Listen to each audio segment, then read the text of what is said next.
Hey, mimosas exist for a reason, dude. Hey, it's 5:00 somewhere. We're switched over, so y'all know. Hi. So this is when you Hello. slander everyone as much as possible. Hell yeah. Slanders. We talk about all those Slander. posers running their vampire games that suck worse than ours. What? If we ran more consistently, and the reason we don't is if we did, we would blot out the sky. You know, we would suffocate out all the other content creators because we'd just be so good and no one else would want to watch anything but our show. Hi, Charles. Hi, Charles. I'll be right back. Charles. Right. So, man, I'm moving through this whole like conflicted motivation things for my character right now. I know there's a path towards like stuff that I've been talking about for weeks, but then there's I just want to eat a guy. I mean, I just want to eat a guy. We're going to be able to fight a lot of guys once we get all the recruitment stuff done. Yeah. True. This is the I have an idea for a guest player we could invite. This is the groundwork for the big beat up. I know, but I haven't had a good fight since episode 9, like a real drag out. If you want to fight Jaq, you can. Oh, no, wait. No, that's not true. It was the whole Carrie moment. Yeah, we fought First Light, and then Zordon died. Then everything went downhill from there. So true. Although I think it's been going downhill, but it got steeper. I don't know. I kind of just want to make bad decisions about it. I feel like that would be a great.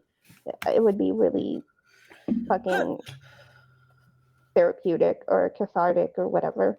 I just want to be Why not both?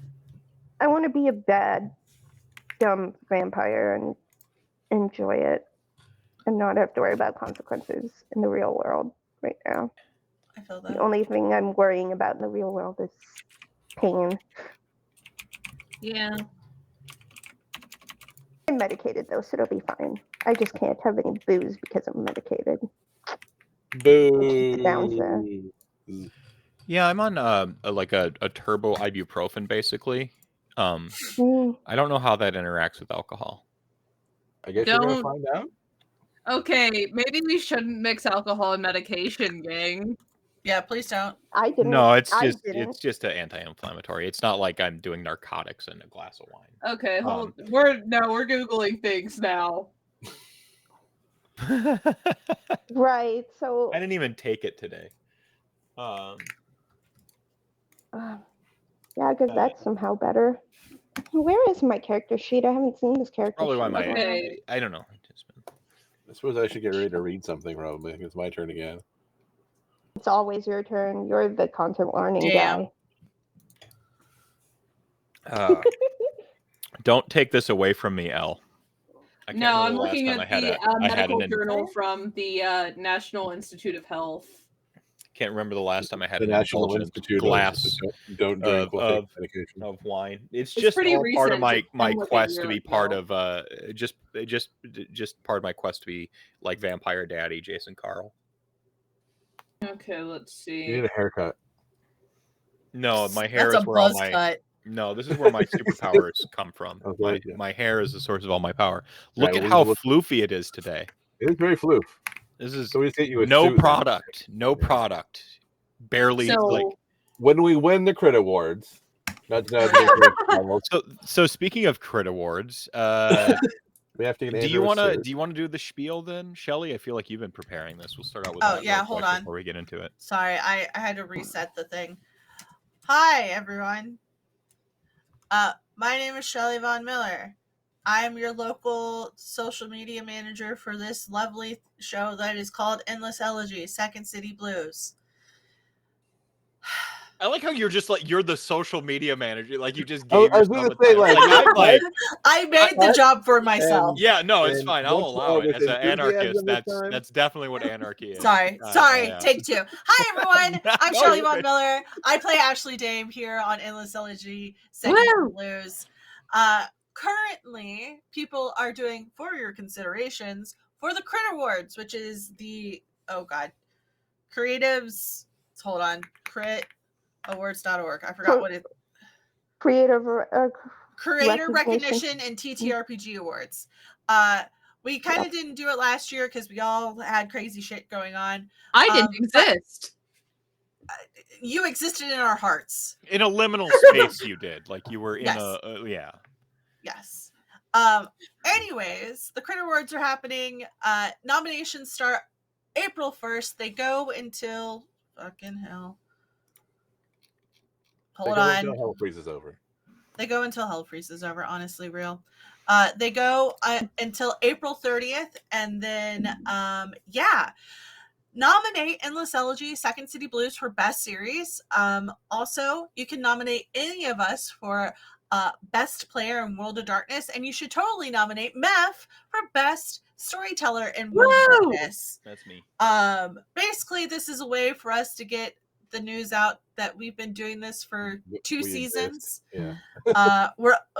And honestly, it feels like forever because it has been forever, and really we love the fact that y'all are here, and we want to, hey community, come help us win some awards for our show that we put a lot of blood, sweat, tears, and heart into. Vote for a new category for poofiest hair. True. Poofiest hair.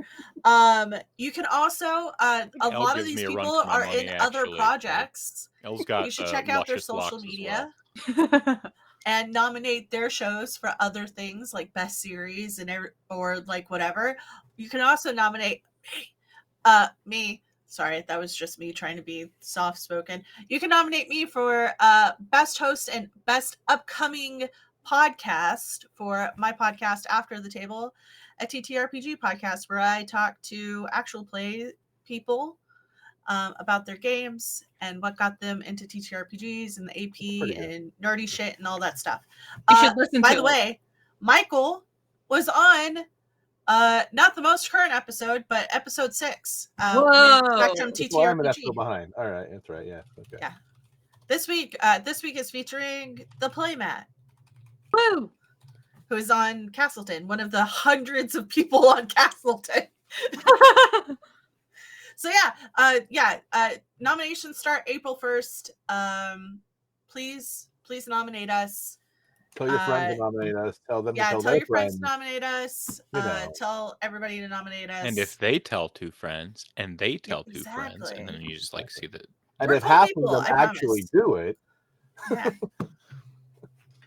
And you'll also see us on the last. I'll fucking say it here. I don't care.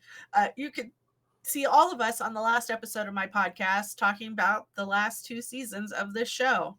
Not the last ever episode, just the last. Yeah, not the last episode of the season. Jaq is actually a Trojan horse. It's true. I assume you have more than 2 friends, Charles. Get wrecked. I think that Charles has 3 friends. Post links in the Discord too. Yeah, we'll post links in the Discord whenever it goes live. There you go. Blah blah blah. Yada yada yada. Whatnot. And before I say a bunch of horrible things, you want to get ahead our content warning here? Yeah. What was that? The following show takes place in the world of darkness and explores narratives of personal horror. This story is a work of fiction and is not official World of Darkness material, but may be apt with Crit Awards. Many of the themes are portrayed from a place of empathy, but may be uncomfortable to some listeners. Episodes may contain coarse language, sexual content, mental and emotional abuse, violence, mental illness, and blood. Viewer discretion is advised. Portions of the materials are the copyrights and trademarks of Paradox Interactive AB and are used with permission. All rights reserved. For more information, please visit worldofdarkness.com. Thank you for watching Endless Elegy. We hope you've enjoyed the story thus far and invite you to like, follow, and subscribe on Twitch or your favorite player on Bluesky, now more generally. By doing this, you will help support the show and get updates when our next episode goes live. If you would like to be part of our community, you can follow us on Twitter and I suppose, and join our Discord. All links are in the down there, over there part. Somewhere. The doobly-doo. The down there part. Mm-hmm. in the deep below. It's under me. Deeper and deeper. Listen, we all know that Rory's a bottom. Don't you dare say something's under you. Cue the "I'm not a bottom, I just play one in games" shirt. That you get at link to Shelly's merch here, please. Yeah. So are we saying that shirt exists in? Is that shirt canon? I mean, that's actually Rory's I only would be shirt. canon in this world. You know, I don't know how I feel about that. With my torn meniscus, I might have time to finally write a Milwaukee by Night book for Storytellers Volta. I should probably get on that. Even if I don't know if in Discord you can look at, there's like a little chonk here, and I think it's like open to others. Yeah, Milwaukee MKE NPCs, MKE places. Like I literally started compiling a bunch of like the Milwaukee NPCs as I was making them and stuff like that. Yes, Andrew WK is a official canonical character in Milwaukee. Is it a mic in his pants, or is he just happy to see you? I think it's a mic in his pants. It is a mic. But he may also be happy to see you. Yeah. No.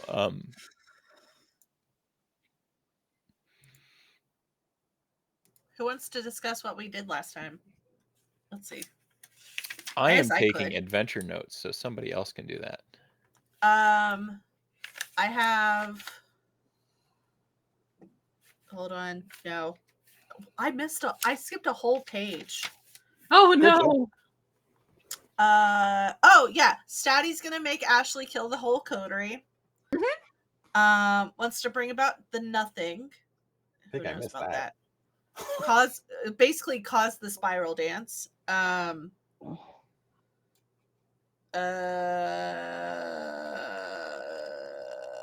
then I do I have other notes? I don't. I have plans. That's it. We turn to our resident expert, Elle. Okay, so I have bad news about the note-taking document that I have. Oh no. It got deleted, and I'm still trying to figure out a way to recover it. Oh no. So basically my notes are Statty is doing evil things. And then like a little heart written next to it. And Rory is a sad boy. Oh yeah. Spelled, that's a common theme. Accurate. Yeah, it's spelled B-O-I. I do recall having some very sweet and tender moments with both Wretch and Damon. Yeah, Rory was bisexualing it up, which good for him. Oh yeah. Sasha and Rory went to bed together. Yeah. Yes. Only to sleep though, because only to sleep. Being forthright. Dream. No, not perchance to dream. Anyways, but we have plans. We do have plans. But yeah, that's basically the notes that I have. Statty is being a schemer and murdery. Rory is being a sad bisexual boy, the CW's dream. And Sasha and Rory are having romantic but not sexual bedtimes.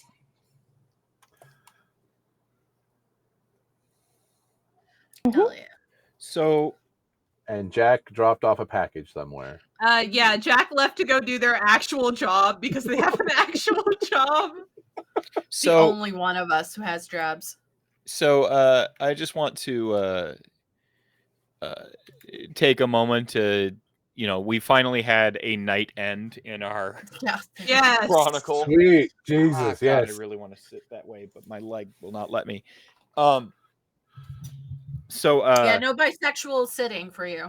Apparently not. That's how we should call cross-legged sitting. I think that's the bisexual way. Sitting.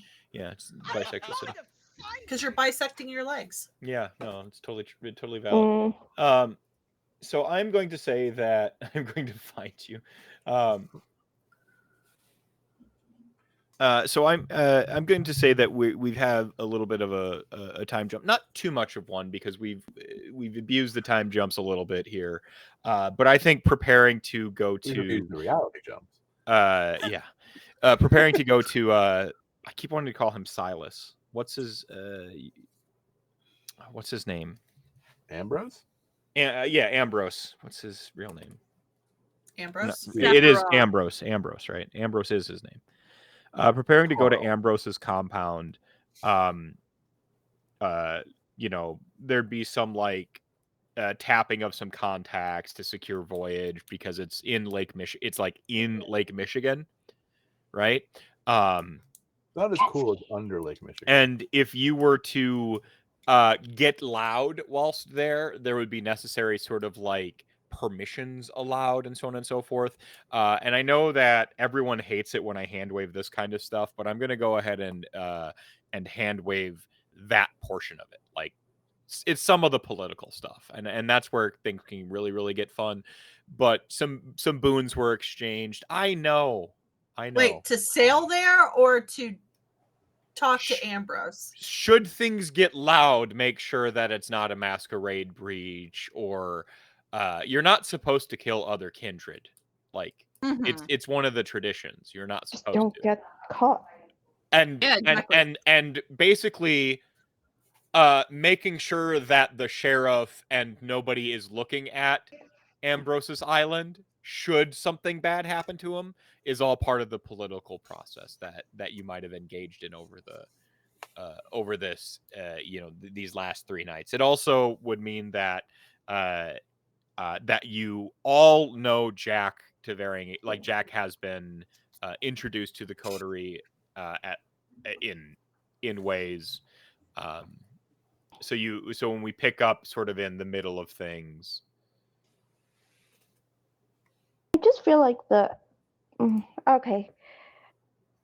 I just feel like I don't think he's saying that we hand wave the talking to Ambrose. It's just the getting to Ambrose. No, it's just I feel like the introductions with Jaq, like actually being introduced, didn't happen on screen fully. And I feel like maybe the audience might. We can do that. We can do that. I don't know. I don't want to argue it. It's just I don't want to get bogged down and have another half the night be spent. You know, when we keep saying we're going to go do this thing, but no, Jaq L's a new to the coterie, and Jaq is a new character, so I think it is having. I just feel like they got a little bit pushed to the side over. Other things is what I'm trying to say. Let me reconfigure my beats here. Quick question. Mm-hmm. During these nights, to include what we're going to do with talking to Jaq right now, can Ashley heal from her aggravated damage? Yeah, and that's where like you will have you can be down to 1 hunger to start out tonight's festivities. You can be cleared of your health tracks and stuff like that. So it will have been long enough to clear your ag, your willpower, and so on and so forth. I want you all going to Ambrose's compound on the best foot. What about willpower? Yeah, willpower as well. Yep. Everything's, and so it'll have been like 3 or 4 nights. Lasers are charged. We can jump in sort of at the beginning of that. Like, I guess I'm gonna move it to the coterie because right now I think Sasha's the only one who would. Sasha's the one who would kind of be in control of setting up how to introduce Jaq to everybody. So how would you frame that? How would you introduce Jaq? Like, would you call a coterie meeting? Would you meet on neutral turf? Would you? I feel like because Sasha has met Jaq, she would suggest that everybody meet at her personal haven, just so like at the apartment. Ashley won't raise eyebrows or whatever until they've been properly introduced. Is Kira going to be present? I might as well introduce Kiara. Everybody else knows her. Just like All right, Kiara will be present. No, wait. Did I introduce Kiara? I think only Rory knows. Rory knows Kiara, right? I think I know of her. I don't think I've met her yet. I don't remember. Like, does that bloat the situation, having too many intros now, if others don't know? No, let's just... Kiara does her own thing. She's not like a ghoul in the traditional sense where it's just like... Okay. So let me reframe this slightly. I have 2 plates that I'm spinning now. It's actually become like 5 plates that I'm spinning now for this narrative that I need to get back on track.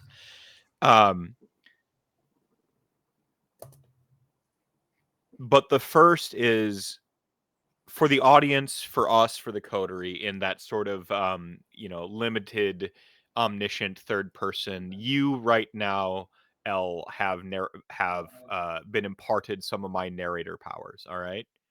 All right. I want you to describe who Chris is and who they are related to you, so that when I describe something horrible that's about to happen, they have the full weight of it. Okay, so... Oh, no. Jaq is somebody who left behind a lot of their past in New Orleans. They're shaped by it, defined by it even, but it is a lifetime ago for them. The one part of their past that they've carried with them for their entire life, be it the living portion or the undeath, is their childhood best friend, Chris. When they were younger, Chris was the person who they would sneak into all of the little back alleys of New Orleans with as it was being developed and created into a city instead of a home. Because, fun fact, the industrialization of New Orleans was around the time that Jaq was growing up. So they watched that change happen, and it was them and Chris sneaking around, pulling practical jokes on all of the fancy contractors with their stuffy papers and crisp suits who didn't belong in the bayou. They loved Chris. Chris was their best friend, their brother, the other half of their soul. And as they grew older and they strove for bigger and better and brighter things, and they worked to be somebody instead of just another nobody, they lost touch with Chris because Chris was always content in his home with his friends and his dog. He never needed anything else. He didn't need the respect, the acknowledgement that Jaq craved. And so they lost touch, but Jaq never forgot Chris, and there were always letters that would appear at Chris's door. No sender, no return address. Little postcards, little trinkets, little updates. Even after Jaq's death, they kept sending the letters.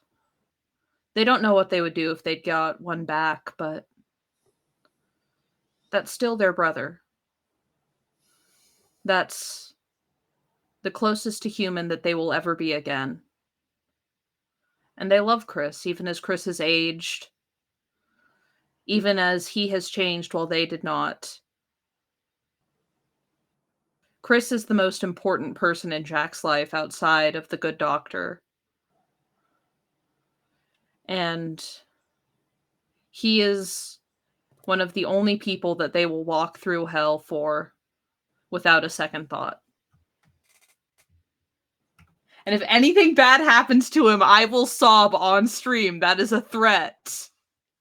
I feel like it's a promise. Yeah, don't threaten me with a good time. Someone else has to cry on stream. It just can't be Michael all the time. I mean, how old does that put Chris at right about now? Chris ass. So, How old is Chris? Well, Chris might be 80, but that ass is definitely 30. No. No. Chris is same age as Jaq would have been, about 74. Okay.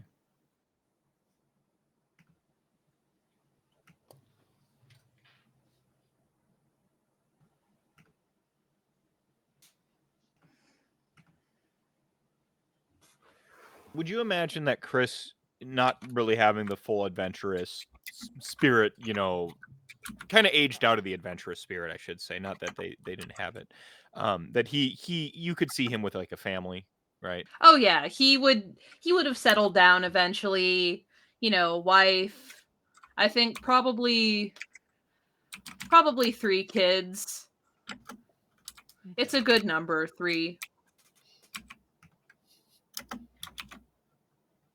Maybe he rescues dogs in his old age, has a little greyhound rescue that he runs. Okay.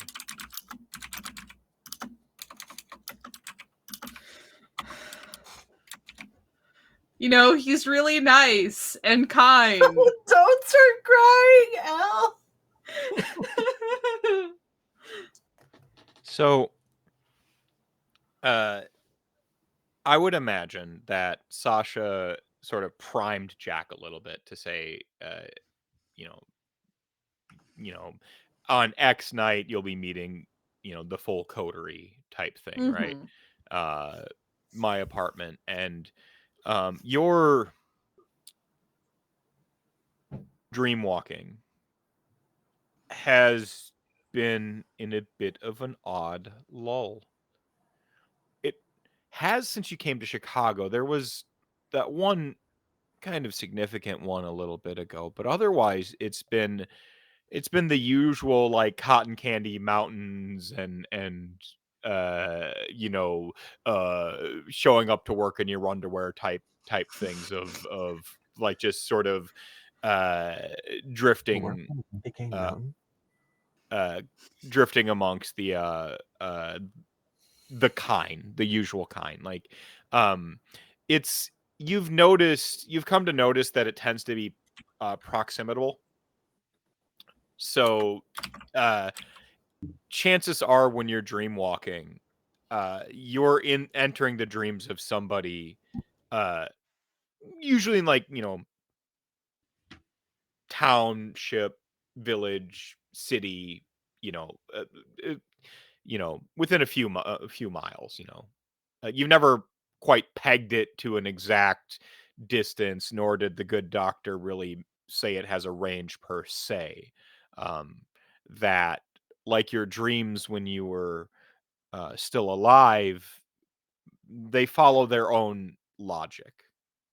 And it's not a readily visible logic, you know, where like eating a spaghetti dinner in a dream never actually represents, hey, you're hungry for spaghetti in reality, right? There's always some translation, and distance with dreams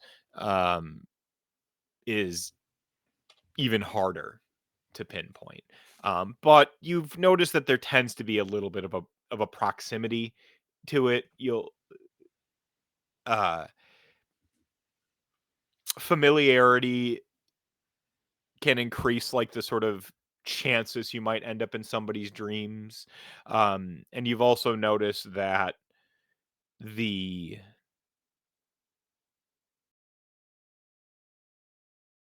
stronger nightmares of the area tend to pull you toward them. And those are the really bad day sleeps for Jaq. When Jaq gets pulled into those nightmares. Especially of creatures that aren't supposed to have nightmares. The other world of darkness entities.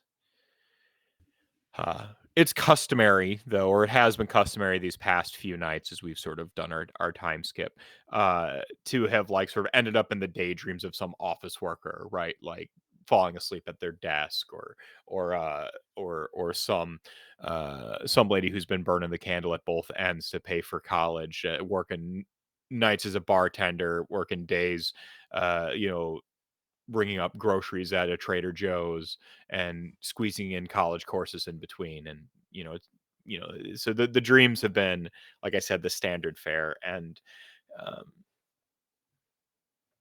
how active a participant you are in them, well, you really haven't quite gotten the hang of it.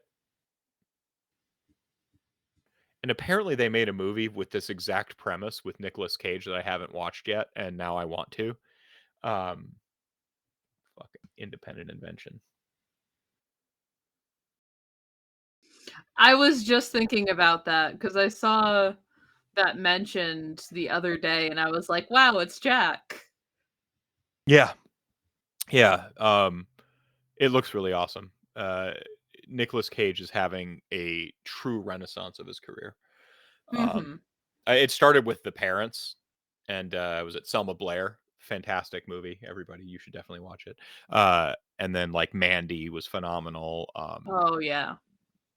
Anyway, Color Out of Space.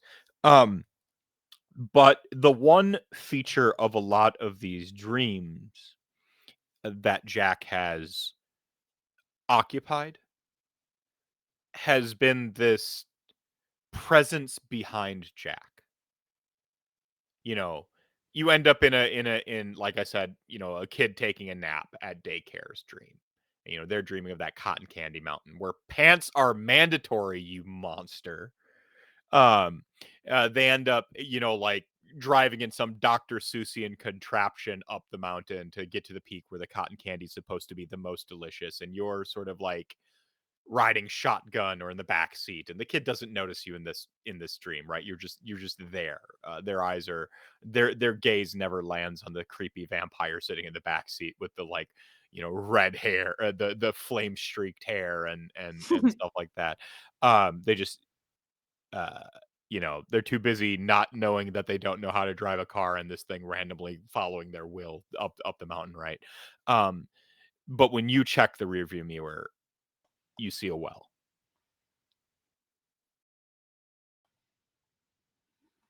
Do I recognize the well? No.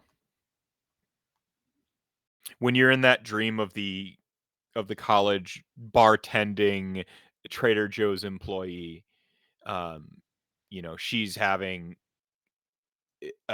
financial stress dreams, right? Those are going to be pretty obvious. Like in this one, she's going out to dinner with a bunch of friends, and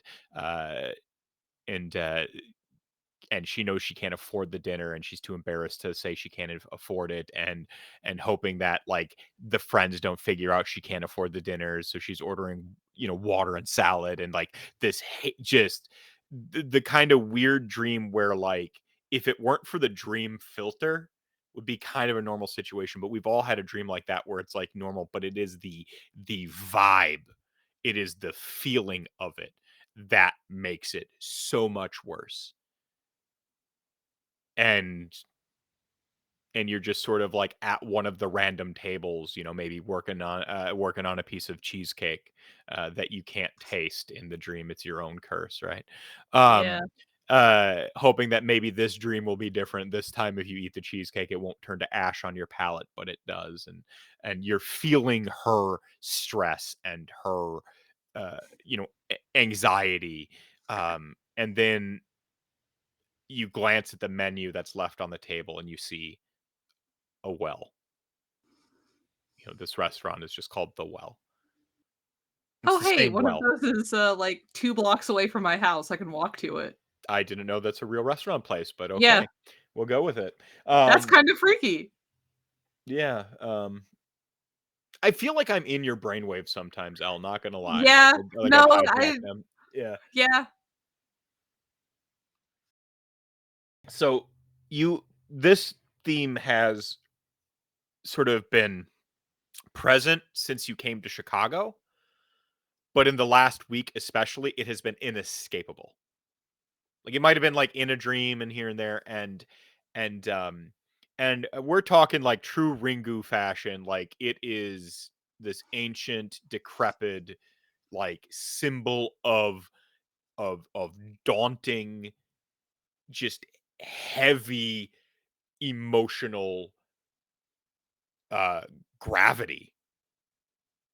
It feels, I would say scary, which is a writer no. You don't say something should feel scary when you're trying to describe something that's scary. But it has a feeling of like fear to it. But that's not like the presiding or prominent emotion. It's really more this gravity, this null zone. It's pulling things into it, like in the Cotton Candy Mountain, the kid's joy is being siphoned into it. The anxiety is suffocating as it is in the dream is being pulled into it. Your own anguish over not being able to taste the delicious turtle cheesecake is being pulled into it. It has that presence of fear, that daunt to it,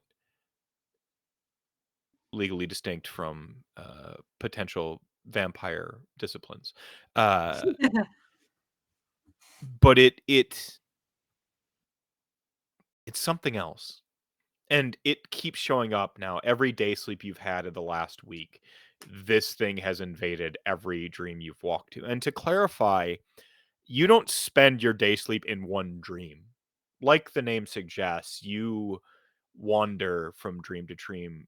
And again, you're not always in control of it. Like the kid wakes up and the car door slams and the restaurant door is slamming behind you and you're in a restaurant. Like it's dream logic. You take steps that transport you leagues. You look at a common image, a vase. In one place, it's a broken vase of a couple having a domestic dispute. In another, it's a lady who has too many flowers and she can't sell them, and they're overflowing out of the vase. And and you'll find yourself sort of matching an emotion or matching an image or matching a sound, and that's what pulls you into different dreams. And again, you're not really in control of it. Ravnos have this curse to wander. Yours has presented itself in a much more different way, in a much different way. The good doctor says, and you can recall him mentioning that he began to get control of it, but the cost was too great. And for you to not try to take control from the dreamer.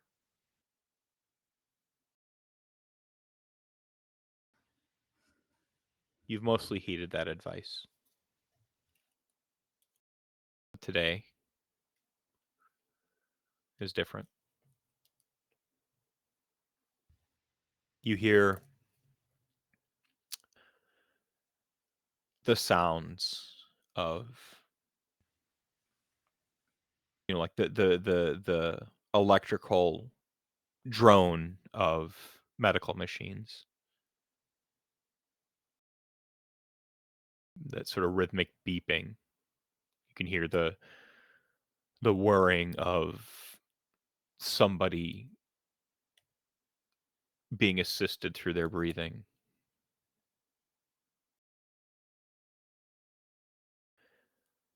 You see a familiar face, aged, laying in a bed in a hospital. Their gowns a pale, just detestable green. You can see the wisps of Chris's hair, still full, even in his twilight years, caked with sweat.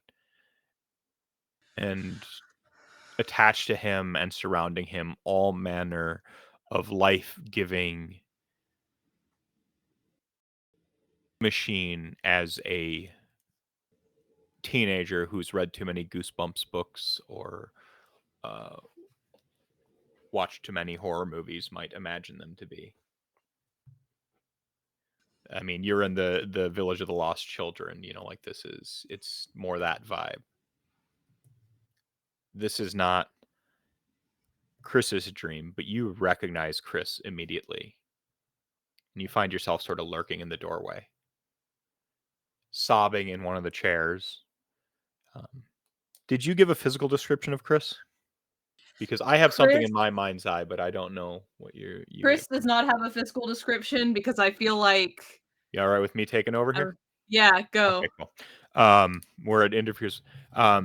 So Chris's hair has certainly gone to a silver, a respectable silver sheen in his twilight years, but it's very full, very thick still.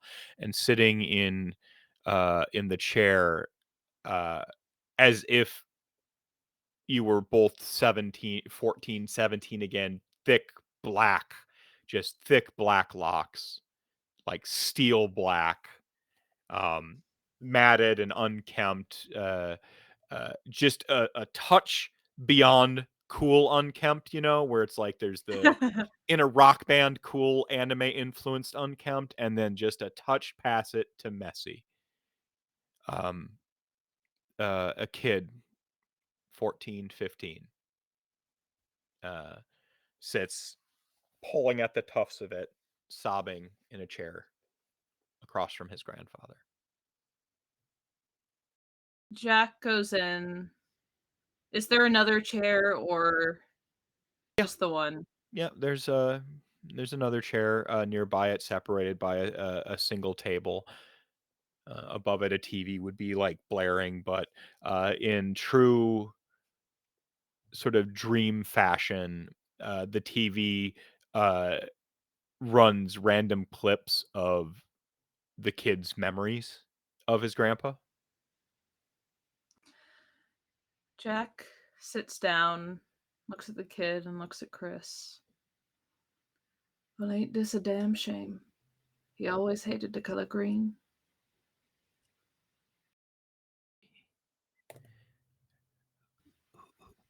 Are you the doctor? I'm whoever you need me to be.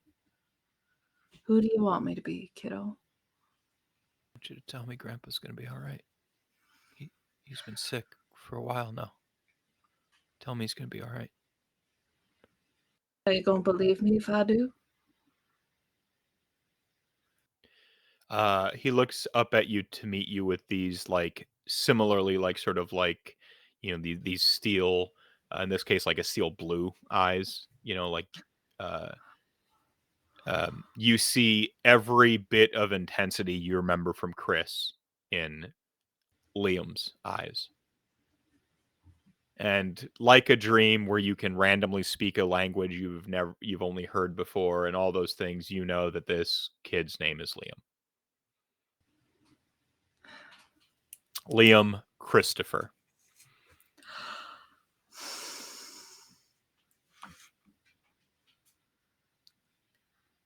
Hey there, Liam.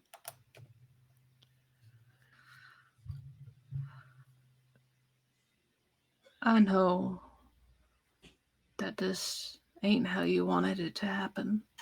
I know this ain't what you want. I don't think this is what anybody who loves him would want. But sometimes this is the way life goes. He's the strongest person I know. I'm gonna let you in on a secret. He's the strongest person I know, too. And I know a lot of people.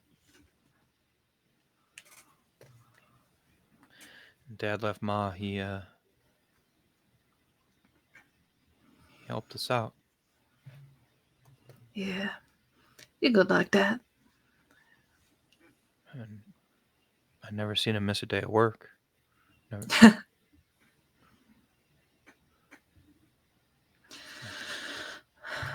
I didn't think he could get sick. Well, when we were about 7 years old, we went swimming in the creek, and he caught a mighty cold. Thought he was going to pass away the way he was sneezing. But he made it through. Tougher than nails.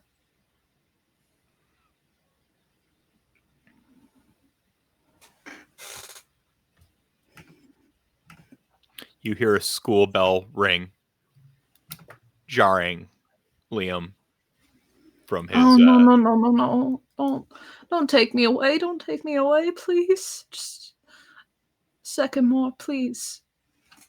You try to hold on to the dream, and as the sort of color fades from the corners, like a paint that's been hit with turpentine, you look over and steal one last glance of Chris. I think that Jaq actually reaches out and tries to grab Chris's hand. Just trying so hard to hold on to somebody that they knew, that they know. Roll willpower. Okay.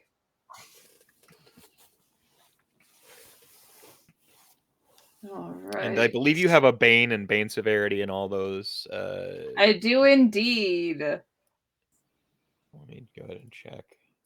My Bane severity is Juan. Juan. All right. Juan. Juan. All right.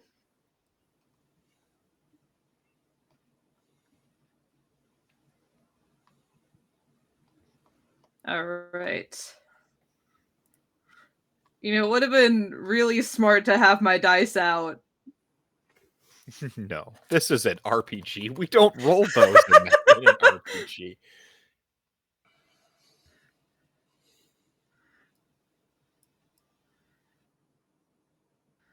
Okay. Well, it's 2 successes. Cool.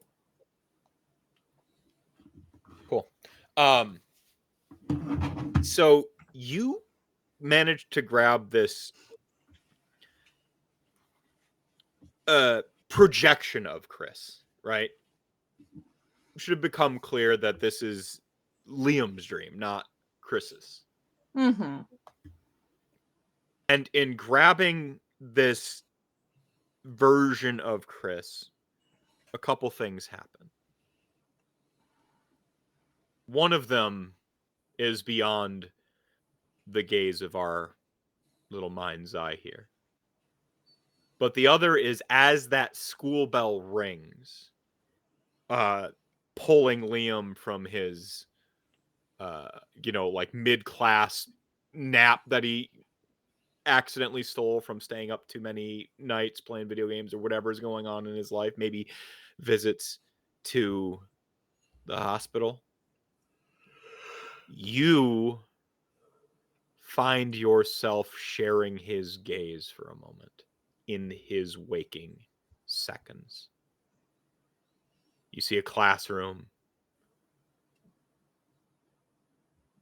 A teacher whose like sort of angry gaze is supplanted by the utmost empathy she's feeling for what Liam must be going through right now. You see the other students rushing out.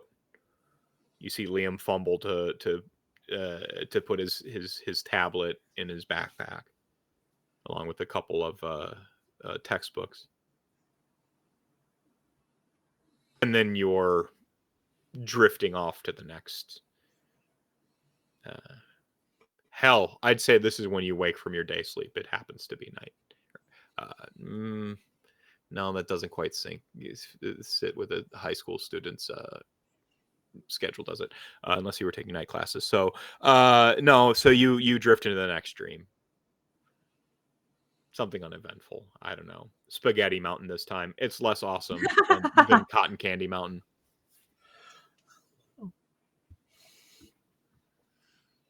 You have never you have never entered the waking realm with any kind you've dream walked with before. This was something new. This was something the doctor might have warned you about. I think it was probably mentioned once as like this should never happen. Don't do anything that could potentially cause this. Never, ever put yourself in a situation to do specifically this because it's terrible. Yeah. Yeah. Like, that was one of the first things that Dr. Trom told Jaq. Don't ever do this. It's terrible every time.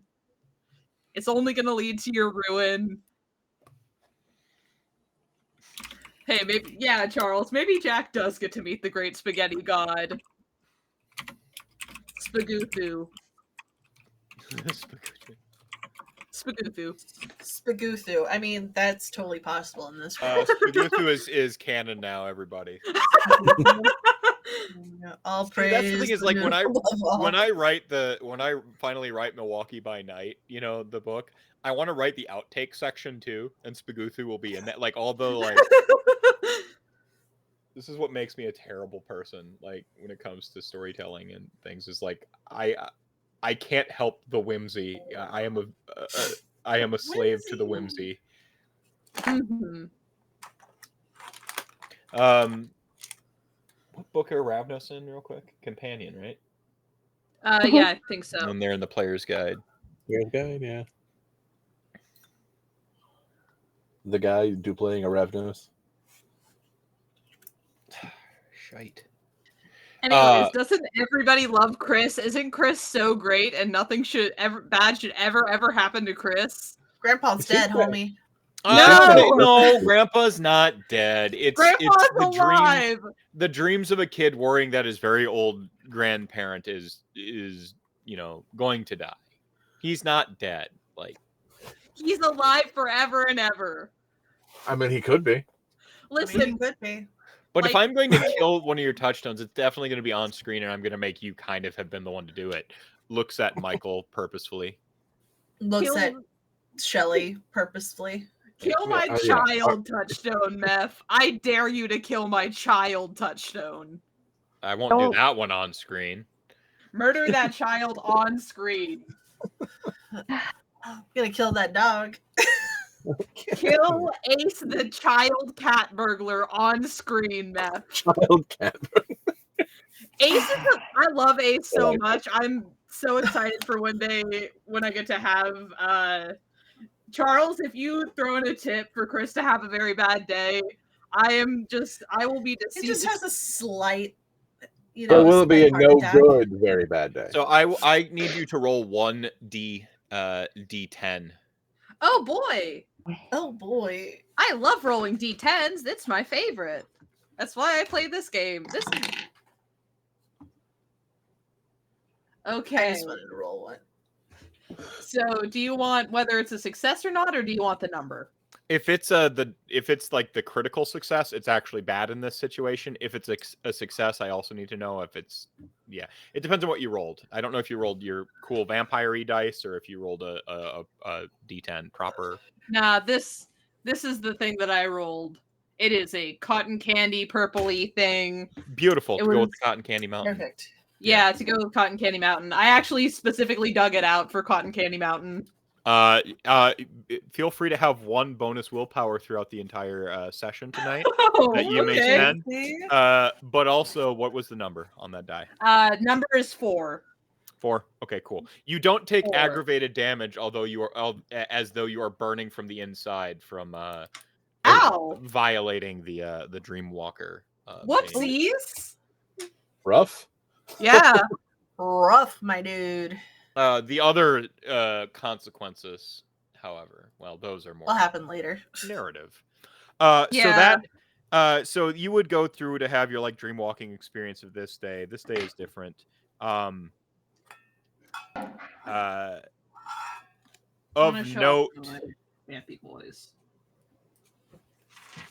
note. Of note, when you were going through Liam's, like when you were you were in the mind of Liam as he was dreaming, and you sort of have that moment where you're clinging to his vision as he wakes up. You saw an image of the well on his tablet. Ah, It fucking well. It was like his screensaver. Well. And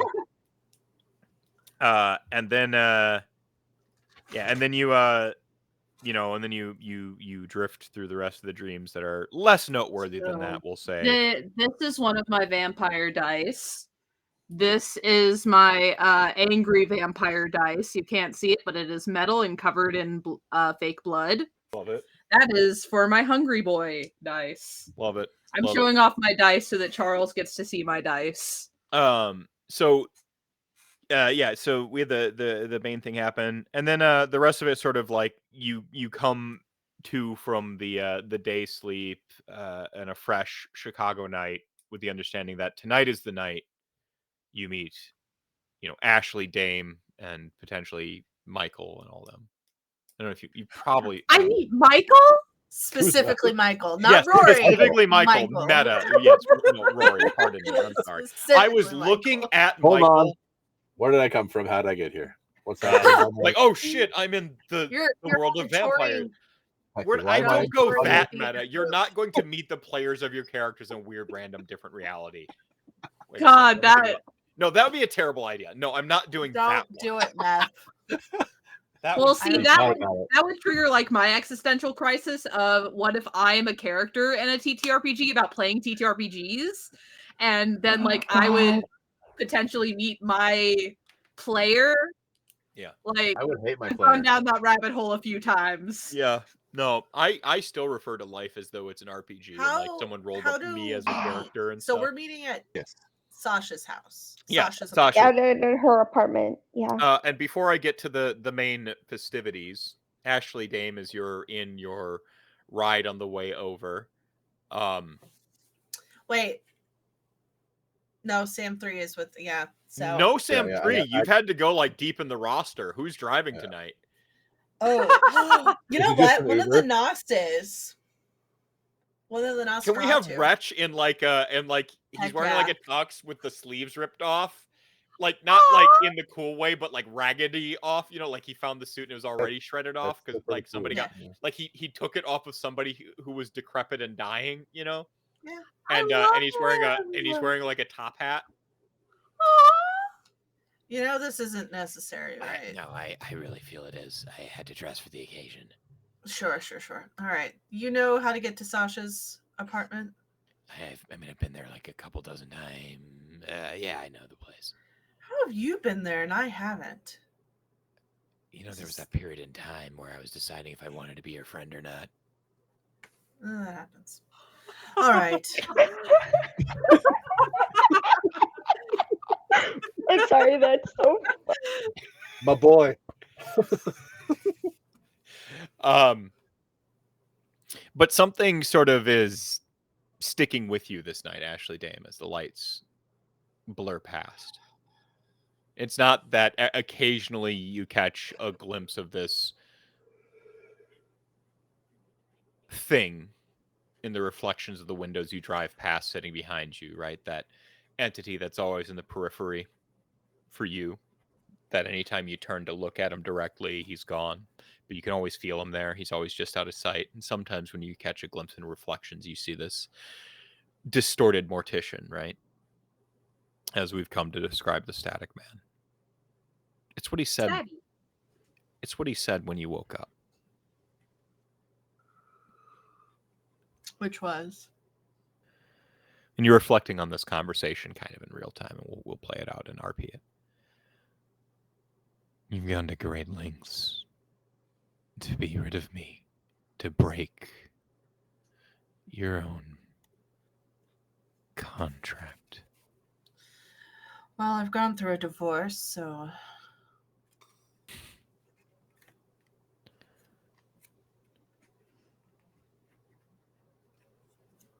The tome. Oh, we're done with this conversation, correct? No, go away.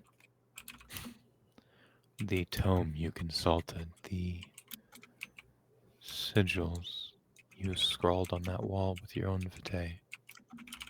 Do you know exactly what you've done?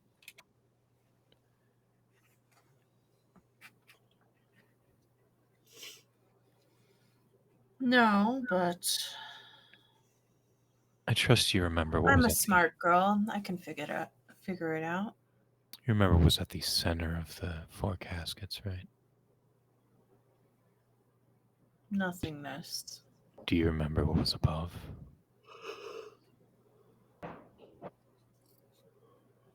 It was a tree, kind of drawn in the Gallic way.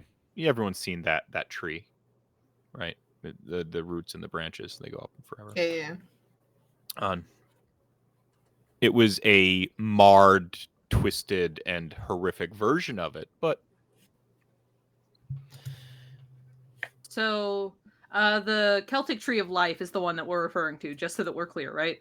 yes. Yeah. Okay, awesome. And this was a marred and mangled version of it. Oh. Like a Celtic Tree of Unlife or something. I don't know. Something warped and twisted and... You messed with something. You messed with something. You took over my body and made me draw that. You invited me. I invited you once. You just barreled through the door several times after. You're an unwanted guest. And you tapped into a power you cannot control nor understand. It is not my fault. I was taken away from that life.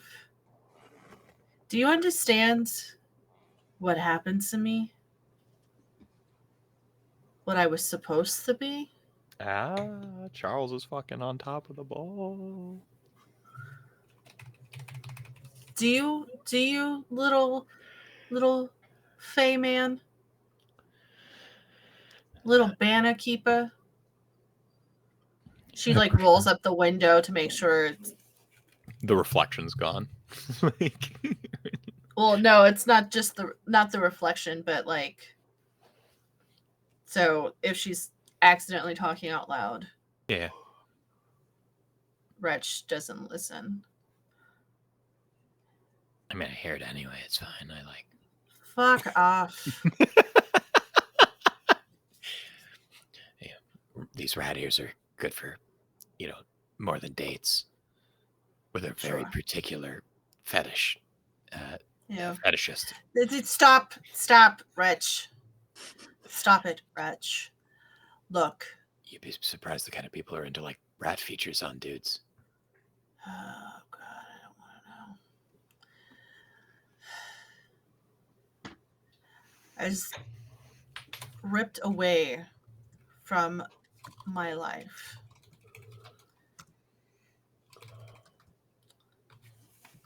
You've met my grandmother. You've met a lot of my family. You know what I was supposed to be.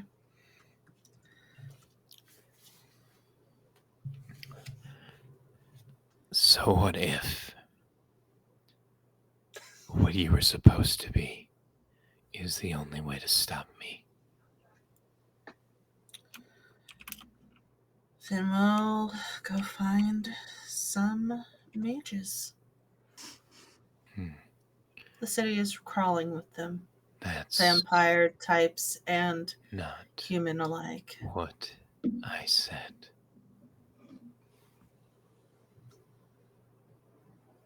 He goes quiet. Think. Whatever. Are we there yet? I would say with that, you are, in fact, there. I would imagine Rory is already in attendance. And we'll probably call tonight a 2 intermission. How late are y'all good to go for role playing wise? We will go. I until don't work the end tomorrow. of time, dude. Okay, yeah. All right, cool. I got not in shit. Good, beautiful. Cool. So, OnlyFangs. You're not the first to make that joke. Everyone knows that Cass from Milwaukee by Night. Cass from Milwaukee by Nights was the first to start an OnlyFangs. But yeah, about an hour in. Funniest. What was it? Yeah. Michael was the funniest person to make that joke. Yeah, that's true. Yeah, that's true. But let's go ahead and take an early intermission here. And then we can we'll get to the meeting of the minds. All right. Good night, Charles. Thanks for Minds. hanging out, my Have a friend. good night, Charles. All Bye, right, Charles. Screw. So we'll BRB On your nomination check out, campaign. get some water. Do what you need to do. We'll be back in 5.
So, Meph. Yes, we are back. After A dinosaur story. After my little conversation, and whenever Wretch pulls up, can I activate Mind Mask? Can Ashley activate Mind Mask? Okay. I don't get hungrier. Yay! And then, okay. Do you want me to roll it now, or if somebody tries to? Well, let's set a sort of like baseline number. Okay. For now.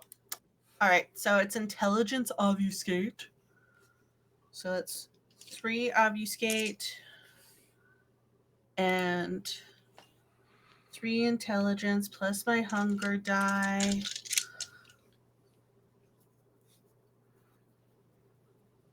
Okay. Oh my god. Actually, hold on. Oh, okay. That will be fun. I'm gonna spend a willpower to re-roll 3 dice. Wait. Was that? No.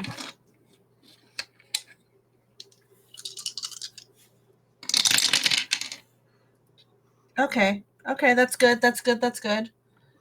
1, 2, 3, 4, 5, 6. 6, because I got a critical. Nice. But Mind Mask. But my red die was a skull. Oh, not nice. Yeah. Potential so 6. bestial. Potential bestial. That should be fun. Yeah. I'm writing so that actually at the top, activates literally Mind at the Mask. top of tonight's session notes. I wrote that at the top. Is Ashley's Mind Mask is 6. Potential bestial failure. That's just Okay. All right. Fun little flavor. So Sasha, you want to reset what your apartment situation, what your personal coterie, your personal haven situation is here? Oh yeah, it's a oh, did I say it was a studio apartment? No, it's a 1-bedroom, like small, inexpensive apartment, very It has a balcony. Quarters. It does have a balcony. Has the fire damage been repaired? How long has it been since long enough to say the fire damage has been repaired? Yeah. That was just a fun callback, to the fireball. Anyway, there was a fireball, and then there was some fiery balls. You might need to talk to a doctor about that. It's the Taco Bell. Calm down. Okay. Yeah, there's a small like hot sauce kitchen on your penis. The fire sauce is for the taco, not the penis, and not that kind of taco either. You monster. Okay. All right. Let me go ahead. I'm gonna go ahead and read the content warning, everybody. I'm sorry. Don't. And right, what does Sasha's apartment look like? Sorry. Okay. There's like a small kitchen space, and it's kind of like open concept. Typical small apartment situation. It's very, whatever one dot of resources can get a girl is what it is. It's not very fancy at all. And it's just like white walls, really plain furniture. Things have been, I assume, replaced by the landlord. Just like, things are pretty tidy because she hasn't spent as much time there as she once used to. Yeah, and there's bags. I think Meph said that the dishwasher was replaced, and there's like a small, I guess, mini fridge where the dishwasher used to be, of just bagged blood that she no longer partakes in. But is there for guests who are able to partake. Mostly just an easy source for Rory, so he doesn't have to worry about anything if he needed it. No. Is Rory already present on this evening, or like I guess? I have a question because you said it was like 3 or 4 days that have passed. Yes. So would that have been enough time to say get creatively inspired and have a little time to create a present that I may or may not leave, little magnum opus situation, and maybe just have it conveniently placed when I eventually go to the compound, just Yeah, like what do you tell me what you're trying to do, and I'll tell you if it's like what's your intent to like have like a painting like Dungeons and Dragons movie style where like they have the painting ready to go for like the theft or whatever. Kind of, but I think it's mostly just I think the idea was that Sasha would just like hang it up on a wall randomly so that she could use her daunt in like one of the common areas, I guess, where there would be like the most people, just in case, just like surprise. And then they'd so she Just could sending a gift a couple days before. quietly redecorating. Look, she could obfuscate herself and redecorate the whole place before they'd even notice. I'm sorry, I made the mistake of reading a comment when I should have been paying attention. You want to have a painting, yeah, that's like delivered to the compound. Delivered to the compound just as a It's like a gift or whatever. yeah. Thinking of you, Dad. Oh my god. Portrait of your God. It's called Portrait of Your Favorite Daughter. Oh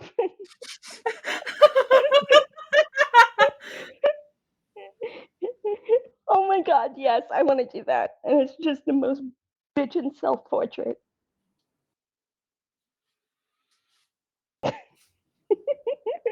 So when you do daunt through it, the eyes will move.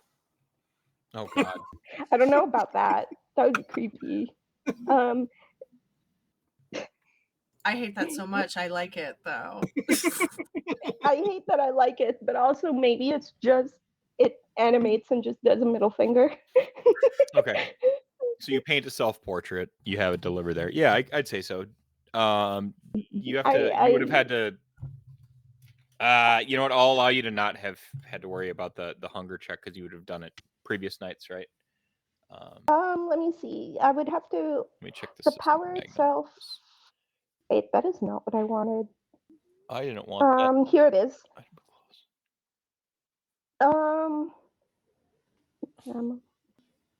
With Auspex 3, blah blah blah blah blah. 1 or more rouse checks. Okay. Wait a minute. Because you might. Okay, dice pool is charisma or manipulation plus crafts. Something about a project roll, I guess. So every time I make a roll for it, and the difficulty of the project must be 10 or higher, I guess that's ST determined.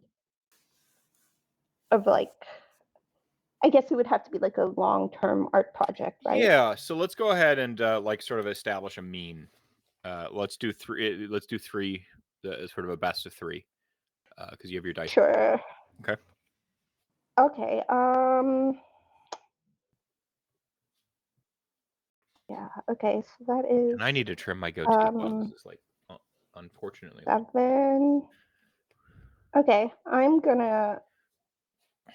I would like to do a thing. I would like to rouse my blood for 1 more.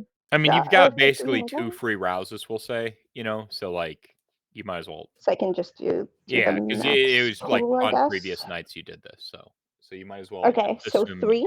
Yeah. So 3 rolls. Okay. Yeah, so we're doing 3 rolls, and like we're literally gonna have like you're finishing up the painting as everyone comes in because I think it's a really nice scene starter, right? Like, and you're like wrapping it, and giving it to a special courier. Like that's like they come in on that scene, like oh like yeah. Okay.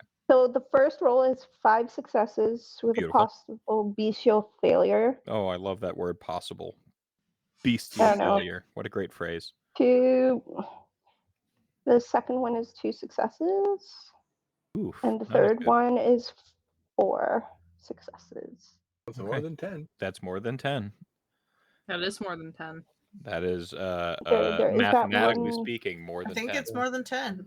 Yeah. It is absolutely more than 10. But also that one red skull is going to bite me in the ass probably at some point. We'll see. Right. You and me both. And then the rest, and then right, when your artwork is on display, audiences must roll composure plus resolve, difficulty 4 because it is equal my presence rank, or succumb to the rough equivalent of either awe or daunt exuding from the piece. And I'm gonna But you also want to do like obfuscate, or there was some other stuff you want to do it in there too. Yeah. Oh wait, are you saying this could apply to other disciplines? Why That's now? our special buff to your particular situation. Okay, like you can extend other disciplines through it, logically speaking. Like fortitude's a hilarious one. You know, like they can't destroy your painting because you know what I'm saying. Like you can. So there's other things. Like if you want to do like a cloak of shadows, theoretically, I'd allow something along those lines. But you have to you have to choose which discipline you're imbuing it with.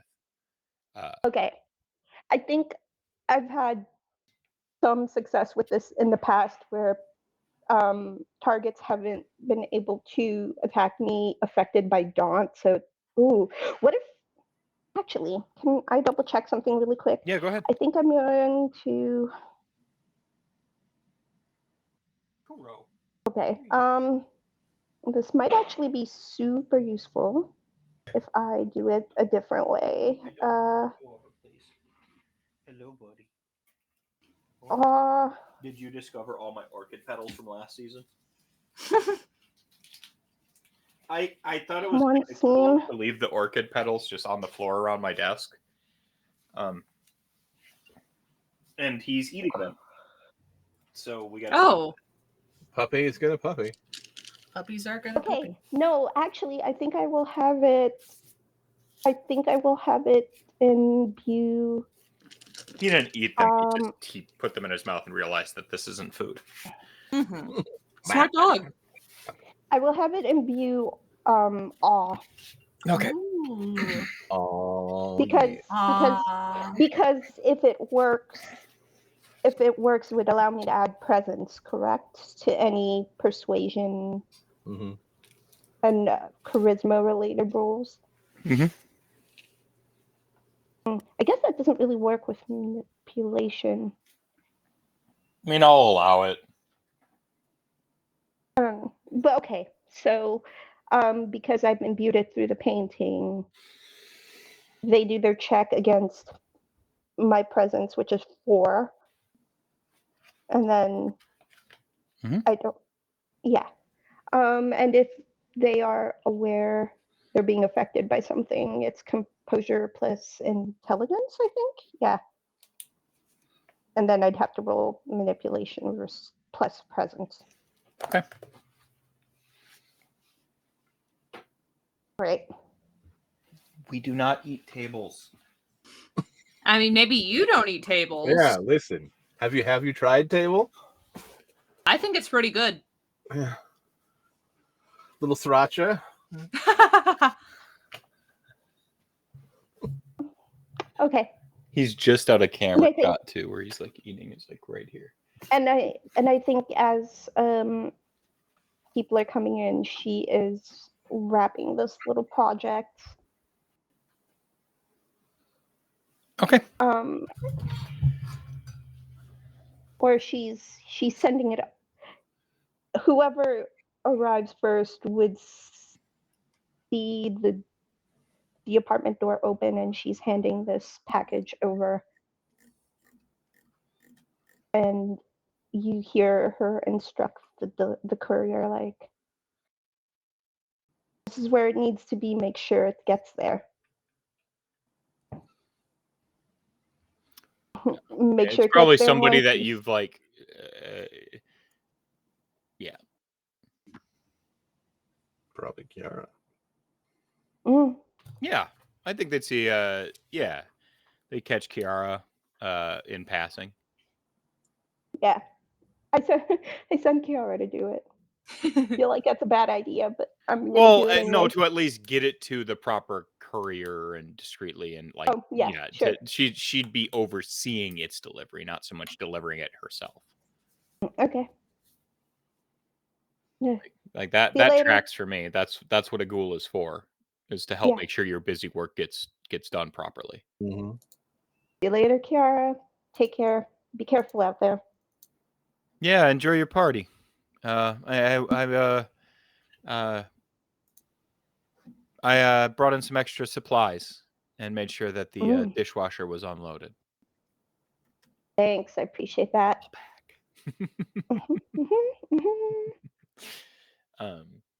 Okay. So who would be the first to arrive? I guess obviously Rory.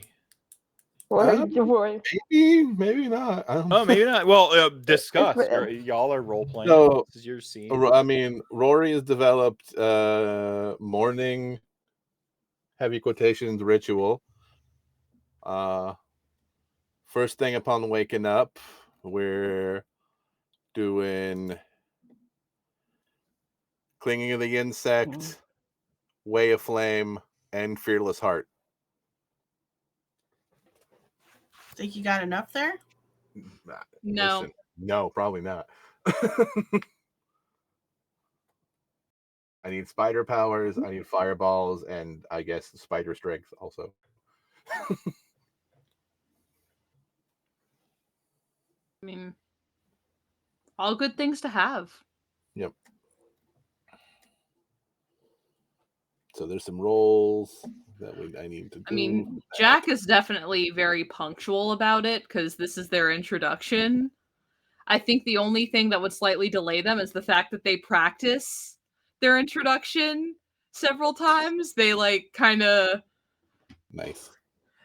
They have some little note cards and they're like on their own and they're like, "Hey there, I'm my Jaq. name is Jaq." Is that all right? I don't want to be too nonchalant about this whole thing. Hi there, I'm Jaq Durant. No, that's too excited. I don't want to overwhelm them. And so they go through that a couple of times trying to figure out like, oh, how do I want to present myself? And that's the only thing that would possibly delay them and like hold them up. And then roll for initiative to see who gets there first. Yeah, you can do that if you want. Sure, yeah. If y'all can't figure it out, I'm then kidding. roll. I was kidding, but you know. You hang on. 6, 7, 8, Kuro. 9. No. You have points right here. That is a lot of dice. Oh man, I might have gone big on the one I need to go big on. 1, 2, 3, 4, 5, 6, yeah. But it's technically not a crit, so okay. I have a vial of spider power or spider climb for a scene.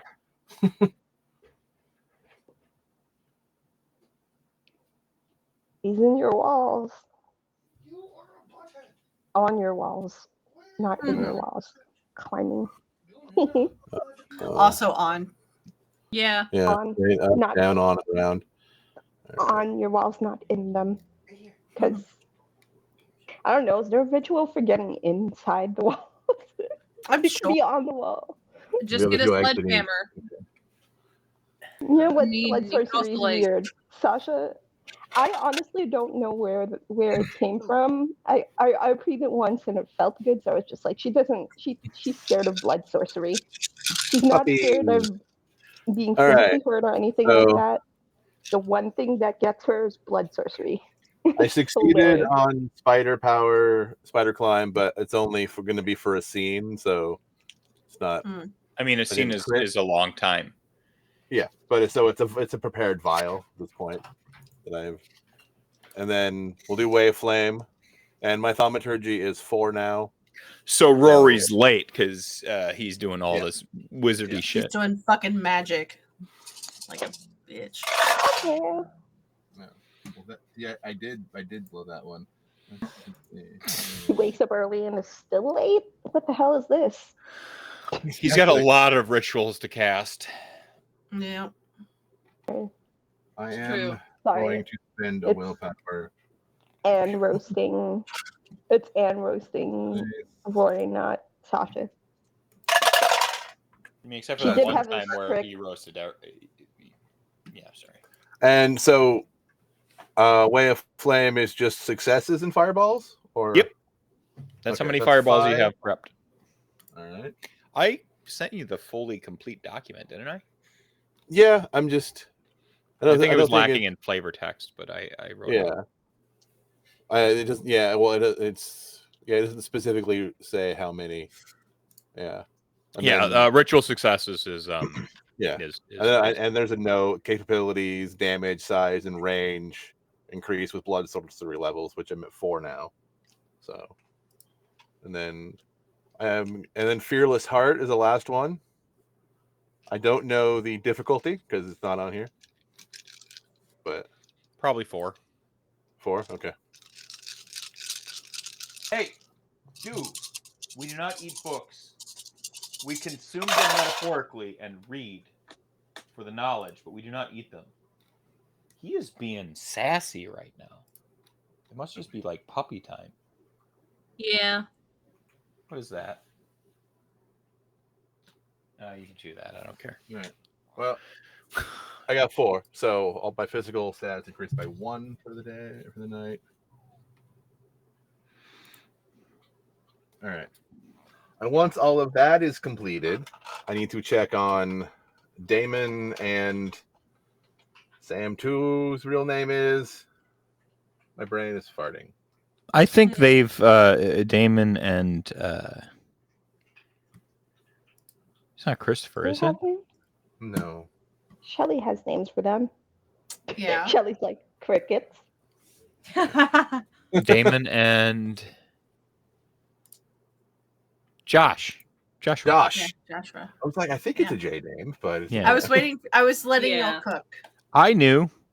It just took me a minute. I knew. They've at this point been they're at a different secured location type thing. But I'm definitely checking in on them. Yeah. And has Josh eaten yet? Yeah, he's had some bags at this point. Okay. He resisted it for like a week solid, so you got to give him props without frenzy. But eventually, between you and Damon, you were able to convince him to embrace the bag. And you might have given him his predator type in the process. Either consensualist or bagger. Take your pick. Yeah, bagger, basically. He might have become a bagger. I'm somewhere in between at this point. But Ashley's just all in black. She's just like very casual today. As she walks in, and she funereal black or like hot goth girlfriend black. I mean, the distinction is subtle. I mean, important. Dommy Mommy Assassin black. Ooh, even better. Ooh. Okay. Yeah. That's very specific. Yeah. I think Ashley got the memo. No. Yeah, she did. She's like, which top would work well? Which top would look cooler with? No, which top would look cooler with? Throat and pointing a stiletto at them. I mean, the knife, not my boot, but both would work. Yes. Which top would look? Yeah. Which top would look cool with blood? Would look cooler with blood splattered all over it. It's true. Okay. That's how Sasha decides her outfit. Can I also say that she's wearing like a corset underneath? Oh, cool. But it's also bulletproof. It's a bulletproof corset. Yeah, plainclothes, quote unquote cool. armor. Yeah, plainclothes armor, quote unquote, as it's called. Yeah, I'll allow it. She knows how they soap roll. Doesn't exist anymore. Huh? I said soak doesn't exist anymore, but I'll allow you to have like a +1 on your like various brawl rolls to resist like crushing, grappling, etc. type damage, and reduce 1 Aggravated? superficial damage. Oh, superficial. Like per attack type thing. So yeah, that's pretty cool. Until it has negated 5, and at which point the armor becomes considered useless. All right. Sound good? Yeah, I mean, with your resources, yeah, you could cook something up like that. No It's in the basement somewhere. Yeah, it's no, this is John armory. Wick style. Like you showed up with some gold coins somewhere, and not you. It's beneath you to show up, but Damon or Wretch or whatever showed up. And... Yeah. Damon hasn't been fully neglecting his duties. It should be noted. Yeah. He's still a goddamn professional, all right? Exactly. Why have I not been here? Why has Wretch been here, but I haven't? Wait a minute. I don't remember inviting Wretch. Wretch said he's been here before. Yeah, that was a recon. Oh, God. Why are you so quiet? Recon on my personal haven. To be fair, if I'm to do reconnaissance on any one of you, yeah. The one that can shoot well? Yeah, that makes sense. The biggest X factor, I would say. Wild card. Well, sure. You're a wild card, Sasha. I mean she's wild. I think you mean the wild cat. It's Rory just coming in with the doors wide open. Yeah. Oh, good lord. All right. I offer you some blenses, but you don't appreciate them, so I'm just gonna eat them. I give him all these dog toys, and he doesn't want to chew them. He wants to chew everything else. Y'all keep going in character. I didn't realize. Why are we here? Why aren't we meeting at like the docks to go to the island? Because before we go there, I need to introduce you to someone that I thought would be a helpful backup to us to bolster the numbers, just in case. Someone who makes poorer life decisions than we do. Hey there. I don't think I make poor life decisions. I mean, I got myself a pretty good afterlife, no? I mean, you wanted to join this party, so... You moved to Chicago. Also that, Yeah. Chicago's more exciting than New Orleans some days.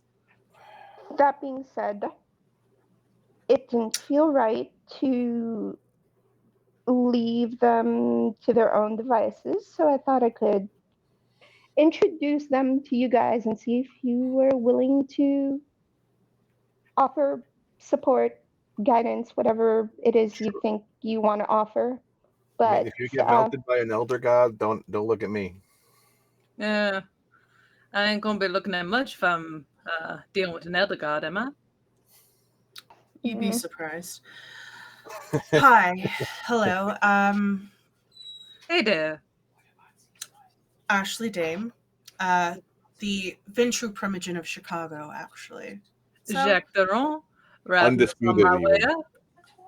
Undisputed, of course. Have you introduced yourself to the prince? Oh, of course. It was the first thing I did when I got here. Good. I don't know anyone in New Orleans. The last time I went through New Orleans was during my honeymoon. Well, then I'll have to take 1946. Oh, so. That was right after I left. We just missed each other. 1946? How old are you? Huh. Don't you know it's rude to ask somebody to age? Yeah, well, I'm used to being the oldest in this group, so it's kind of nice.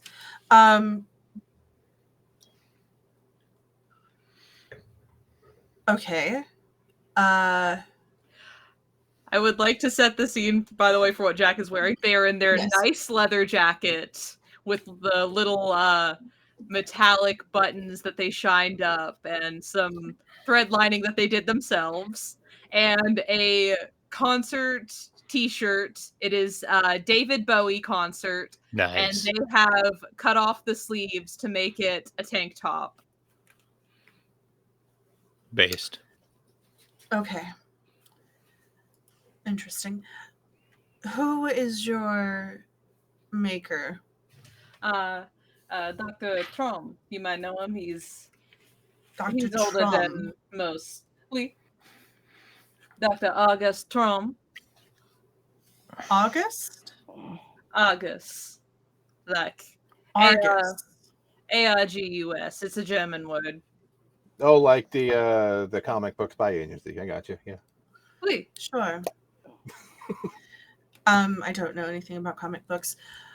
I tried. Just take. If you're from New Orleans, why are you here?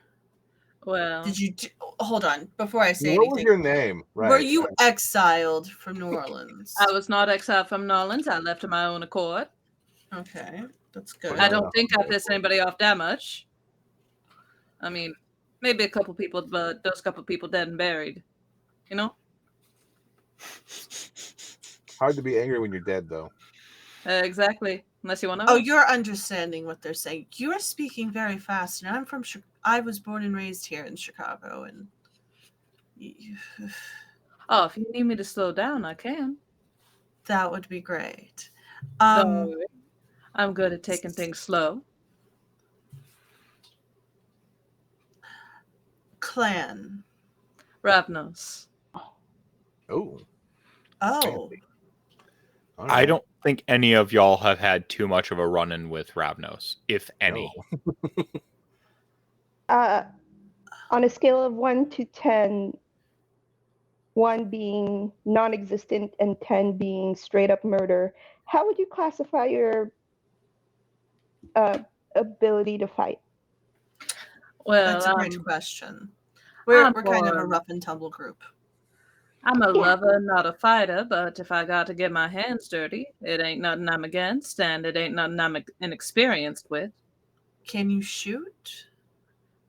Are you a shooter, a cutter, a puncher? Well, I'm more of a puncher, you know? Okay, that's good. All right, we've got sword and fire over there. We've got... And Rory is actually just straight up. He's wearing this t-shirt. Fantastic. Where did you get that? I ordered it on the internet. What do you think I got? Isn't that a little too on the nose? No. A little bit. Fucking I think and he's wearing like a really expensive like Louis Vuitton like suit jacket over it. Why did you get that? Is that the Louis Vuitton that I bought you? Maybe. I forget I don't know who bought what. Blazer and t-shirts is like the tech bro like tuxedo. Okay, you're gonna have to take one of those things off because right now you give me very douchey Elon Musk vibes, and I ain't exactly about that life. I'm glad she like Ashley like grabs her hand. Ashley grabs Jack's hand and says, "Oh, I'm glad I'm not the only one that hates tech bros. They are the worst." And that guy's gonna ruin everything. Hey, fucking piece of shit. Okay. Right. Anyway. Hey. They are a virus and a scourge upon our nation. Yes, but I think if I remember right, Sasha said your name was Jaq? Jaq Durant. Jaq of all trades. Jaq, nimble and quick. You don't know Jaq? You know, I got a lot of sayings about my name. Jaq. Watch out for candlesticks. Yeah. Okay, so what's the plan getting to the island? I remember there was a boat we were requesting. Yes. Yeah, Bodie McBoatface. Yeah. I have a question for the storyteller. I have an answer. Ominous. Would I have been able to use the intern ability from the Annabelle lore book to tell Annabelle that I was like, I need a boat across the lake? If you want to use it in such a way, sure. Yeah, would I be able to just use that so that it would be like under the radar and just something that I arranged with Annabelle? You could definitely do that. However, I'm just wondering, like, I'm trying to weigh the pros and the cons of my I want to use it on that. If you want some free That's ST true. advice, and 2, I wouldn't involve Annabelle on anything involving Ambrose. I wouldn't involve her directly on anything involving Ambrose. Remember, after all, Yeah, she's no, the one who I helped you know. believe that he was your sire to begin with. I just thought that maybe if she, like, no, but see, in my mind, I was thinking, like, if she were, no, that would be a hard sell, actually, if I haven't seen the guy in years. Okay, no, I was just wondering the potential value in using that, but I don't think it would work. We kind of, well, Jaq made an acquaintance with Mercy pretty decently, I think. Yeah. I think Mercy could actually arrange the boat situation. Right. She really is, like, not to, like, completely rip off Lex Luthor's assistant, but, like, she really is like Lex Luthor's assistant. Like, she just pilots anything, shoots sniper rifles, is an EOD specialist, like. Yeah, like, right, Dante's not the Mary Sue in this. It's Mercy, his former ghoul and It is child. Or impressive to be both so cool and so hot. You know, I mean, she did dump stat everything social related to make. To be fair, like that explains why Sasha has. There's a.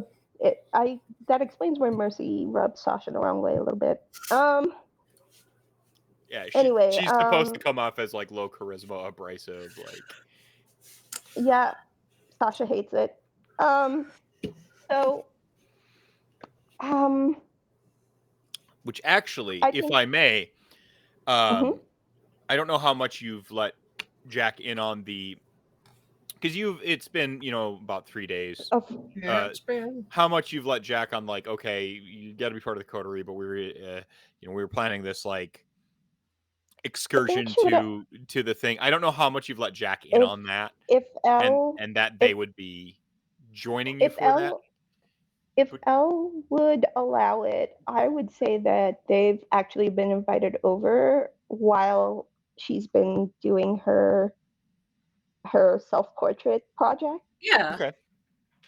So not only do they get clued in on, like, oh yeah, you really need to meet the coterie, but also this is what we're planning to do. So an extra set of hands would be lovely. But then they also have seen the self-portrait.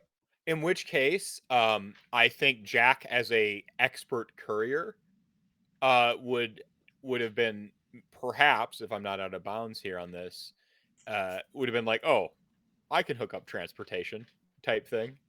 Yeah, Jaq immediately would have been, don't you worry about transportation. I got this. In that case, then, could we then roll it back and say that Jaq is part of the delivery plan for the art, and just because they are a stranger, they're, like, new to the town, and just be like, you deliver this and see what happens next. Like, so as part of your infiltration process, Jack's gonna, like, be like, I'm here with a painting, and then, like, you're gonna sneak around back, like, that kind of thing. Like, it's part of the plan. I mean, aren't we initially going for a conversation, not an infiltration? So the infiltration is just in case something goes sideways, but no, the idea was to have the painting help with the discussion. That's so why the painting needs to be sent ahead of us by some time. So the painting should be there ahead of time. Yeah. Okay, Jack could have potentially done that ahead of time, and, to, like, have hopefully they hung scoped it the up island a little bit. Yeah. Okay, so then it took 3 days to make the painting. On the 4th day, everyone met up. Okay. Yeah, like, Something you would have like had a that, 'cause I courier, did like, 3 get it rolls. there ahead of time type thing, I think. Yeah, Yeah. like, the courier has it in transit, so it'll be there when you go later on tonight. I think it's really kind of the. Yeah, sorry. Okay, no, it's fine.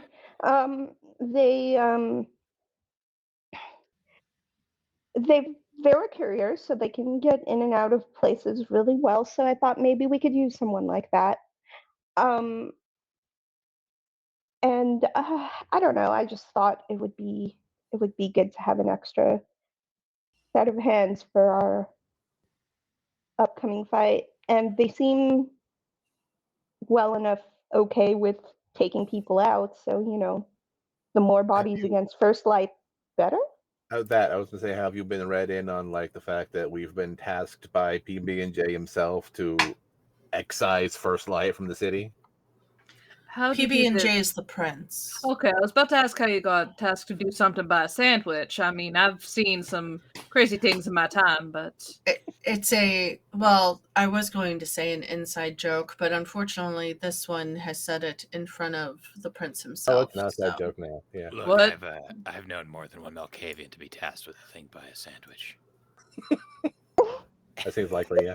Oh, I don't think that I've made my introduction to you. Hi there. Oh, like there's just like a voice, and then suddenly, Sorry, I thought I was like, I kind of fell into my Nas protecting and primogen ways. There's no need to being apologize, my friend. invisible and then killing people if they try to mess with her. I appreciate how you. seriously you take your job. I admire that quite a bit. I'm wretch. and you see a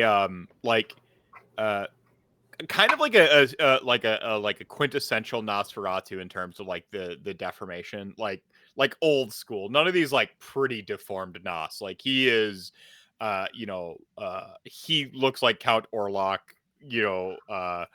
Like melted wax, like old school Nosferatu, dressed like a 1980s like punk rocker, with like a leather jacket and an ironic Margaret Thatcher shirt.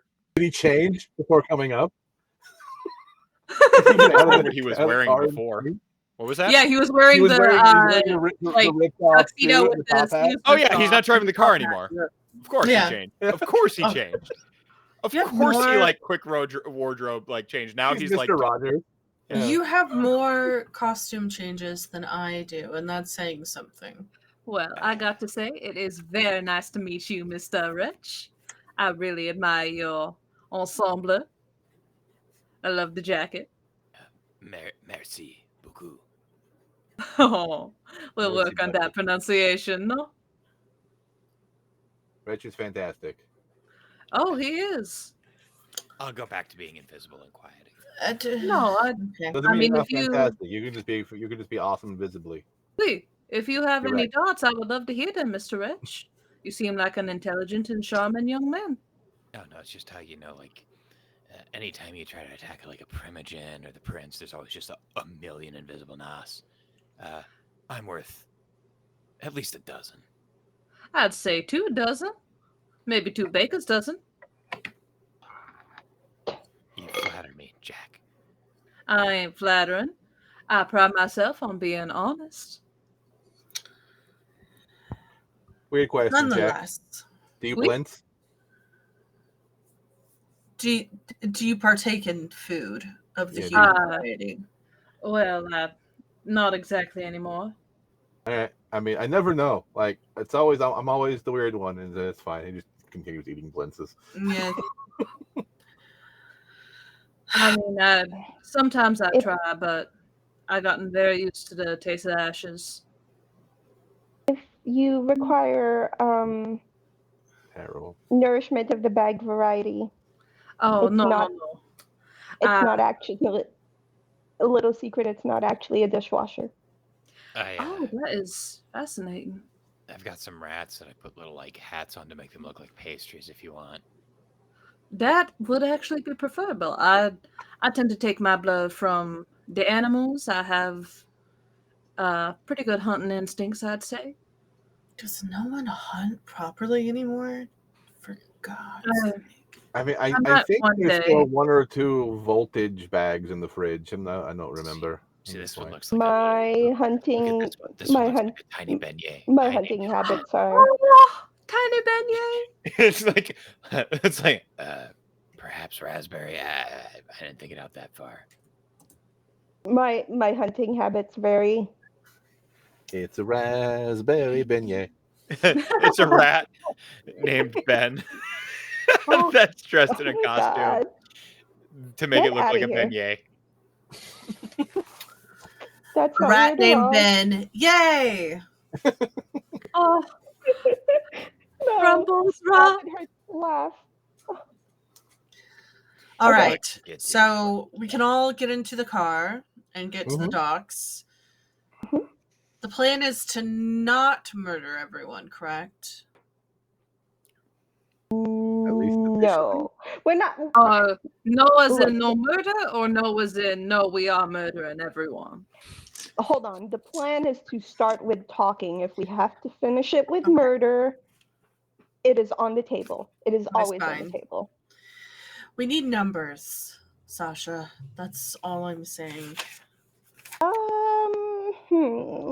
Yeah, honestly, Well, if we can get them to help us deal with First Light, if we do it, if we have to take him out later, he'll have that many less guys.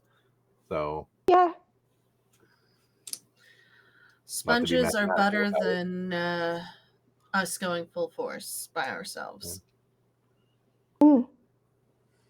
I don't know how many of my cohort are left, if they've replenished the membership with newer, younger kindred, but Newer, hotter models.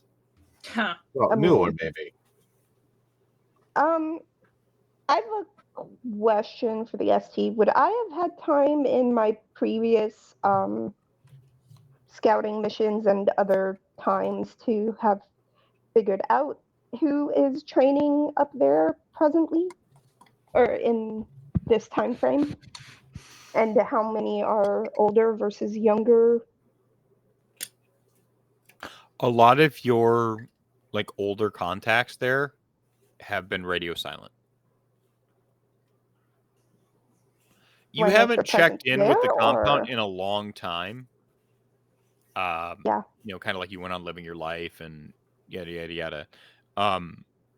You went to reach out to some of your older contacts and got nothing back in all of the traditional ways. You know, like you probably have some like, you know, like overt ways like texts or something from burner accounts to burner accounts. You probably have some like old school ways like, you know, leaving Codenames or something. well, like leaving a letter in a locker at a certain, you know, like public lockup type thing when you see the, you know, like different like specific iconography, maybe. Yeah, like if they doodles see and this spray code. paint on this spot at this time, they knew to reach out. And you went through all of those means.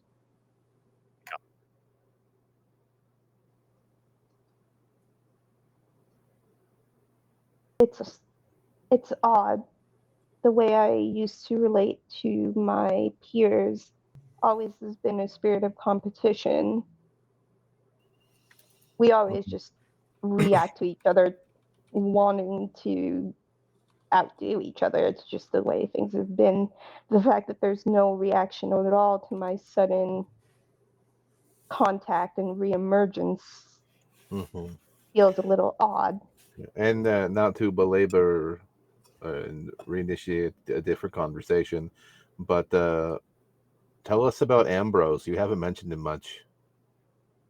Like, what's his deal? How do we? Yeah. I've only heard rumors. Yeah. Yeah, he.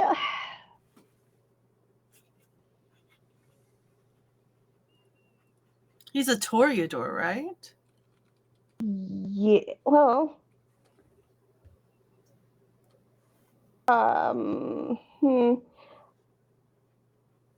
I tell you guys that I suspected that he wasn't? I'm pretty sure it came up with someone. Was it probably Rory? Yeah. Well, that's the thing. That's what everybody wants. Or that's what he wants everybody to think. I suspect he's not actually a Toreador. She looks at Asher like. But I mean, that leaves honestly a lot of options open. Like it could be. Ravno? Banu Hakim. He is not a Ventru. I would have sniffed that out a while ago. I mean, if he's No. Ravnos, I might be able to figure that one out. I suspect Banu Hakim actually. It's the one, yeah, that seemed like the whole compound thing lends itself to that a bit, you know. Yeah, and I did some digging up. The name or Shogi came up. Some kind of Banu Hakim Methuselah? I don't know. It's all really, really fuzzy. Can I make a smarts check on that? I was about to say, if you'd like to roll a like an occult. I don't actually. Good. I don't. Could I? I don't actually. Oh, yeah, go Can I ahead. roll? That's a Jaq thing. Can I roll a cold? Now Yeah, the go question ahead. is it a Chicago No. Methuselah? No. It's not. Nope. Okay. No, Because I was it's like about to say, can I it's like utilize one of something- my can I utilize one of my little things? No. Interesting question. Because Banu Hakim, would my blood magic specialization apply? Yes, because he is very big in the blood magic community. All right. One more die. He's super big in Bloody, the, extra magic-y. yeah, like. And I just started. Some Damn, rituals and stuff. Fun fact: Sasha doesn't know this, but apparently he's like the oldest Banu Hakim in existence. I Something mean, like that. I don't know active. 4. 5. In existence right now. Also 4. Super all old right. guy TM.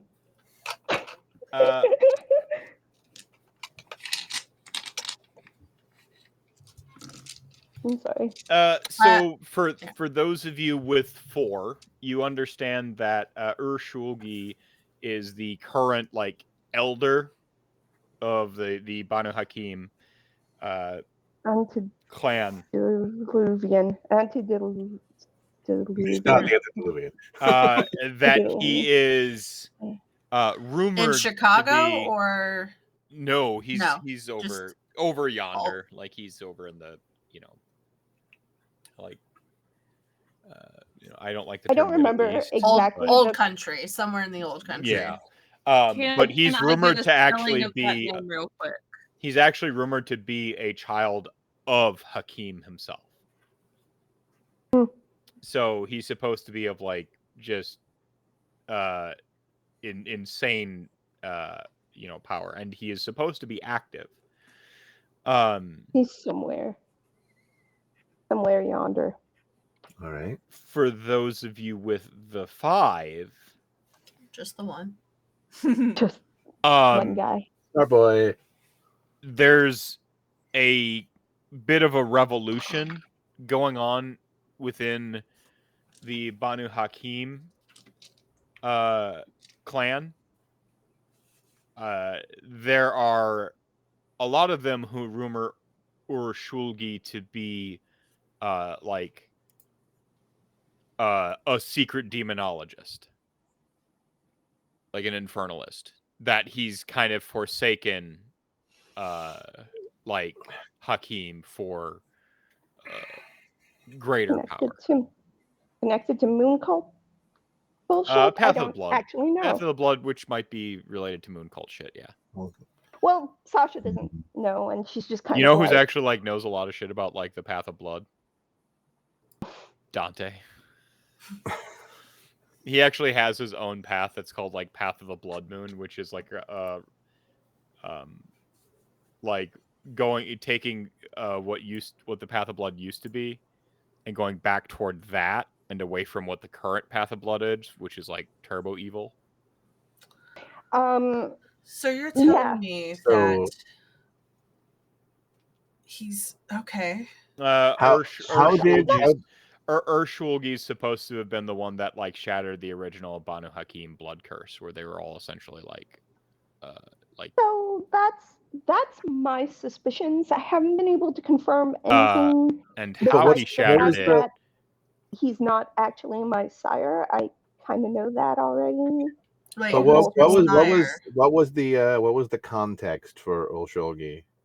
Actually, Anne forgot. I think she was spying on a ritual that they were doing. It was during that cult fucking ritual. Yeah. It was during the cult ritual. No, but I think it was either Zorn spying on something and she jumped into it and saw that there was a ritual happening. Yeah. Okay. I don't remember what I told you, but what I remember my notes being was he was setting up a trade with Urshulgi. And both setting a trade with us. Okay. That's where my suspicions are. And if he's not your sire, who is your sire? So what his clan is could still be a question mark, by the way. Like, just setting up a trade with Urshulgi does not necessarily make him Banu Hakim. Yeah. I don't know. I don't know. I have, like... I'm just starting to suspect that he's not my sire, so I'm still working out the details of that. But if storyteller, if I were not a Toreador, I'd be able to tell, right? Like I know what my clan is, right? If there was some discrepancy. So technically speaking, I would know, right? No. Technically speaking, you don't really know what clan people are. No, but my own clan. Nope. Even my own clan? Nope. Okay. Nope. Technically speaking, you don't.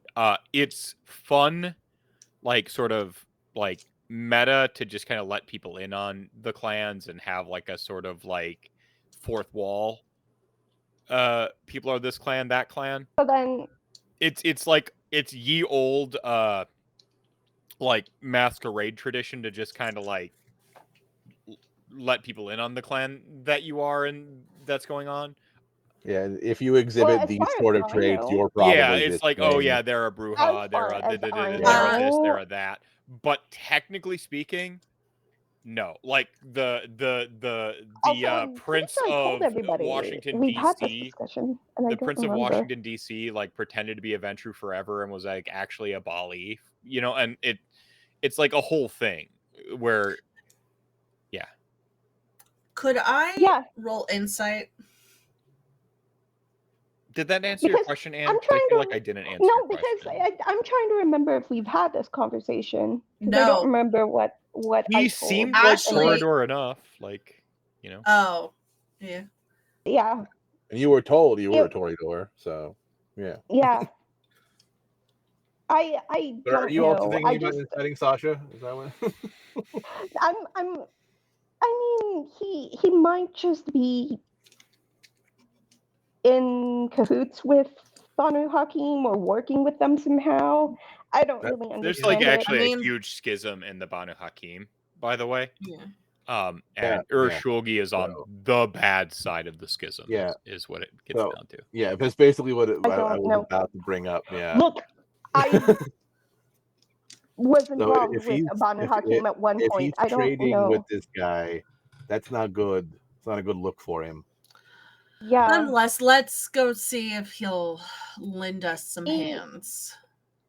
He very much values physical ability. He's not your standard, ooh, everything's pretty type of Toreador. It's where listen, I don't know. He doesn't behave like your typical ooh, pretty things Toreador. You know? He finds beauty in the martial form.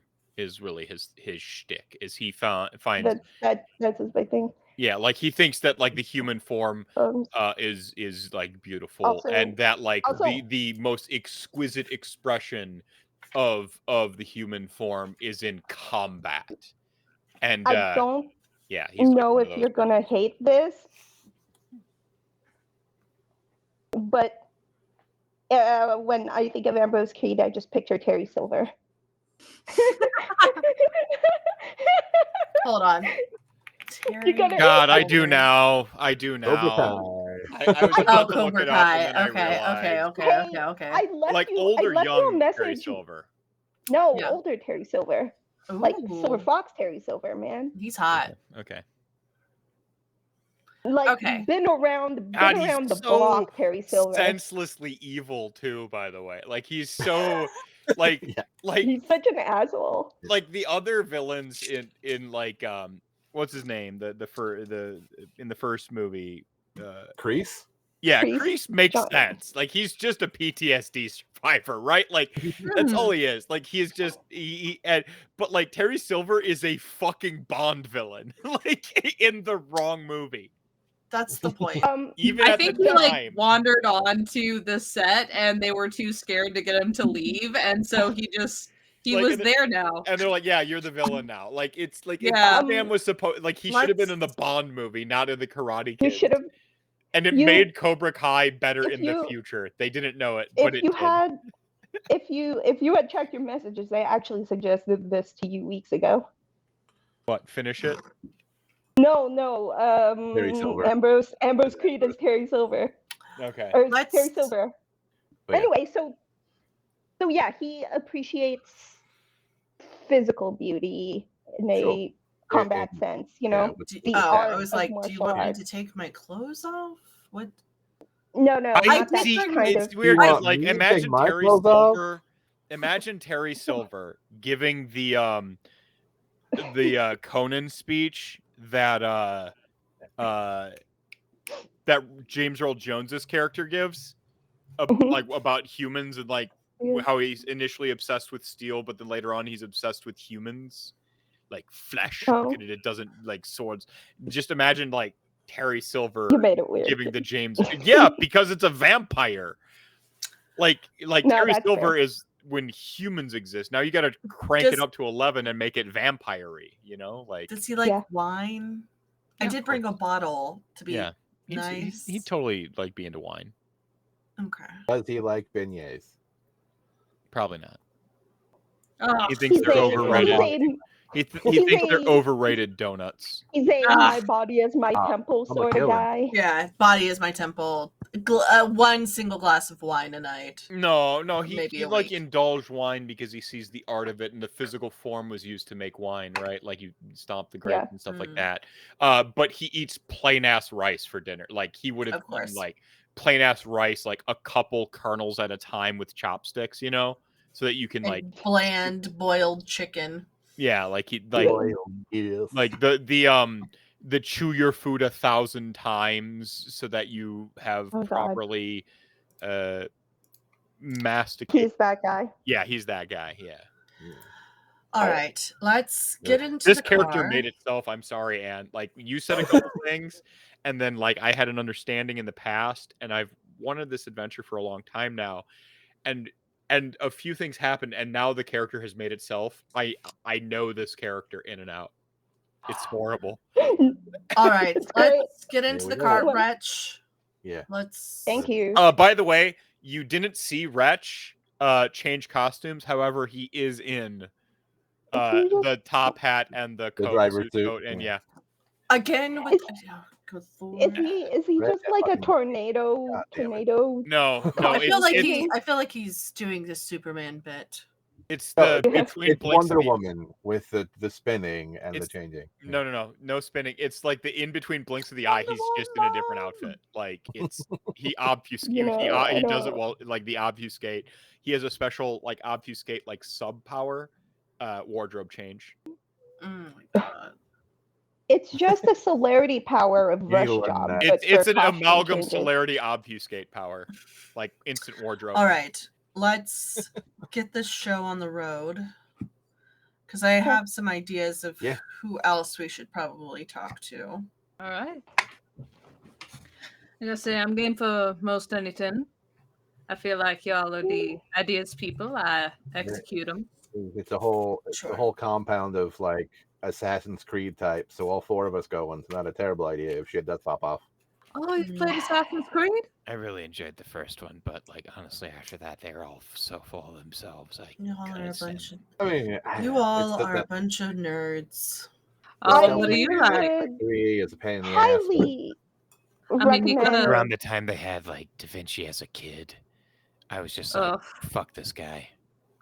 I would recommend a lot of historical inaccuracies, and as a professor, I do But find that's sort of what made it fun, highly- you know, is the way they played with history. No, they I should have will recommend. They should have abandoned. Having Yes. covered alternate reality Yes. is Not you know, accurate. I Sasha, appreciate it more. What do you I- recommend?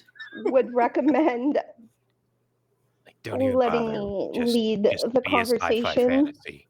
I'm not sure how he is going to take your sense of humor, Rory. I mean, I survived the prince. I'm not too worried. But I'll attempt to be quiet. Yeah, attempt harder. I love He'll you. attempt harder all night long. Fuck. Wow, Rich, your voice just got very strange. What happened No, there? No, that was like a voice of God. Like The voice- on the radio came on and it says that and like Harder. and that wrong. was he'll Harder. attempt Harder. harder all night long by No, fucking, I hate you Duran guys. You guys are the worst. Yeah. You know, there's actually a much darker meaning to that song, but we don't got to get into that right now.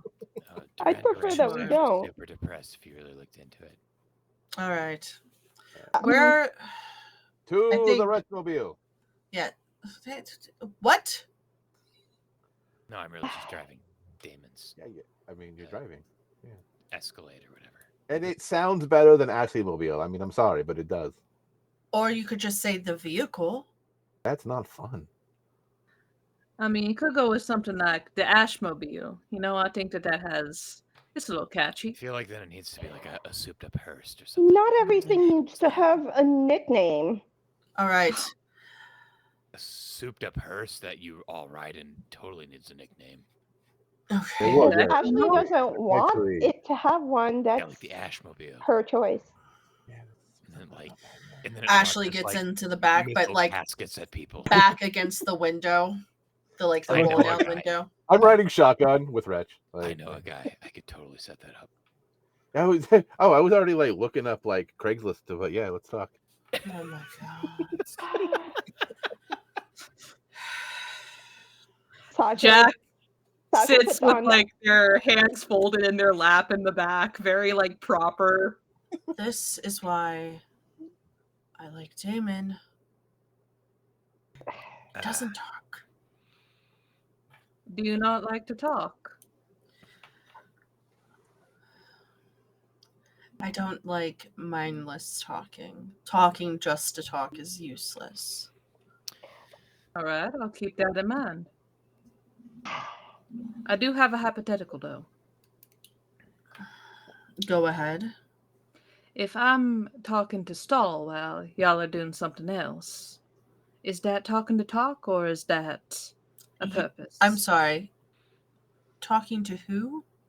Just talking to an enemy, you know? If We stall for time. Oh, that's just banter. Banter's fine. but fantastic. Talking shit is I perfectly turn around. She says banter's fine, but she tells me to shut up constantly. So always. Yeah. You ramble, Rory, about mindless things. I'd say a prudent mind Trying to broaden understands your that talking about horizons and- nothing is the times where the most vulnerable. Sasha saying puts the her most.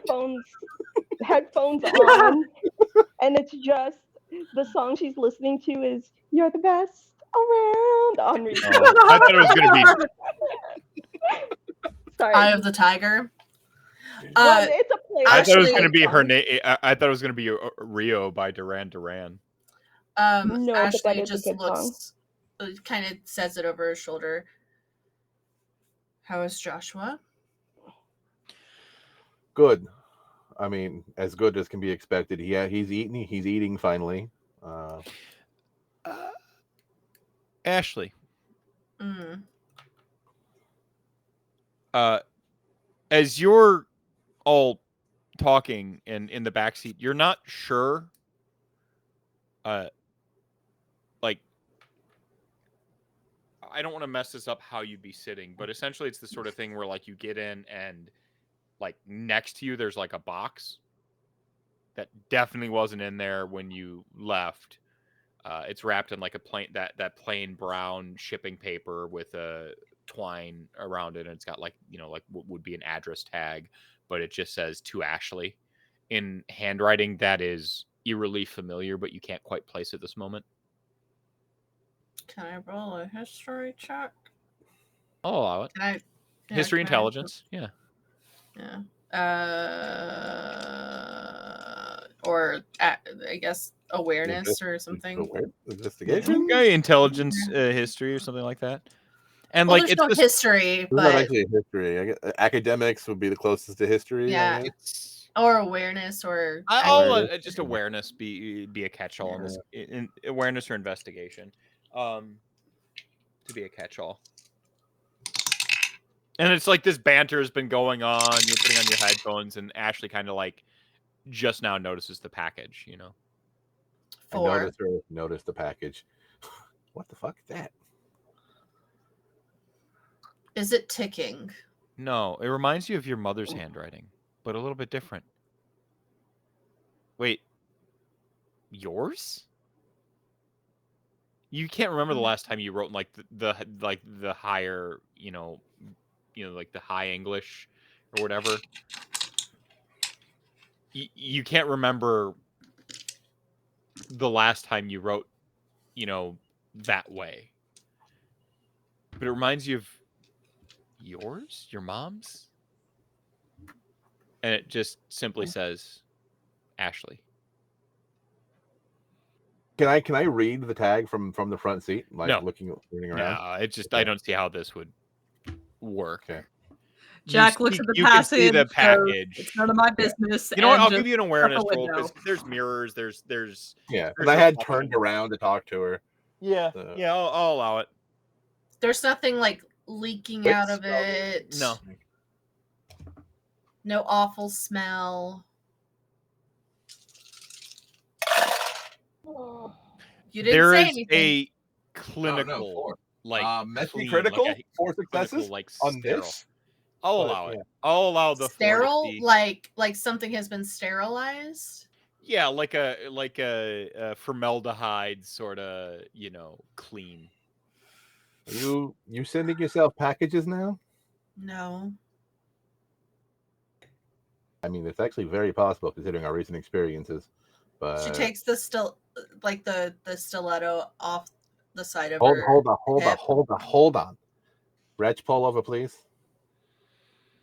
Yes, I'll get out of the car before. That would be smart. Just in case. I don't hear. I don't think it's a bomb or something, but It's not we don't know. ticking. It just smells like a Wretch morgue.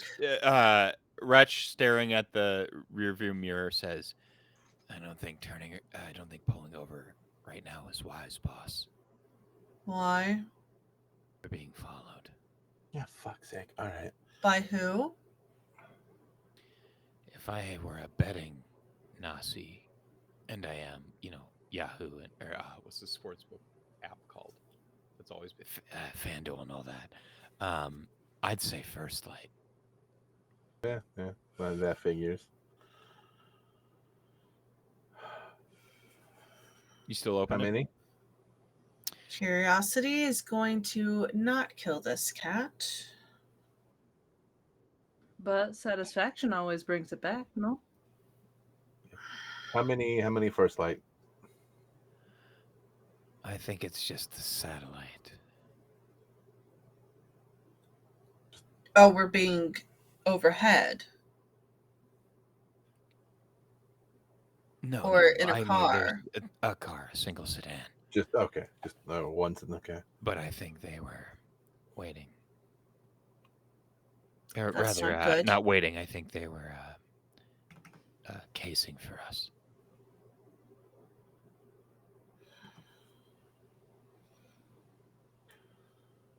We don't really need them following us to the boat. I can Or learn to the from- island. Yeah. Ambrose will think it's a trap. Mm-hmm. He's already paranoid enough. Find us a nice alley, maybe. No. Pull into. No. Sasha, what does your heart of hearts say I should do? Sasha lifts up the headphones and she just says, "All right, it's not making any noise. Oh no, there's the first. We're being followed by first light bulb. Oh, do you want me to just take care of them? How many of them are there?" And I look over Be to see how one many. car. It's I one don't sedan. want a fireball on the freeway. You know. I mean, It's I one- want to, but Masquerade breach. As much as Exactly. we can get away with a gang war in that's why I Chicago. was like, if we go into an alley, I can just blow them up. That's not a fucking problem. I mean, you could go full on speed on them and just jump out on top of their hood or something. Make it fun. I mean, I could. And shotguns I mean, don't what if break I- the masquerade. You know. Yeah, I could. I mean, I have more subtle means of doing them. I could take care of it. Just tell me what I'm doing. Losing them, luring them into an alleyway. Are we Lure gonna them John Wick in, them I on the guess. open highway? Like, Oh, we are not doing the open highway. That seems Yeah, I mean, too risky. we either lose them or we get a nice secluded area to. No, we lead them someplace Yeah. secluded, and we make sure they don't get back to whoever's in charge. I mean, if they get taken out, that means that they're gonna know that we know. Ashley's going to get to the window and roll it down. I'm gonna rouse and prep some chemistry. okay. I don't get hungrier. So chemistry, the vampire can create a brief but vivid hallucinations, distracting and drawing the attention of those affected. The hallucination can affect any single sense, whether it be visual, auditory, tactile, and occurs long enough to make an impression before ceasing. So I want it to look like we are turning. Okay. And going a different direction to lead them away. I don't get hungrier, so it's a manipulation obfuscate versus composure wits. Okay. I will roll my manipulation obfuscate.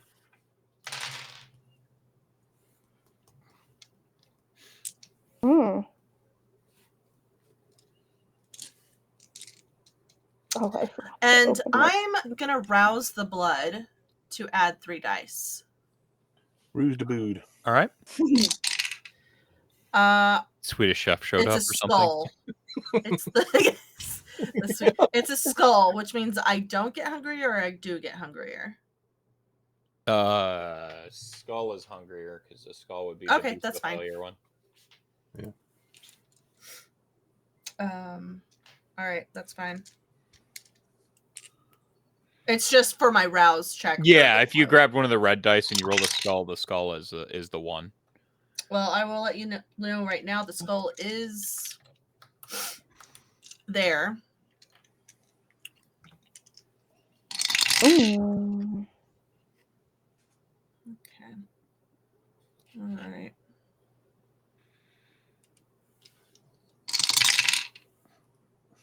Oh, that's hysterical, actually. They would have to. Do I want to do another willpower to roll 3 die? I mean, I have. I think you only do it once per roll. No. Willpower. Yeah. Not right. Oh, I thought you already rousing the blood is different from willpower. I also have Fata I already Morgana, roused. which is like all the senses. Help me Oh, on Fata the Morgana is a good one. Yeah. You know, I'm gonna. I'm not gonna use a willpower. Okay. 5. Okay, that's pretty good. You see the sedan plus a bestial. You see the sedan turn off, like as you're like going and. Huh. They turned off. Yeah. No, And would I took have care of it. time? Would I have time to have seen them? Yeah, like you saw the Like- sedan and stuff like that once it was pointed out. Okay. Would it be? Oh man, this might end up being stupid, but I want to try it. Where is it? I'm gonna do it because this is my favorite vampire trick. Yeah, I want to jump it. I want to know why they went after us and who sent them and stuff. Okay. Well, known blank body. Look, I want to know who they answer to, so we know who to kill later. I don't know. Just all of them. Listen. Okay, so I'm gonna do a little rouse and then jump in there. Listen. Okay. Look, everybody has their thing. Apparently mine is Auspex. Okay. It's supposed to be shotguns. Also shotguns. Hey, look, I can use my brain for things. Okay, so I'm gonna rouse the blood to activate this ability and succeed, and I don't get hungrier. I'm gonna do the thing, which is resolve plus Auspex. Difficulty 3. I'm gonna make it a 4 because you're on a highway driving and trying to like pinpoint the sense of a person inside of the sedan. Cool. Here we go again. I'm gonna do another rouse for 3 more dice. Let's roll. Okay, I get hungrier, but that is resolve plus Auspex plus 3 more dice. Oh yeah. If you have a higher blood potency, don't forget that you get your. Wait, hold up. What is that? You get half your blood potency to all your active discipline uses. Wait, what the fuck? I didn't know that. Yeah, it's like just a constant rule of the whole game. Half rounded down. Yeah, down? 1 doesn't do anything. So at 2 blood potency, you start getting bonuses to all your disciplines. Well, I'm at 3. I'm at 3. Yeah, right? so you get 1 bonus die to anytime you use an active discipline. You get an additional die to using. Can I roll that additional die? Because I did not know that. You want to pass harder? Like 5 did it. Like it was. Leave me alone. Okay. Okay. So here's the situation. Yep. So I'm at 200 now. I rolled a messy crit, 6 successes, but a messy crit to jump into this guy's senses. Yeah, so you like. You're not coming out. I know what I'm gonna do for the messy crit in this situation. Oh, I've got a great one. It's either shotgun or. No, you grab shotgun because shotgun is more fun, right? Than the driver. The driver is like hell bent on turning, right? Like, no, we got to go this way, right? I'm telling you, they went straight. No, I saw him go, and they're arguing, and he turns right and like, and then they get a ways away. Shit, lost him. I told you we should have went straight. Look, it's no big deal. It's no big deal. We've been watching that dame's apartment for I don't know how long. Like since the drones and the explosion. I don't know. Yeah, for something big, something important. That looked big and important, right? A bunch of them getting in the big Escalade. Yeah, that was important enough. And they're like kind of arguing back and forth about this. I am still aware, right, in the car. Yeah, like I've got the senses, and I'm doesn't make sense to us mere mortals, but it's a real and actual thing vampires can pull off. Yeah. And she just quietly says, "They've been watching want like McDonald's? They've been watching us since the apartment and the drones." Yeah, we knew that, but we didn't know that they knew where you lived. Yeah, they're watching your apartment. Yeah, that's new. The fireball was at your apartment, as I recall, was it not? True. Yeah, the fireball was at my place. That one escaped me. It's another thing we can pin on that piece of shit. All right, yeah. Well, We lost them, correct? Yeah. They Yes, are definitely they are definitely lost. But then we can go. I'm gonna ride this out. All right. So is there a distance situation, or once I'm in? There's no distance it's situation, for the right? scene.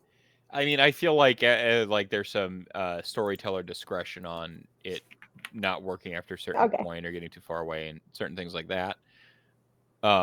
It literally says at some point like storyteller discretion on some of the stuff. I'm just Sasha's just gonna tell Ashley like I'm gonna ride it out for as long as I can. Cool. See if I can get So more as information. you say that, the one's like, "Oh, like getting hungry for like what like McDonald's or something." And the other one's like, "No, it's like you ever have a craving for something like you know it's delicious, but you can't think of what it is." And then he like looks over at the driver's neck and like the veins. Now, a human's mouth can't exactly puncture arteries and stuff in the neck. Says like, you. Easily. I mean, not easily, but goddamn does he try with your weird bestial hunger. Meanwhile, your voice, Sasha, is like, I couldn't help myself. And the passenger just goes and latches on and bites into his neck and starts tearing into it. And your beast starts talking to you. You won't have you don't go after blood the fun way anymore, do you? Just a reminder while we're both in his senses, what it's like. And the guy just tears, and it is visceral. Like you can feel his neck resisting, the blunt human teeth and stuff. But with enough tension in the jaw, he manages to break skin. The car tires squeal, and back in the car, everyone hears sort of distantly the sirens that would go on for like a traffic incident, distantly. Yeah. Fun fact: it is actually if a human is committed enough, they do have pretty high like bite strength. I have seen somebody rip into the neck of somebody else. Oh yeah, no, the jaw. Like humans actually have like the land animals. We have like the 4th or 5th highest like jaw strength or something insane. Yeah, I think in response to her, beast just says, "Been kind of busy." Yeah, it's like wolves, hyenas, humans. It's like we have like an insane bite jaw strength. Yeah, we just normally hold ourselves back because we're like, this is going to hurt. Yeah. Yeah, and I think Sasha. Yeah, or you like shatter teeth in the process, and yeah. Sasha just kind of appreciates it for what it is for a second. You can feel the warm vitae like on your face in the Ashmobile.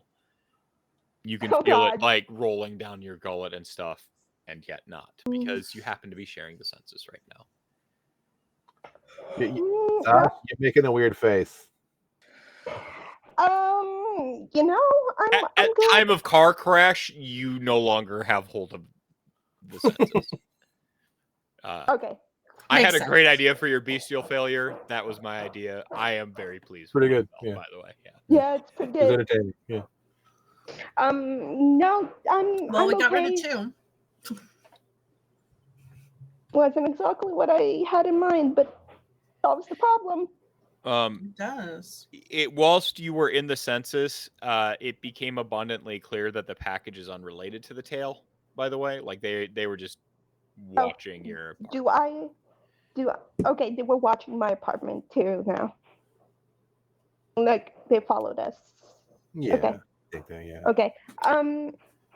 So I don't know for sure, but I don't think your package had anything to do with that. 2 separate problems. We'll open it when we get to the docks. Sure. Yeah. I just wanted to. Congratulations, you're at the docks. If you wouldn't mind, I could take a look at that real quick. I mean, I'm pretty good at looking at things that are concealed, judging weights, materials. Sure. It smells like formaldehyde. That ain't no problem for me. I've spent more than enough time in a morgue.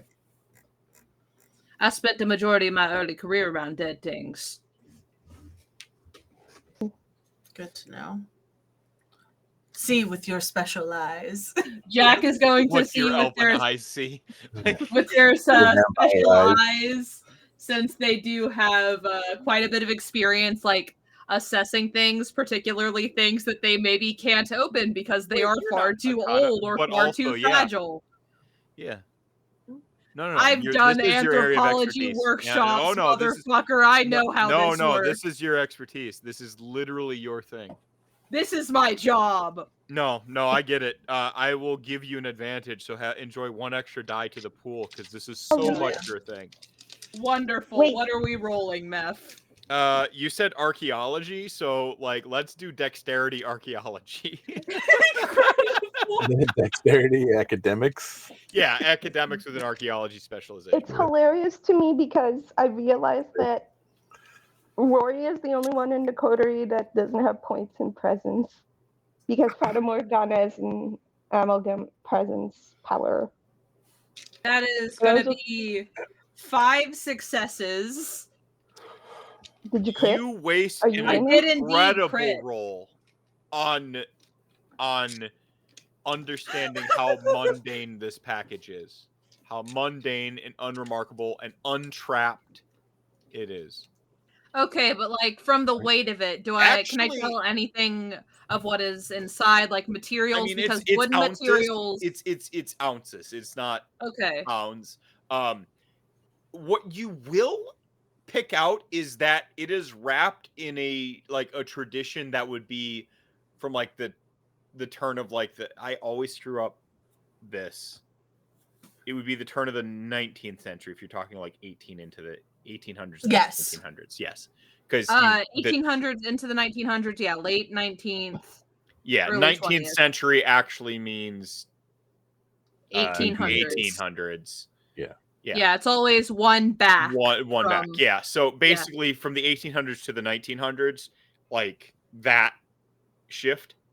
Okay. All right. 19th century. It's yeah. 19th century. Yeah, it's like a style of rapping that it was prominent from then, and like materials that whilst new would have weren't we don't currently use them in that way type thing to rap anymore, but like if that makes sense.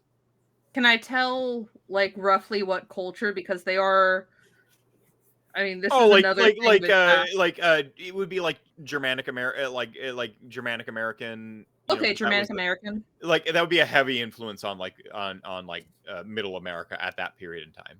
Okay. Even if it is an Irish family that immigrated, they would still be using the Germanic materials and. Well, it depends on what region they're from. Chicago. See, that could go a couple of different ways. I had family that immigrated. Yeah, my nonetheless.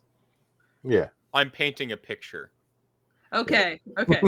A very specific picture of something I think Shelley's already picking up on. All right. So this is late 1800s, early 1900s. It's Germanic in style. We don't use these materials no more. Your grandma. Your grandmother? That's nice. You know, I was born in 1920. Well, no, right? but you're getting a package from your grandma. No, that's my handwriting, like from whenever I was in school. So you're getting a package. Don't ask. I don't know. We're outside the car, right? I'm gonna step away and I'm gonna turn my back. Yeah, you're in a pretty classics, like I know it's dock. The Midwest, but it's like Miami Vice style docks, like I'm going to activate. It is winter and snow is beginning to fall now because I want a beautiful snow backdrop to all the violence. I'm turning my back to you, you creep.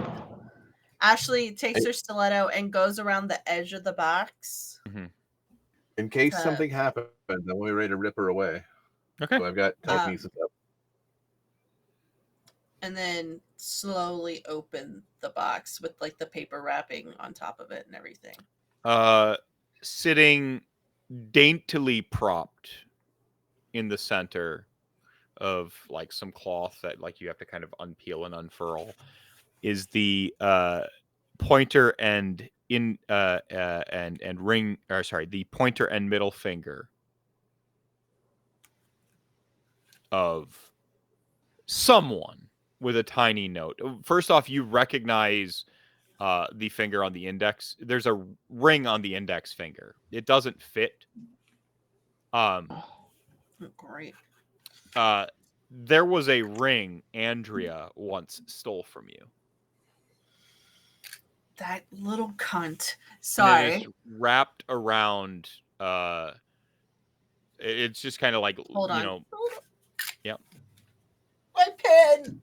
My pen.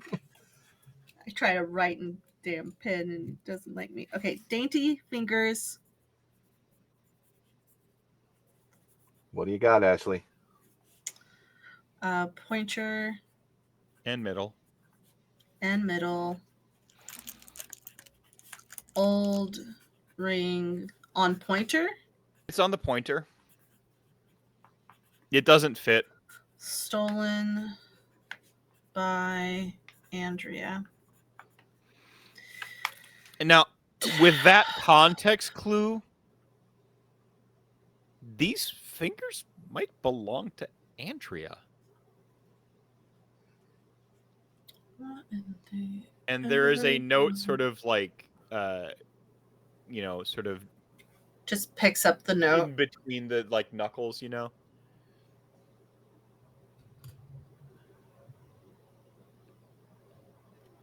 It's been a long time, Ashley. I hear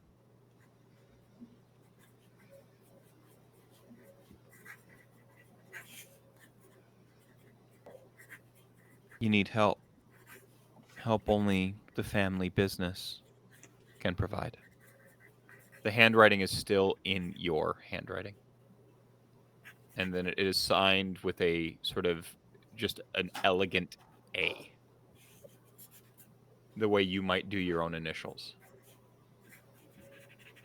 And you get a searing pain in your temple. And flashes of family photos begin to sort of careen across your vision of you with a twin sister. Changeling?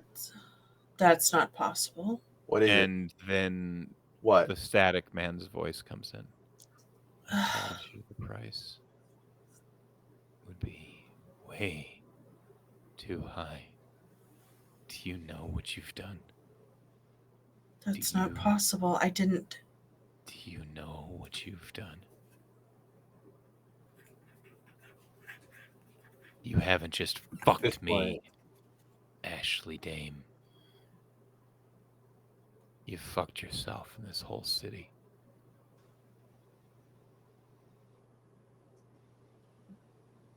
Do you know what you'd do to a place when you pull a soul that shouldn't exist out of the nethers, out of the nether realm, out of the abyss for your own selfish means? That was a dream.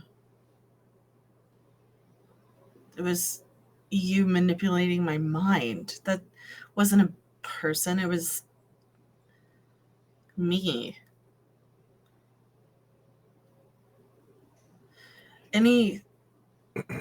You wished for a way. You wished for power to undo our contract. Well, it was more to get rid of you, but... In 1,000 worlds under 1,000 stars, do you know how you get rid of something like me?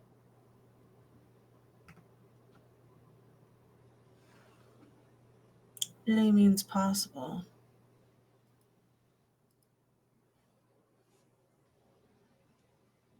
Ashley kind of looks up and looks back at Rory. At this point, you've been like mind talking, and I've already come around and I'm looking in the box. Curiosity overtook. Fingers. Jaq is like halfway between walking over to Rory and also looking and being like, I'm so respectful of privacy. Look at how respectful I'm being. What are these fingers? Andrea's. Oh, they're fingers? Are we sure Yeah. about it? No, I know those fingers. I'm gonna pick one up. Is there still any blood? No. It has been like surgically removed and preserved. But is there enough is there enough blood that I could taste it? There check is for venture? no blood. It would have been No blood, exsanguinated Okay. to help missed that, to okay. stop it That- from like clarification. decomposing and so like you would exsanguinate. Yeah, fair enough. Yeah. Hence the formaldehyde smell. Yeah. Shit. Well, I can't double check, at least for Clan. But She's gonna take the ring off. It This is would have my been one odds. of like it would have been one of William's like presents to you, one of the ones that Yeah. you just like tossed in a jewelry box but still took quite an issue with when Andrea, like went through your things and like it's that sort of possession, right? Did you drop the note when you? No. Okay. Hand, Jaq. We? Yeah, here. Pawn it. Do whatever. The ring you can roll like, I don't know, archaeology, anthropology. Hell yeah. Yes. Jack's immediately like, okay, we're dating this ring. This is an artifact. Fuck yeah. Like, they get visibly excited at the fact that they've been handed something that is like even slightly old. So William had a problem. He was really, really good at spending money and had horrible taste. But like he thought expensive things automatically meant good things. Even though he was born into wealth. That's the funny part. Yeah. That's the hilarious part. He was a rich person with no taste. Sounds familiar. So most rich people actually. Hey, 6 successes because this is Jack's Of course. best thing. Of course. Yeah. So I have to like make up a bunch of shit I wasn't. While prepared you're to make making up that shit, Yeah. Ashley's gonna look at Rory. Oh, like this would totally be like some Persian like stolen cultural artifact type ring, Probably. like Oh, most likely, yeah. Very Hobby Lobby of William. yeah, like what turquoise was actually a very expensive commodity during that point in time. So it'd be like this really expensive like Persian turquoise, like gaudy, ostentatious ring, and you like can perfectly date it to that time period and stuff like that. The sort of thing that would have like been like a lost treasure, the sort of thing that like a British soldiers occupying an area would have completely stolen, from. Oh yeah. I wish I Rory? knew history better for Ashley? you and your 6 successes. We'll come up with something. Yeah. After the stream. You know how Sasha brought back the dead? Yeah, well aware. What did you do? It does have a seal of a griffin-like creature. It is not, however, a griffin on it. Okay, would you say that it's like roughly from the like Anglo-Persian War, like that? Oh, General... that would absolutely be like the time period, right? Like, okay, yeah. That'd make 100% sense because that's when the Anglo-Persian. Yeah, absolutely. They would have totally stolen a bunch of shit. Yeah, they did. They raided a bunch of things when they were doing their like waves of invasion. Yeah, and, just like stealing shit from. Yeah, a lot of artifacts are actually lost to history because they got pawned by British soldiers who then pawned them. And This is like literally that exact sort of ring. And by the way, it's probably worth a small fortune, like as such, to the right collector. Mm-hmm. What'd you do? I unintentionally did something. However, it might have like that small, like the griffin-like creature that is not a griffin, because like anthropomorphized things are like show up a lot in these sort of like Persian artifacts. Probably has something to do with like an actual family or lineage that may or may not still exist that might need their ring back. I don't know. Sure. Yeah. Might be a means of tracking it. Anyway. Anyway, you were saying something really unintentionally made something, someone. Uh-huh. Oh, it's so much worse.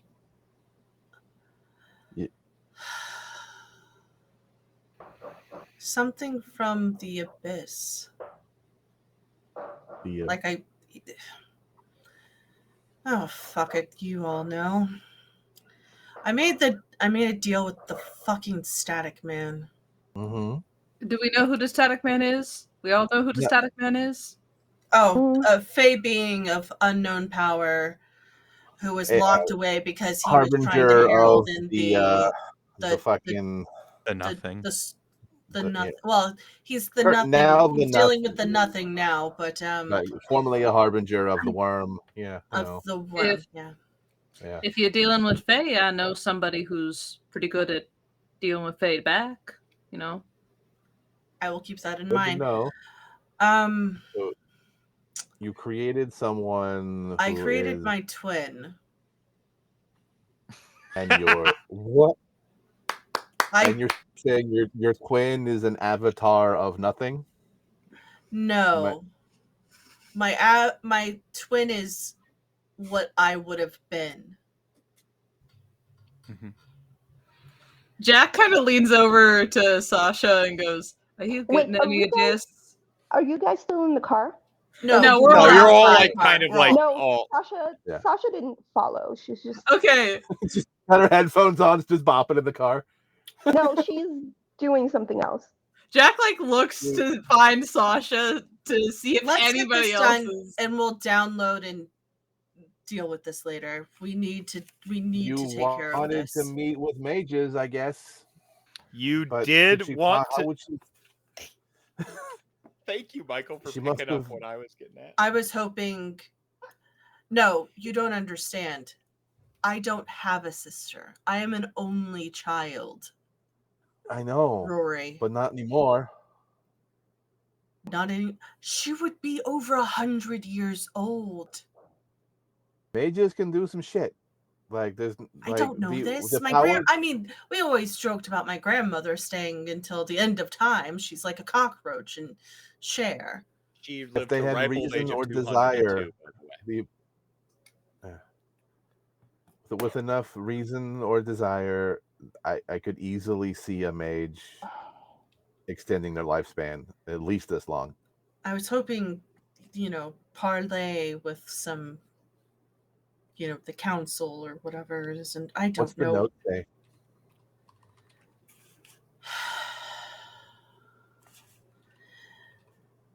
It's been a long time, Ashley. I hear you need help. The help the family business can fix. Family business being a mage. Yes. Okay. Let's take care of Ambrose and the island. There's nothing else to follow up here right now, but I also have something to show you whenever we get time. Can I see the note for a second? Yeah. I'm going to premonition the note.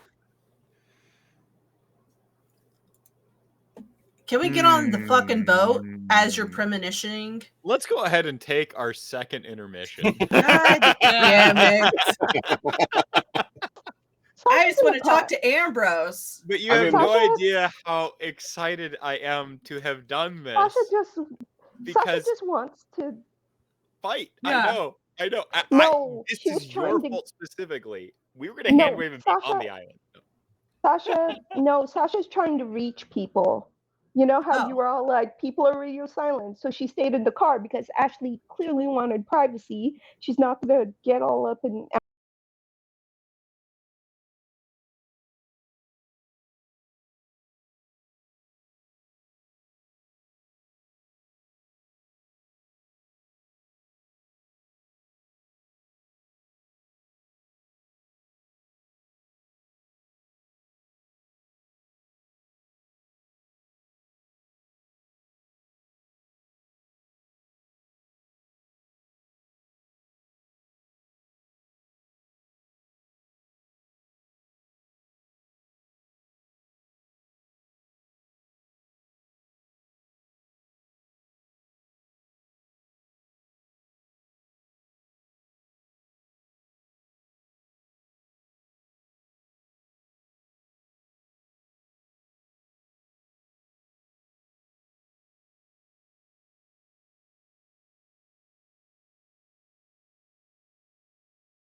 everybody. It's me, Mephisto. Mario. Also, I need you to know I was like glancing over at the Twitch chat every so often, and the first thing I see is Shelly's message.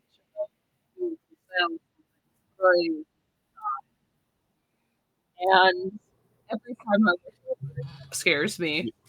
You cut out a little bit. You will bounce on it. Yes, you will bounce on it crazy style.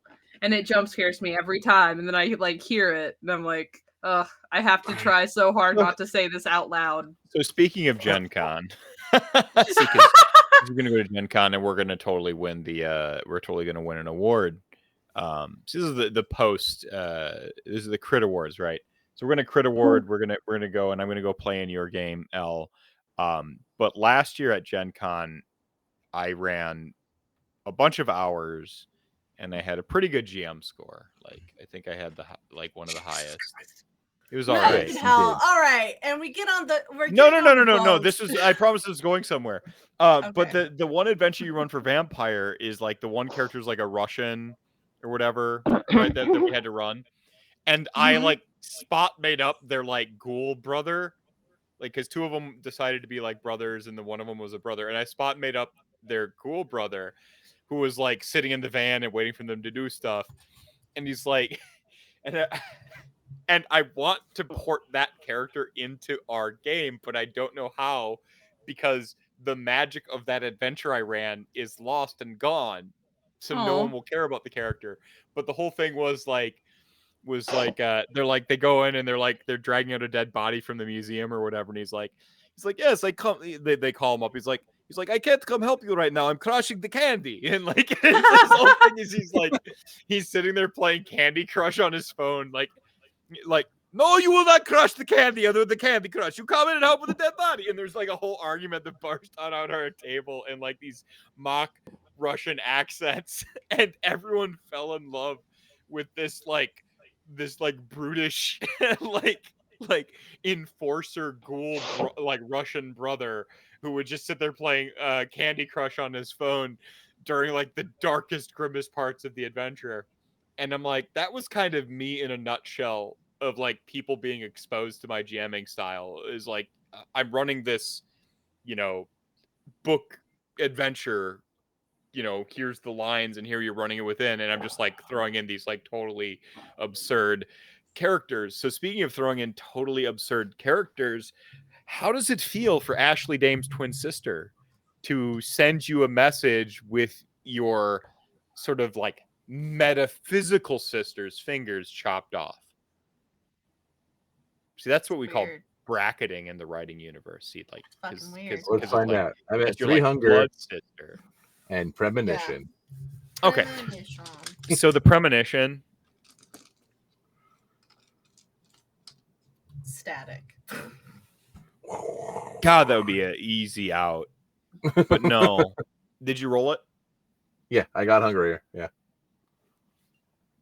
Don't you have to actually roll your aspects though?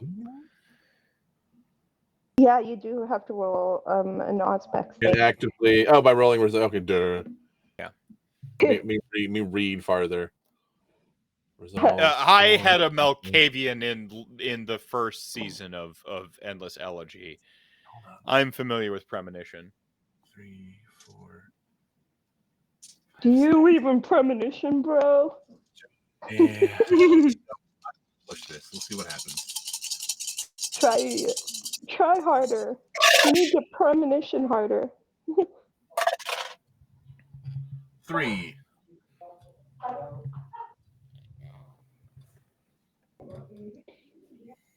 Did you willpower to reroll any dice on that one, or you 3 is no? Solid. Just okay. Just all right. Yeah. I'm gonna let 3 ride.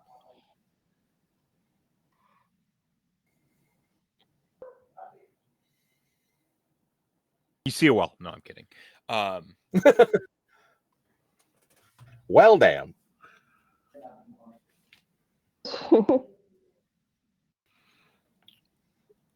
I'm using CW drama as my inspiration for this. Fair. First, your gaze is sort of pulled almost in real time like in a one-to-one right now, who sent this note, right? Like, and you're sort of getting a glimpse of that. And as many shots in a CW drama might, they start, sort of like we get a shot of someone like walking, and the camera's sort of behind them.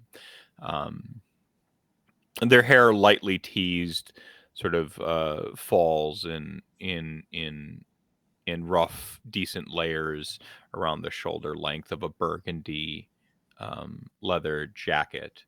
They're wearing functional, albeit fashionable, jeans and a pair of boots. It's me imagining Ashley Dame if mage, pardon me, like not so much leaning into the posh debutante lifestyle, walking through some of the real and actual awesome alleyways of Chicago. There's entire like markets that exist in these alleys and stuff like that, where you're going to find like really cool corner stores that sell vintage clothing and pewter statues of dragons and stuff like that. But in a world of darkness, there's also places that sell very old books and tomes. And if you ask the right questions, those places have back rooms where they sell herbs. And if you really know the right questions and maybe have the right amount of things in trade, perhaps speak the right language, they trade you in parts.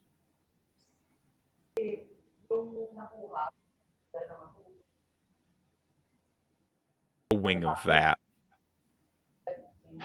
a talent from that, the sort of thing that you only imagine in your wildest mage-tastic dreams there, Rory. Parts of Chicago that exist but are walled off from the kindred.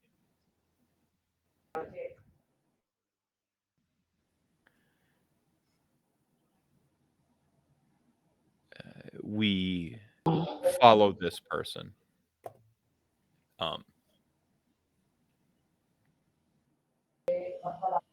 How old does she look? 30s.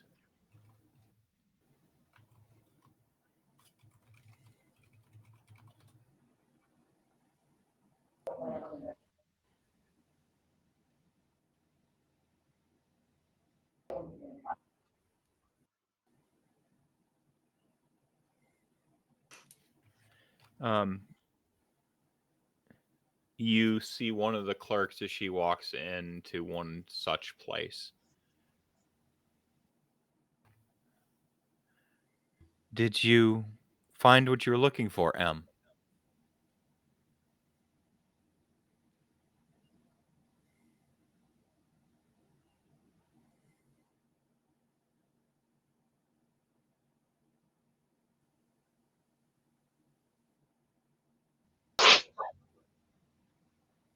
In the process of it, she says, in an accent from the old world.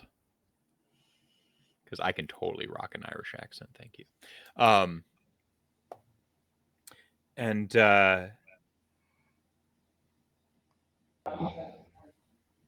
I think something else is looking for me.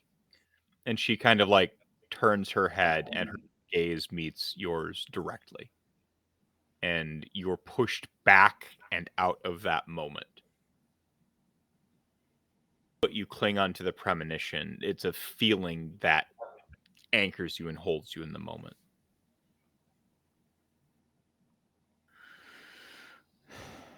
It's not evil. It's not some primal concept of, it's not that,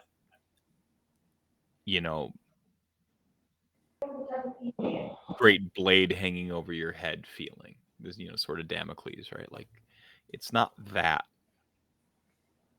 But there's a pit in your stomach, a gasp of breath you can't swallow after her gaze met yours.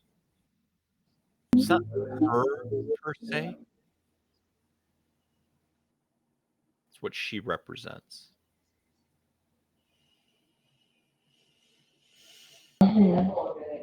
And then you see a chair. It's a single sort of silver chair sitting in a dark corner of a nondescript room on fire.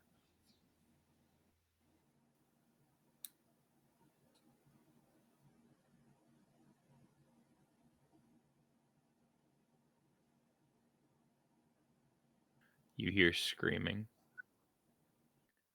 an otherworldly scream, being burned away, and then you see static, and then it's gone.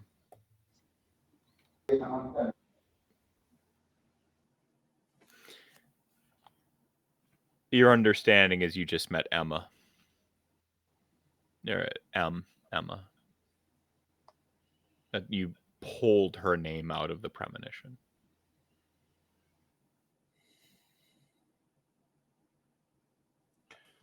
She calls herself Emma. Good to know. She looks a little older than you. I was 25 whenever I was made. I mean, I would have taken her mid-30s, maybe. She's not an identical twin, by the way, to Ashley. It would be like a fraternal twin, by the way. Like she is a little bit different. She's fraternal. She has an Irish accent. She would if she was raised by my grandmother. So that makes sense. Like if she was kept away from being raised in Chicago and kept in the old country whilst you were raised is kind of where, exactly where I was going with that. She's not right. How so? I don't. You have to remember she's a mage. I don't think it was. It's not that. There was.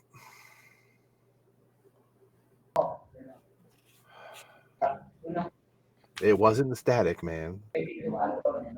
That's a different feeling. I felt that before. There's just something wrong, off. Not evil, but not great. I want to say maybe it's this nothing. Like it's. No, you don't understand. He's afraid of that thing. If it was the nothing, he would be over the moon. Then it's the worm. No. It's not him. Well, obviously it's not him. I mean,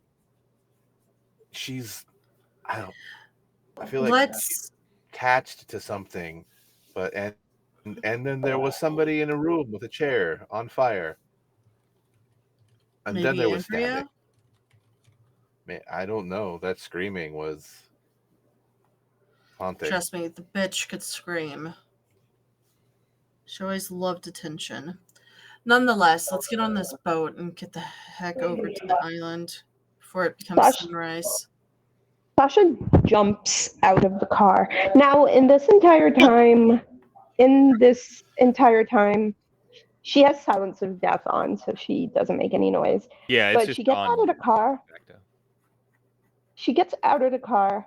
So in the whole time she's been giving Ashley her space for whatever, she's been trying to get in touch with people. Still radio silence? Just from her old cohort? Yeah, still radio silence. She just steps out of the van casually to head in the direction of the boat. And she kind of just reports to whoever when everyone's gathered again. She's like, radio silence on all the people I've tried to contact that I would have known on the inside. Have you tried contacting Ambrose? If I tried to contact Ambrose directly, what happens? I haven't yet, but I might try now. He would respond. Okay, he would respond. I was say. Yeah, like he's kept a cordial relationship.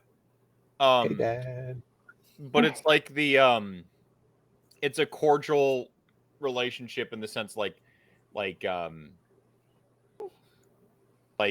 went to the college, he didn't approve. Like we're going to go with the dad metaphor that Rory just brought up. Like you went to a college he disapproved of. Like you know, like he gets one call a year. Yeah, like there's a one call a year. It's a very tense but cordial relationship. Wait, calling ahead to let him know we're coming isn't a terrible idea. She just hits like the speed dial on the phone because it's just there. Contact still, yeah. I mean, listen, is what it is, and she waits for response. So, I know you said Terry Silver, and I've taken your inspiration to heart. Oh my god! But also, it when you said that, so and it funny. Like it blended with. So I already had an idea of Ambrose, but when you added Terry Silver to the mix, it was like a chemical reaction. And so I apologize where our mind's eye is allowed to drift right now.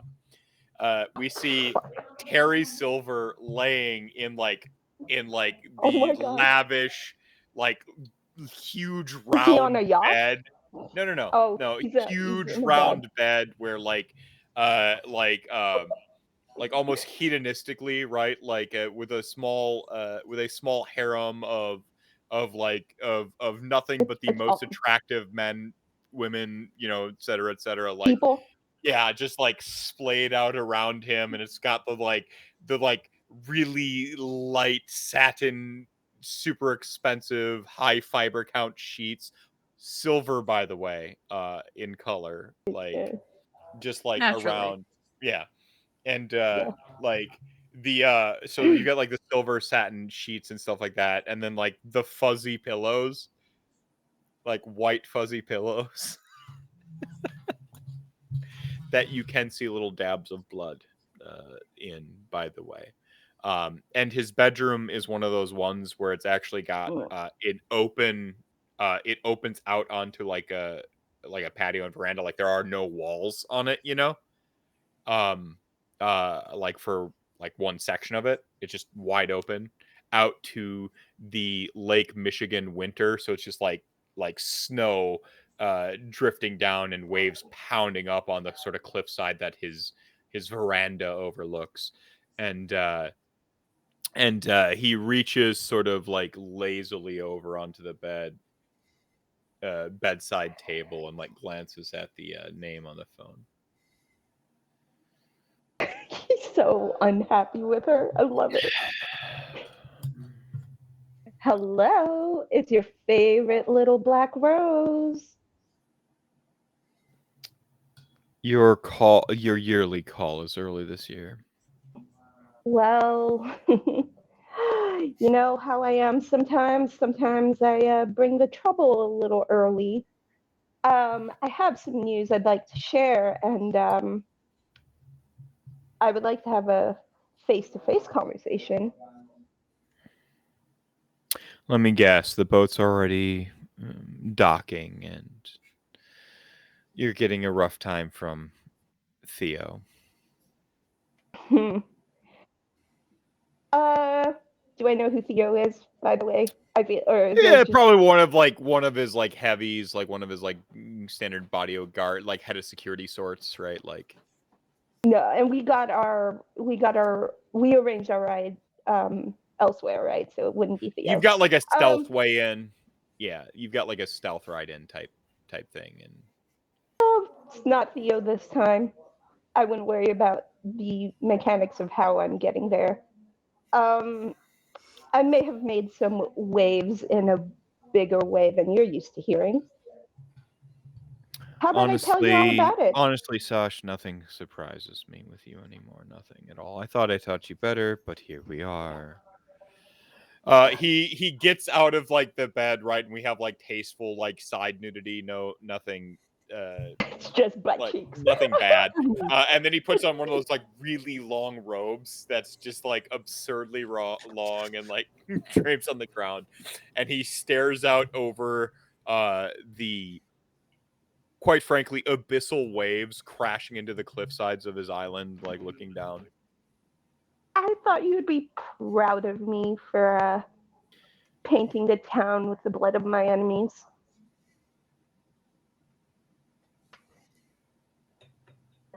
I thought you'd do it in a more fashionable manner. What I taught you was primal, yes, but purposeful. There is no purpose in the chaos you've been spreading. Perhaps it is time for a homecoming. Your re-education is about due. Re-education should just be an unsettling word anybody hears ever, by the way. It's just, to me, it's icky. And so do not take it as a fatherly. No, I was like, I don't like that. Yeah. She just looks at all the people that she has with her and she just says, am I to expect private tutoring sessions for this re-education? Unlike any you've had before, and I assume you're bringing company. You never can stand on your own, despite all of our teachings.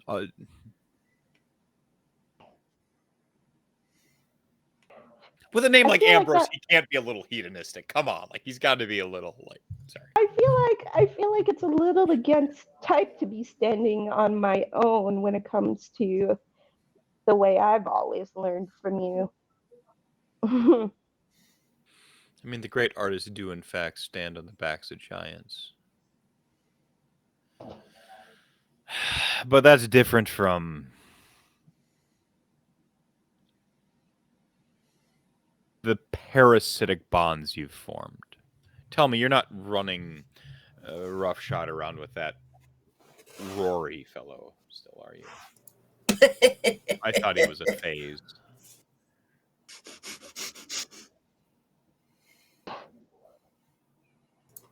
Do I need to make up a robe for him? No, Sasha's just like. I'll recalibrate some of the tutorials. Sasha's just like 20 years is a fraction of a phase. That's I feel like that is exactly a phase. Like 20 years when you're a vampire. Yeah. Like no, it's like 20 years. 20 years is just it's less than a phase. That'd be like 2 years vampire. In a set like like that'd be like 2 years. That's a phase, right? Like it's a long phase, but it's a phase. Like she's trying to play it off. Okay. Like if you're over. She's just like, as they're traveling, she's just bantering with him. It's just like, I think we've gotten on the boat. Yeah. Are we on the boat? Okay. I think driving the boat. I'm not driving. Nose goes. Jaq will probably be driving the boat if nobody else is driving the boat. Jaq is totally driving the boat. If Jaq doesn't have drive, I'm giving Jaq drive the skill. Like it just doesn't I'm fairly certain Jaq has drive. I couldn't open the PDF, by the way. It keeps trying to open it in Opera, and I'm like, I have. Oh, that's Firefox, weird. or not Firefox. Yeah. I don't know what's wrong. It's not on your end. It's on my end. So I just assume you have drive. Yeah. She looks at Lori and she's trying not to laugh as she's bantering, and she just says, "Look, if a one-on-one lesson is what you intend to give me, I'll take it. As long as just like old times. As long as my friends are well taken care of and not mistreated." Oh, I can't promise that. I brought wine. It's really on what they're made of. Oh. The metal. No. If it's a one-on-one test, if it's a true one-on-one test, they can't be involved in any way. If you want to mess with them, you're going to have to recalibrate your plans. You're usually good on your word. You've been out of the loop a while, my dear Sash. Your friends will have a welcome. But from there, I expect them to abide by our island's rules. They're few. And some tutelage will be needed. They will need to be educated in our ways.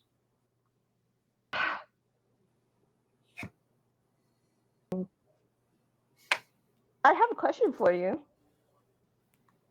Me or him? No, in character. Okay, okay. It's in character. I have a question for you. My old cohort's been radio silent. No one's been in touch with me lately. Have any idea what's been going on with the old gang? Did you throw them out to the wolves?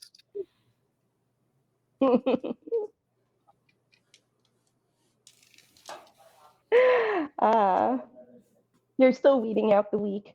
I appreciate that. Always. Finding the paragon of existence isn't an easy task, and it is a job one must be ever vigilant in. Do you consider that the ones who get away are actually the strong ones that can't be tamed? Oh, Sash. If only you knew the tests I've thrown at your way as of late.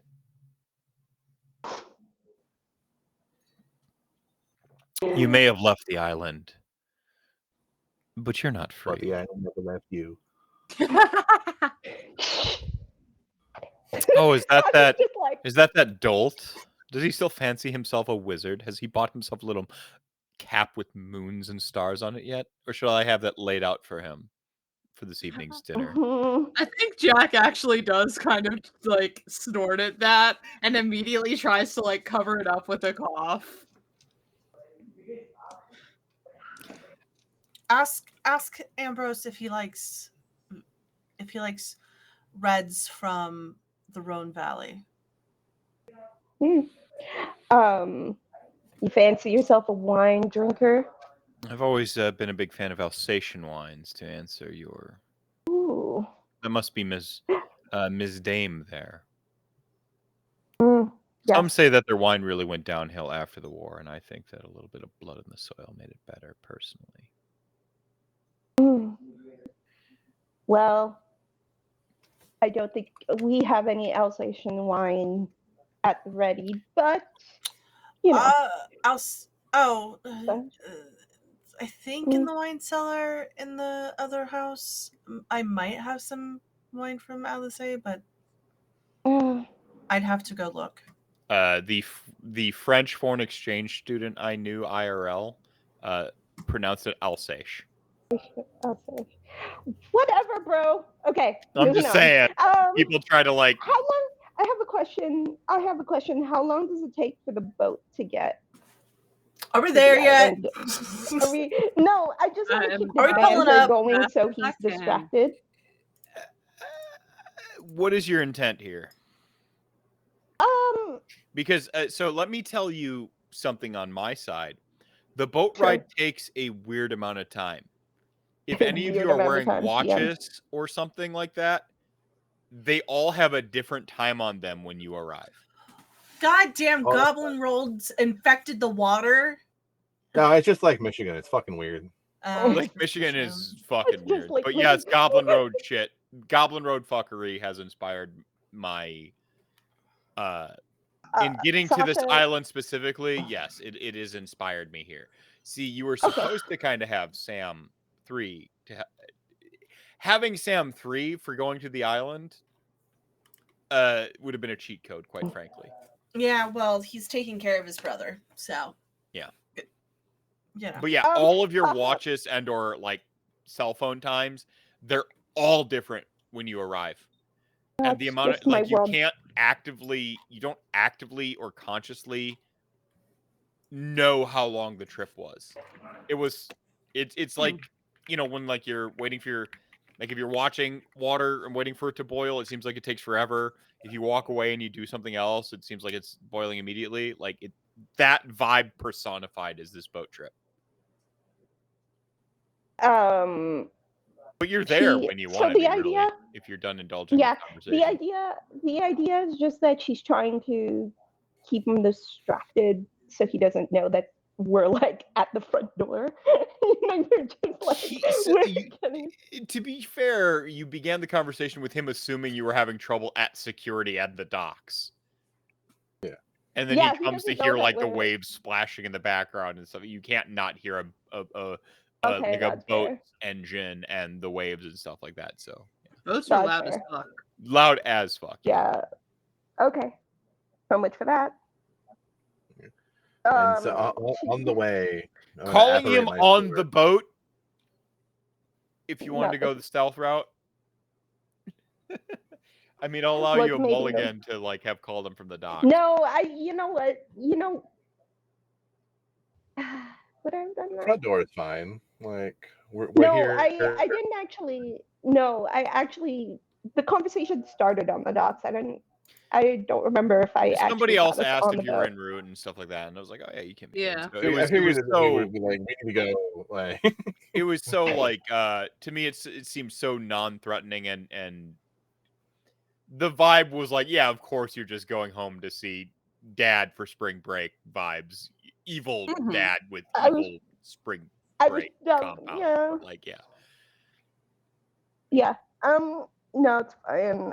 I rolled with a different vibe once the conversation happened. I'm sorry if I. Yeah, I know. I just kind of was like. If you had never said Terry Silver, this character was not going to be a conversational character, really. No, and then I he became one. But and he's then it was also supposed to be a toreador, so he was going to be like drippingly evil, obvious. Don't you feel better punching him in the face? And then you made him a complicated villain. You did this. Yay! I don't think he's very complicated. Yay! I mean, he's still evil. Punchable. Still punchable, but go. Like in a deliciously fun, like Raul Julia Bison way. Like not you like Ashley gets weird manifested twin sister. I get CW drama and Cobra Kai. Like I'm happy with how this is going. I'm okay. And I need to read archaeology to help appease L. Like I need to learn real history now. So this was actually my ploy to make you study history. I'm bad with date. Like my time blindness from ADHD is a real and pronounced thing and extends into trying to like separate eras and time periods. It's really bad. Yeah. But that's because time is meaningless and it's totally made up. True. Sasha just says, I hope you enjoyed the little gift I left at the dojo, and she just hangs up. Click. And she just starts laughing hysterically when she hangs up the phone. Just losing her shit. It took a week. Are you okay? It took a week to clean that. He says, like, just kind of glancing out, like, over into the middle distance. That guy, I heard most of that. I was like, listening real hard. That guy sucks. I apparate my sword. This is why there's so many. He is the worst. Yeah. He is the worst. I didn't bring guns. I mean, for myself. I just brought my...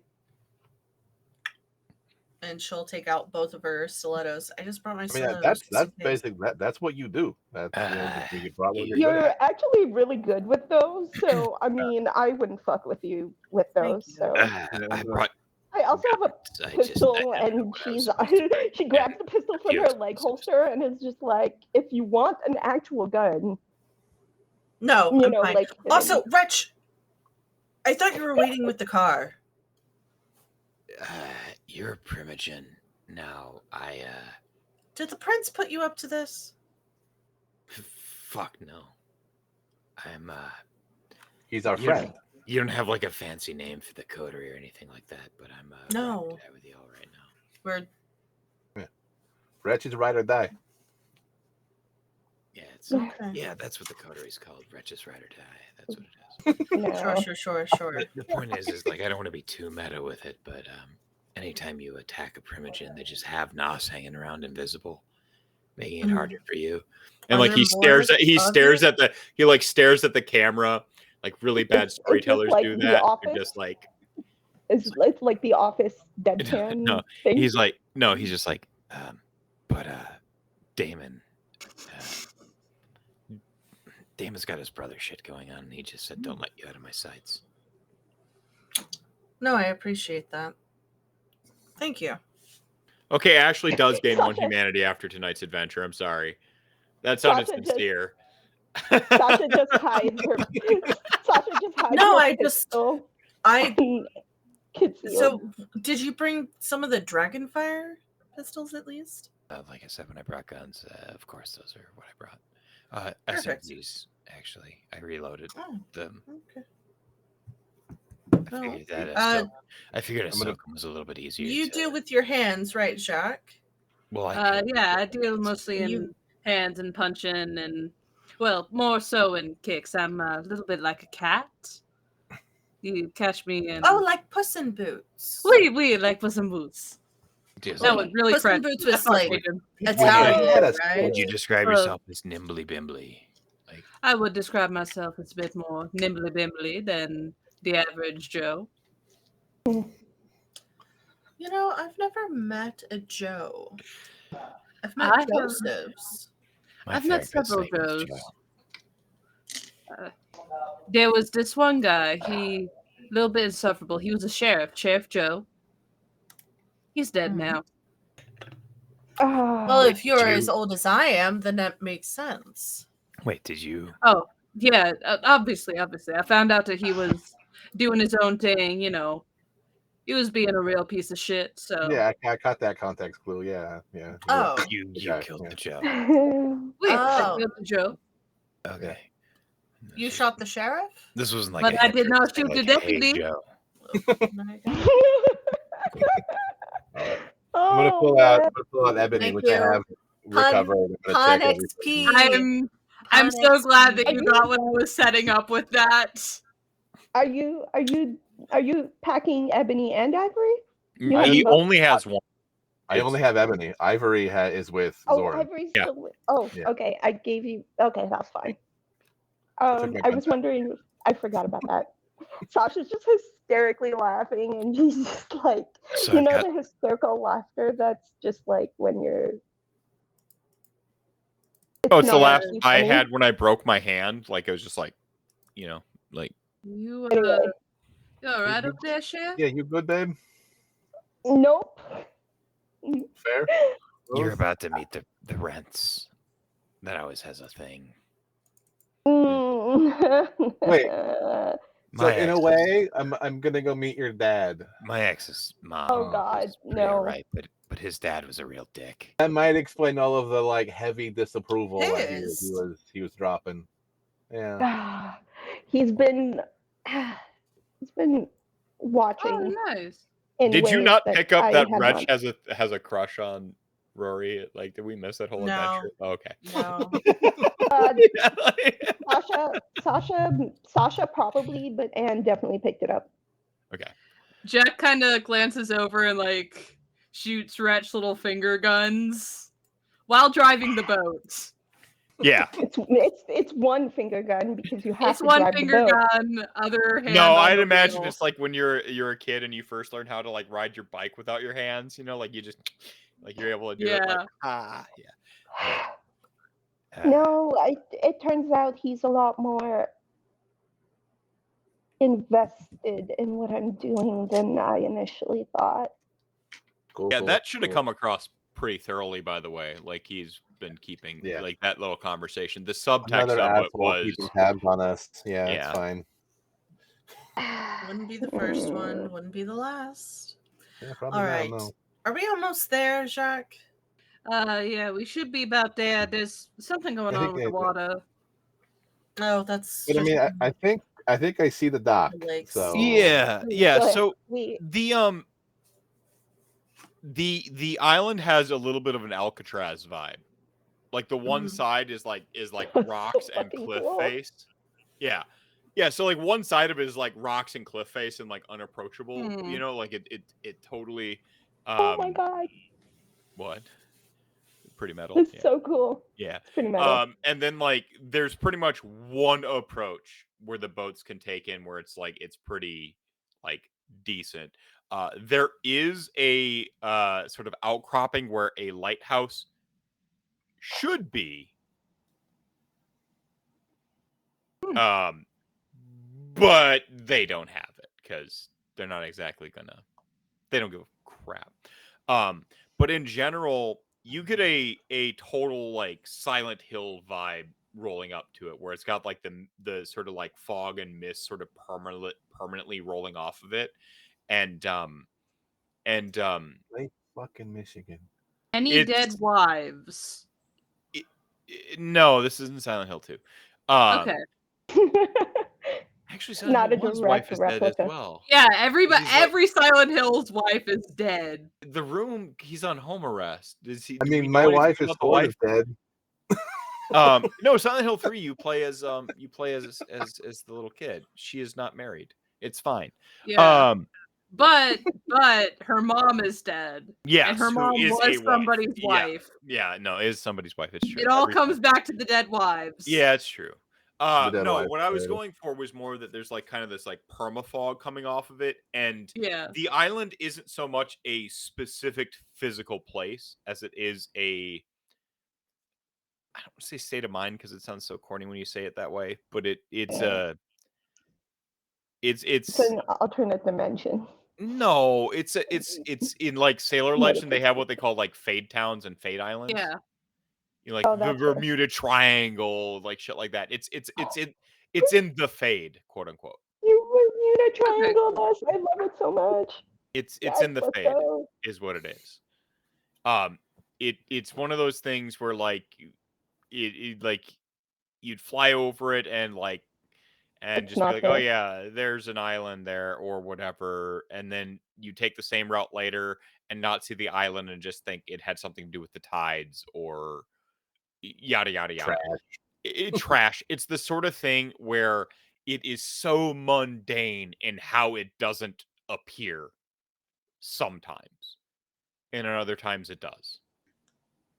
It's the kind of place where you can only go there if you've never been there or if you've already been there. Like it's one of those like it's an Alice in Wonderland. It is if I need to, I will help Jaq navigate. If Sasha needs to tell them where to go. It's and the whole trip there, you have this feeling that the waves are watching you. Apparently everyone wants to watch me in particular. Yes, you specifically. No, this is a so this is some like deep cut lore. Like La Sombra are really interested in Chicago because Lake Michigan. I just tipped my hand, didn't I? Oh well. No, you already knew that one. La Sombra, not it. I don't. Nope. No. Yeah. So I think when we pull up to the dock, do I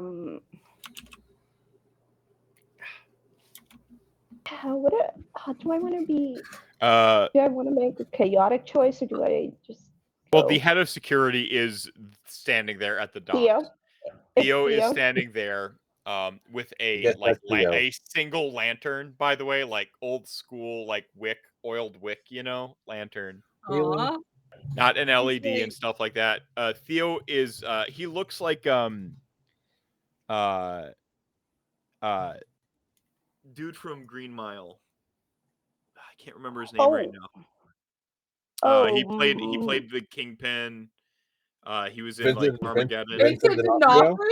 No, the other Kingpin. No, in the back. He was just like a giant. He was just such a. He was like just known for being Michael Clark Duncan. Is that it? No. Michael Clark Duncan. Yes. Yeah. The tall guy. Yeah. Yeah. Like just this physically imposing. Yeah. Yes, exactly. Theo. Yeah. So Theo is just this like physically imposing, like he's wearing like this tailored white suit, with a red t-shirt underneath, like V-neck, not t-shirt, red V-neck underneath, and his boots, like undershirt vibe, like Under Armour style, I suppose. Okay, yeah. Right. And then he's wearing a pair of boots that belie the high quality of his suit, because he's got a pair of like really rugged, like shit kickers on. Okay. Mhm. I really wished I hadn't seen you again, ma'am. Yeah.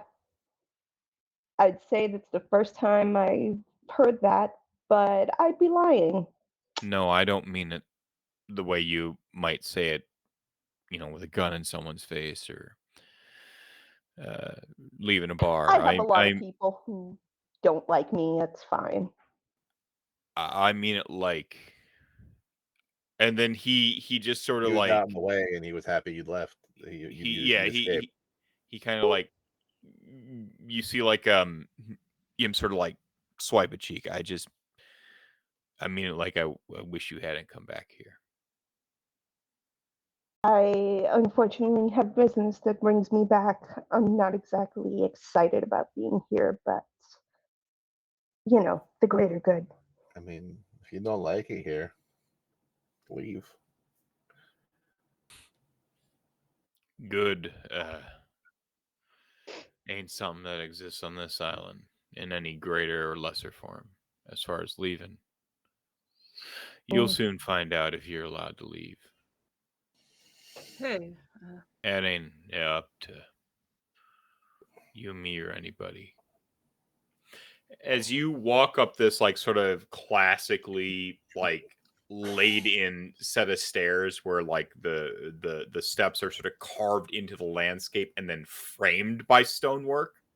You know what I'm saying? Like you're stepping on dirt, but it's framed by stone, and they wind their way up to a mansion that is big, like you imagine the mouth of God to be big, like just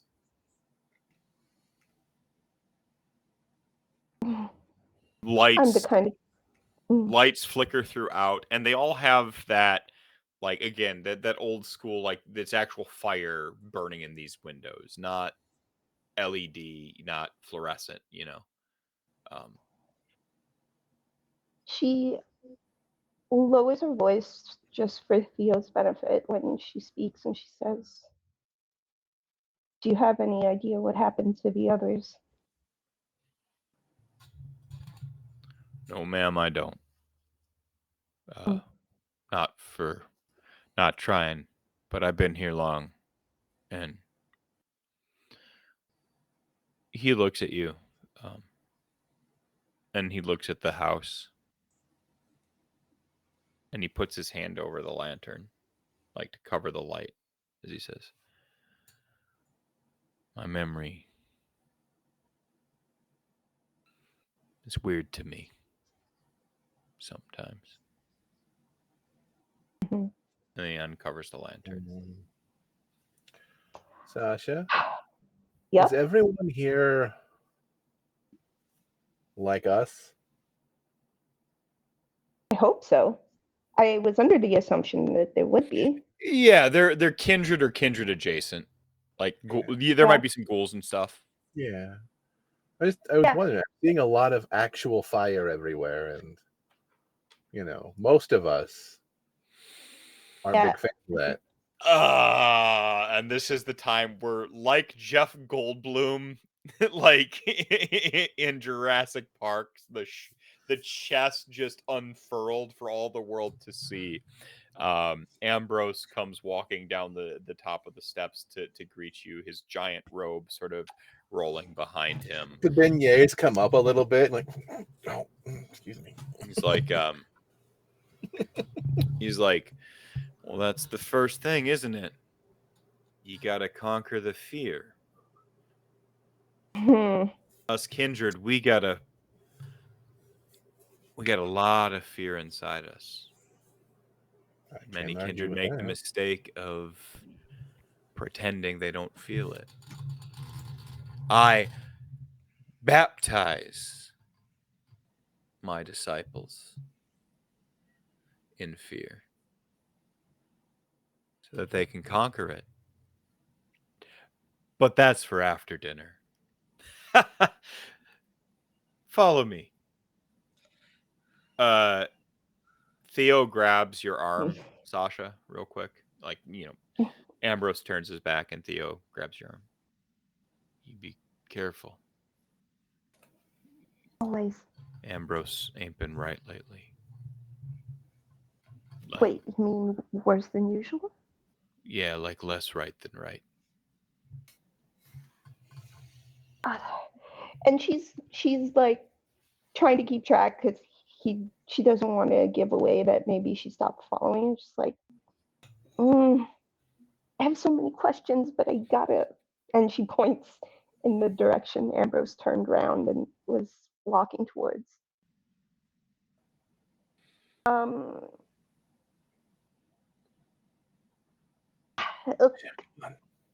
She just looks at Theo, kind of like wanting to ask questions, like, later. And she just like. He just gives like a. He gives a. I'm gonna bust this out of some of our one of our D&D inside jokes, which is he nods as if to say.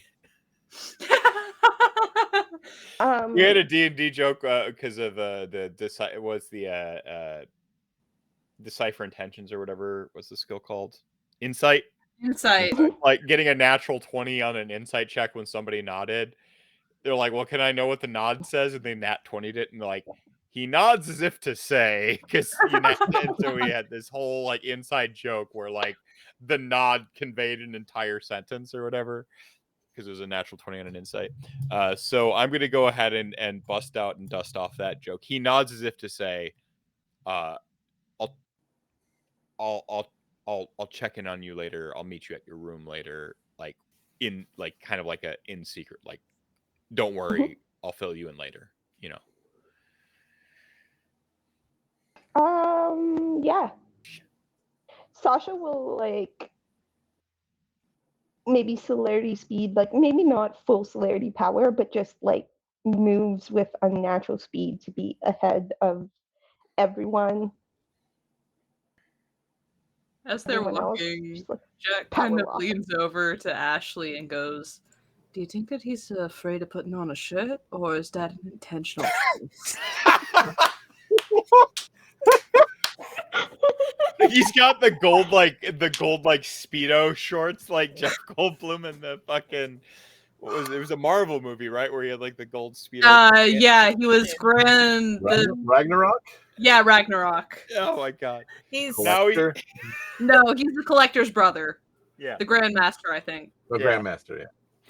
Oh my god. He's like most men around that age, no matter if they're dead or not. They have to compensate. This is why I don't care for men. That's why I'm moving to not be dealing with men. Good for you. God, this is married for too long. I mean, I think you should do what makes you happy. You said something about dinner, Ambrose? Oh yeah, I've got quite the spread for you to enjoy, to sup before the real fun. Sasha hasn't told you much about this place, has she? I get the sense she hasn't I know told it's you anything. some sort of dojo. I've heard rumors. That you like lure people in, and no such thing. You're running some sort of cult here. First off, The Camarilla is a cult. It's a bot. Let's be real. Are a cult. The Anarchs. It's all are a cult. cults. I mean, and then there's the spiraling ministry, around and that's each definitely other. the cult. Clans. It's all cults spiraling around each other, thumping each other's chests, pretending they're not. It's all personality. And this isn't? I mean, I'd like to think that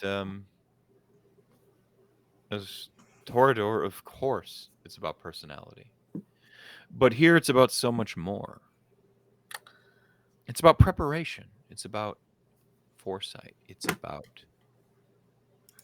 well, this is a place of education.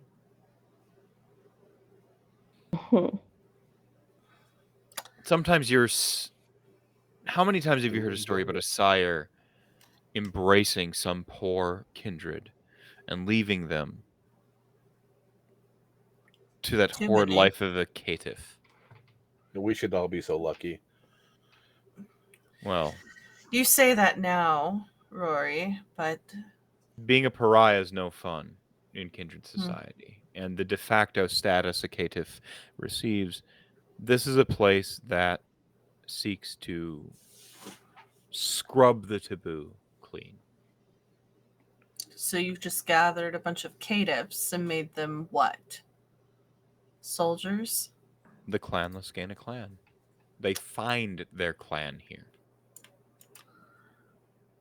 Found family. It's a powerful thing. You have to admit. What is your coterie if not found family? Exactly. I make no mistakes, nor do I suffer any delusions about how this all seems and who I am. Are you sure? I'm a cog in the machine of the Camarilla, of this fair city of Chicago. Could I insight check that? The dust to be swept under the rug. But I would also like to insight check his little speech. Yeah. Okay, yeah. Sasha, I love bad guys. Vibe check all around. Yeah. Vibe check all around. Sasha knows what she's been told, right? She doesn't know for sure, but she knows what she was told by Zoran, correct? That's where I think her information was coming from before. I'm just trying to remember. Yeah, like it didn't like erase what you knew from before. Like you're still for all intents and purposes the same reality, even if Zoran's changed, right? Yeah. So you know what Zoran told you. Yeah. So yeah, and we got our insight rolls. Can I actually do politics? Because I have Camarilla as a thing for my politics. The insight is very specifically what you need in this instance. True. What about you can roll the politics on for some follow up. Yeah. What's insight? What's insight in this instance? And can I apply my empathy specialization? I don't think you have a lick of empathy for this man, so no. You really shouldn't have a lick of empathy for that man. I mean, I empathize with what he's saying, like the surface level. Look, can I use my ambition specialization? I want you to use a separate die that is the empathy die, so that we know it's the empathy bonus. Okay. Okay. All right. Yeah. It's a potential crit. Okay. Cool. Perfect. Can I use my ambition specialization? This is an ambitious man. Yes. Oh my god! What is happening? Game recognized game. You recognize. Yeah. This is gonna be. If anyone was going to hit it off with Ambrose, it would be Ashley. I feel like they are. Okay. I think in a weird way it might be Rory. Okay. No, I don't want my dad to like my boyfriend like that. Oh no.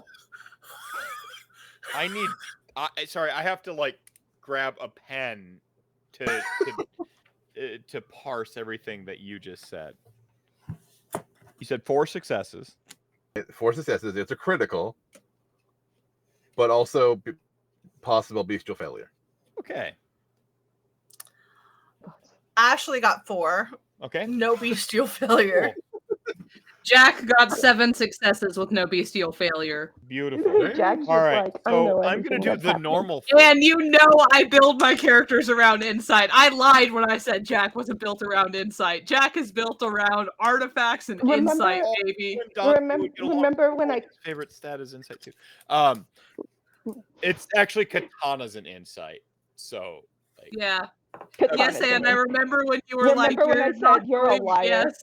Yes, I remember. I am a liar. I said I wasn't going to build Jaq around insight, and I lied. I lied to myself, and I lied to Anne. And you lied I knew you were... to chat gang, okay? I can did. forgive all of those, but everybody on the internet. So 4 successes. For the 4 successes, not the special 4 successes. Or special. failures. He is sincere. He is alarmingly sincere when talking about like having a care for caitiffs and stuff like that. I don't want to say alarmingly sincere. That makes it creepy and weird. No, he's like genuinely sincere about like caring about caitiffs and like wanting to give caitiffs a place, and knowing that in the grand scheme of things, the Camarilla are going to use him sort of like housing and helping caitiffs for their grand designs and plans. And like, you get the sense that the cheery thing is one part facade and one part like an aspect of his personality that he is like turned up, you know, a bunch to mask something else. You know, like where you take like something that's part of you, but then you like crank it up so that it blots out other parts of you. I'm going to come back to your critical failure. Yes. Critical failure. A little bit later. You get all of that, okay?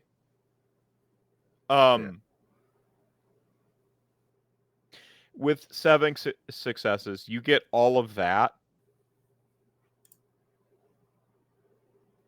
I'm going to give you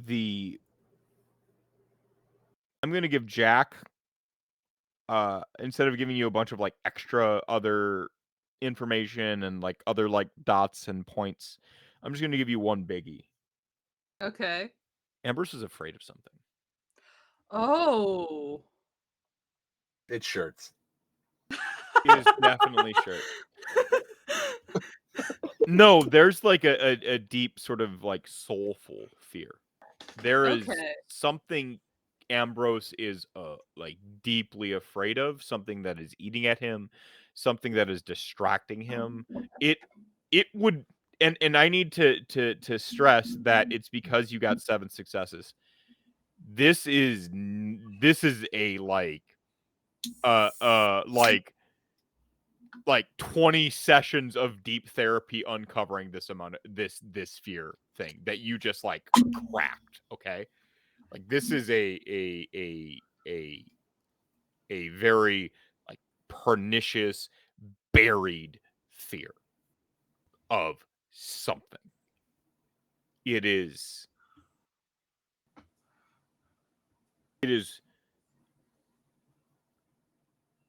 warping him. You don't get the sense that Ambrose is a good guy, but Ambrose isn't a bad guy either. Self-serving, sure. Like, hedonistic, absolutely. But he's not like the rat you out for like a pat on the head sort. He's not the like, he believes his own bullshit. You even will go on to, and you can kind of like ride this 7 for a while. Some of the like the codes of etiquette and honor and things like that, like he fully buys into. It is like a warped sense of honor and code, you know, but it's there. It's the like, if you ever like play like old school like RPGs where like the main bad guy is always like turbo evil and chaotic, the second like in command is always like the one with like a code of honor who will go duel the main good guy. There is totally a G.I. Joe character who's like eluding me right now, who's like absolutely that. Like Cobra Commander is Storm Shadow. Yeah, Storm Shadow. Like he's Yeah. Destro, to an extent. Yeah.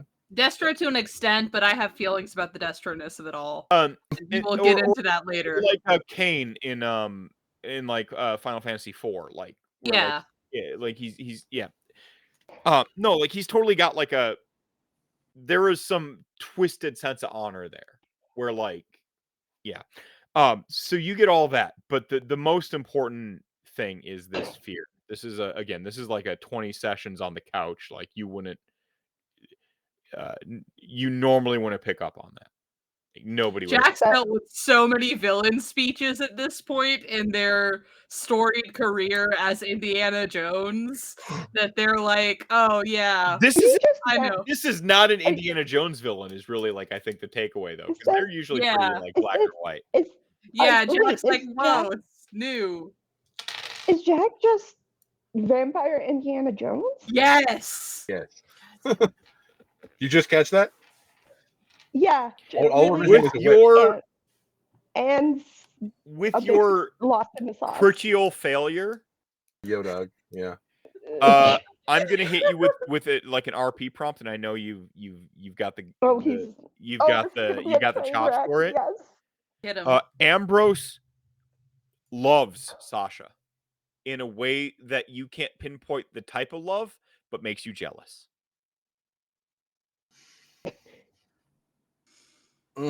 Okay. Ew. Are you gonna make this creepy? Oh my god. No. I mean it in a paternal sense because I'm not gonna RP because that's just creepy. But Rory with his bestial failure absolutely thinks it's the creepy way, isn't it? Or at least again, my weird. Prompt was in a way that makes him jealous. Mm-hmm. The paternal love could still make him jealous.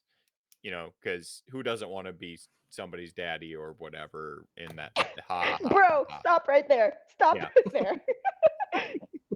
Okay. So the compound has like multiple buildings, right? Like I assume he lives so in to call it nice... a dojo is a point that Ambrose takes it takes issue with. Because and he would never call it a compound because that obviously outs it as a cult. The culty thing facility. Yeah, facility is like the next best word, but it's a compound. It is a actually kind of something to behold. There's like sort of like the main like sort of manse, you know, like the sort of proper huge building that you're walking toward right now. But then you have these little sort of like extra buildings on the outside, and they have a pseudo Asian vibe to them because it's Ambrose's inspiration, and also this totally is just like Game of Death, Enter the Dragon shit is like shooting into my head and I can't stop it. I'm sorry. So like it's got like that sort of like Pan-Asian quality to it, you know, with like some of the satellite buildings. They're not like quite pagodas or whatever, but they definitely have that feel to them. Or like was like the Jean-Claude Van Damme kickboxer movie where like he went and trained at like the one like cool compound or whatever. There's like that Pan-Asian vibe to all of it. It's very Americanized, but it's there, right? Like it's definitely a weeb definitely designed this place. I'm gonna lean into Jack, be like, are we walking into the Kumite right now?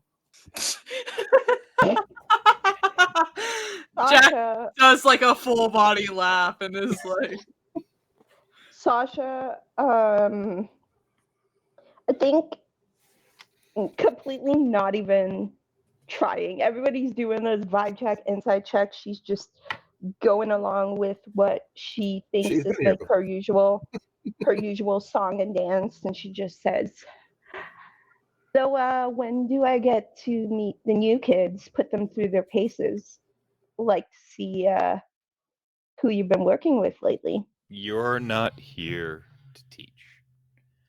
You're here to learn. After, of course, you feast. Of course. I am curious.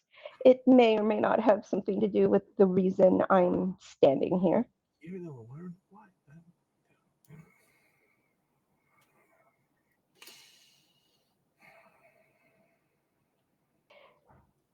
we can feast and talk, right?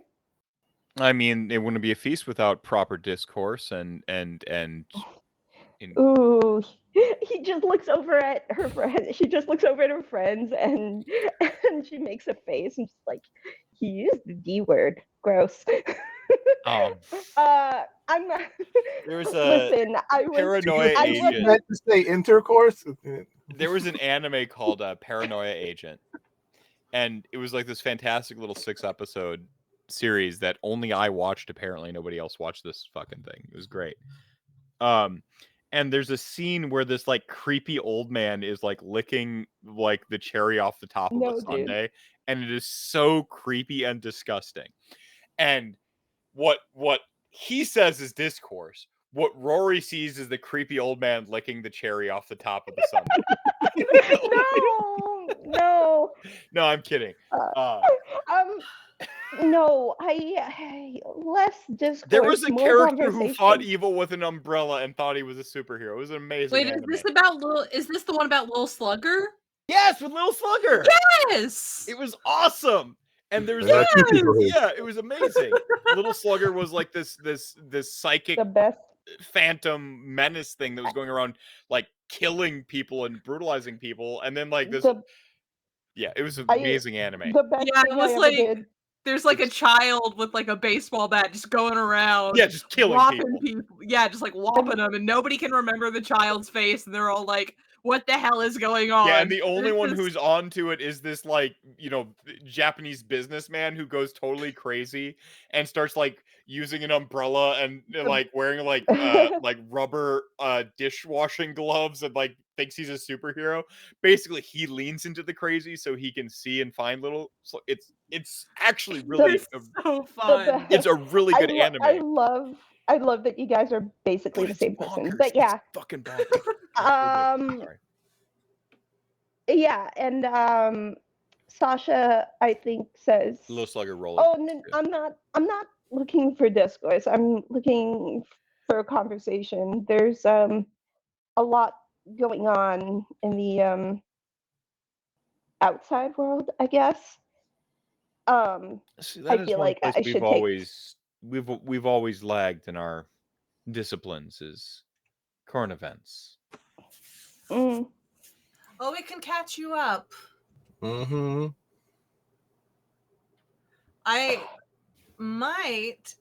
There might be something enticing for you and your group. But speaking of enticing, behold, he says, and he like pushes open the double wooden doors. And this is like the Viking hall, like the Ginger don't eat except for Rory. That's why Hang on. About what There's dinner a is. butt in there. Okay. God damn There's it. a spread of food and delectables. But what's more noteworthy are the servers of the foods and delectables. So you can blush of life to like eat food, for the evening and stuff like that. True. And depending on your humanity and some traits you might have, you could perhaps even enjoy the food, right? But what everyone can enjoy is blood. Mm-hmm. And what is featured on every platter and plate across the, like the suckling pigs and the grapes and all the, the foods and stuff like that. The dumpling, the steamed dumplings and the bamboo stacks and all that thing. He's got like ramen bowls and stuff like that is blood. It is all, if it's not like marinated in blood, if it's not like got blood draped over it like gravy, there are these like pitchers nearby. But that's aesthetics. The real noteworthy part is the servitors. Did I say servers? Servitors. There are a bunch of kine who have been manipulated. with blood sorcery and fleshcraft to be able to infuse and inject and pass their blood onto the food. Like they have like various like tubes or vials or whatever the like sort of like, again, he's got this like weird like Pan-Asian thing going on. So like they might have like you know like this sort of like one of them might have like sort of like a partial reed armor looking thing, and they like can open the slots of the reed armor to bleed out onto the food in real time and so on and so forth. Like it's these things actually exist in like old school Zamisi shit. I don't know if they ported it into the game yet, but this is where you're reminded, like the gregarious host in the Jeff Goldblum robes and Spanx.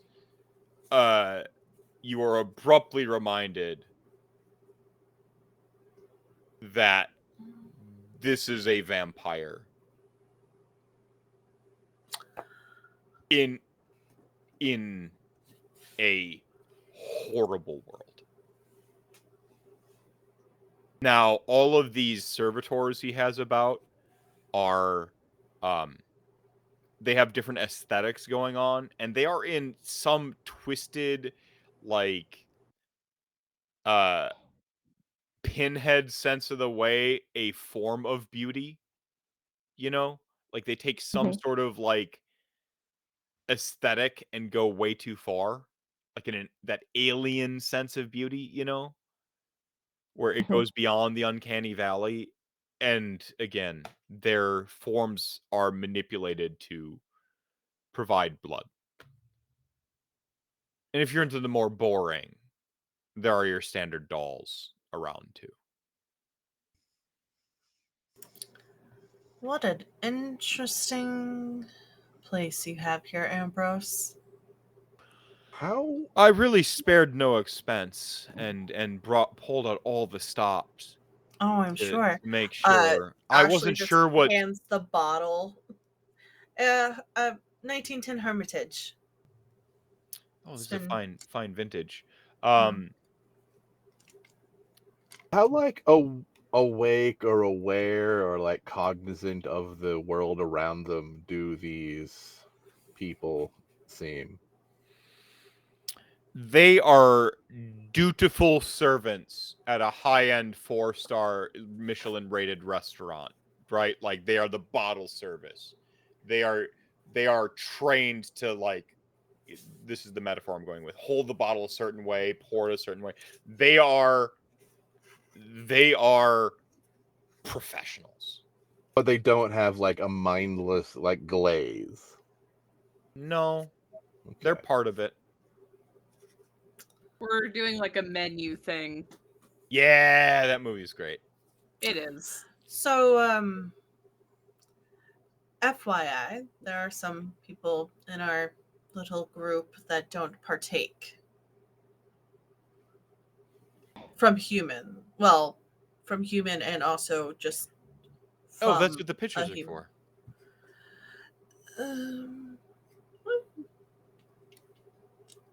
It was all ethically sourced donors and the like.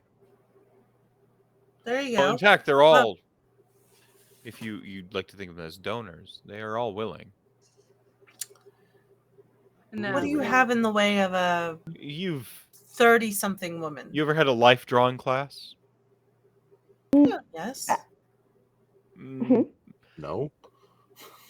I've been This a is a subject. version of that. Models choose to come in and have their forms painted and drawn in front of a class. And then It's like, you just casually ask them if they'd like to be eaten. oh, they live. We ask them Well, if they'd you like to know be what I part of mean, a performance piece.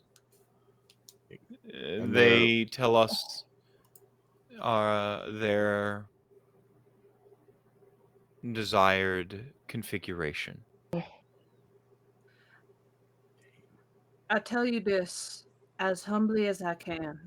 Your hospitality is very much appreciated, and I understand that you've gone through great lengths for this. But I have never partaken in human blood, and I do not intend to start now. The suckling pig, then, he says. Thank you. Ashley's just looking at some of the dolls. I'll be sure that it's that you are able to make sure that it is purely pig, he says, and we'll get one fresh for you. I do appreciate that hospitality again, Mr. Ambrose. So rolling off your 7, he sees nothing wrong with this, by the way. And you get the sense that he's been a vampire for so long that this even by vampire standards like a little weird, little like out there. But again, he's been a vampire for so long that humans have become like cattle to him.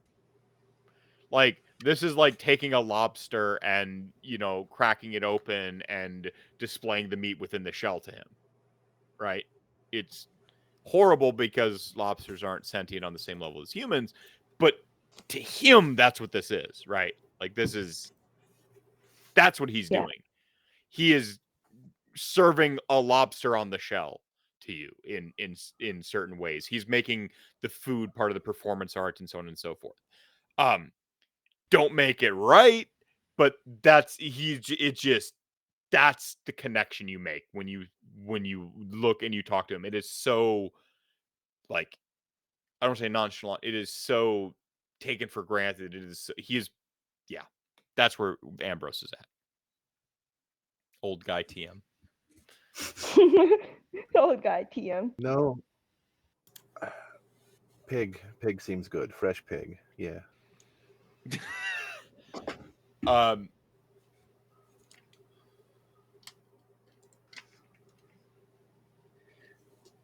Jaq kind of looks over at Rory and is like kind of trying to do a mind meld of I cannot be the only person who thinks this is fucking insane. Oh no, Ashley just looks at Ambrose and says, "Are there any that are not hooked up to those machines?" Oh, plenty.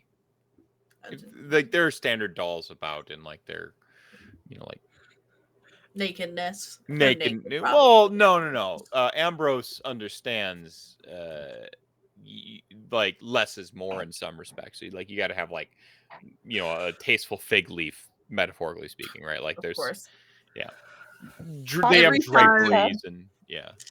Every time Ambrose says dolls, Jaq just kind of looks over at Rory and is like trying to convey.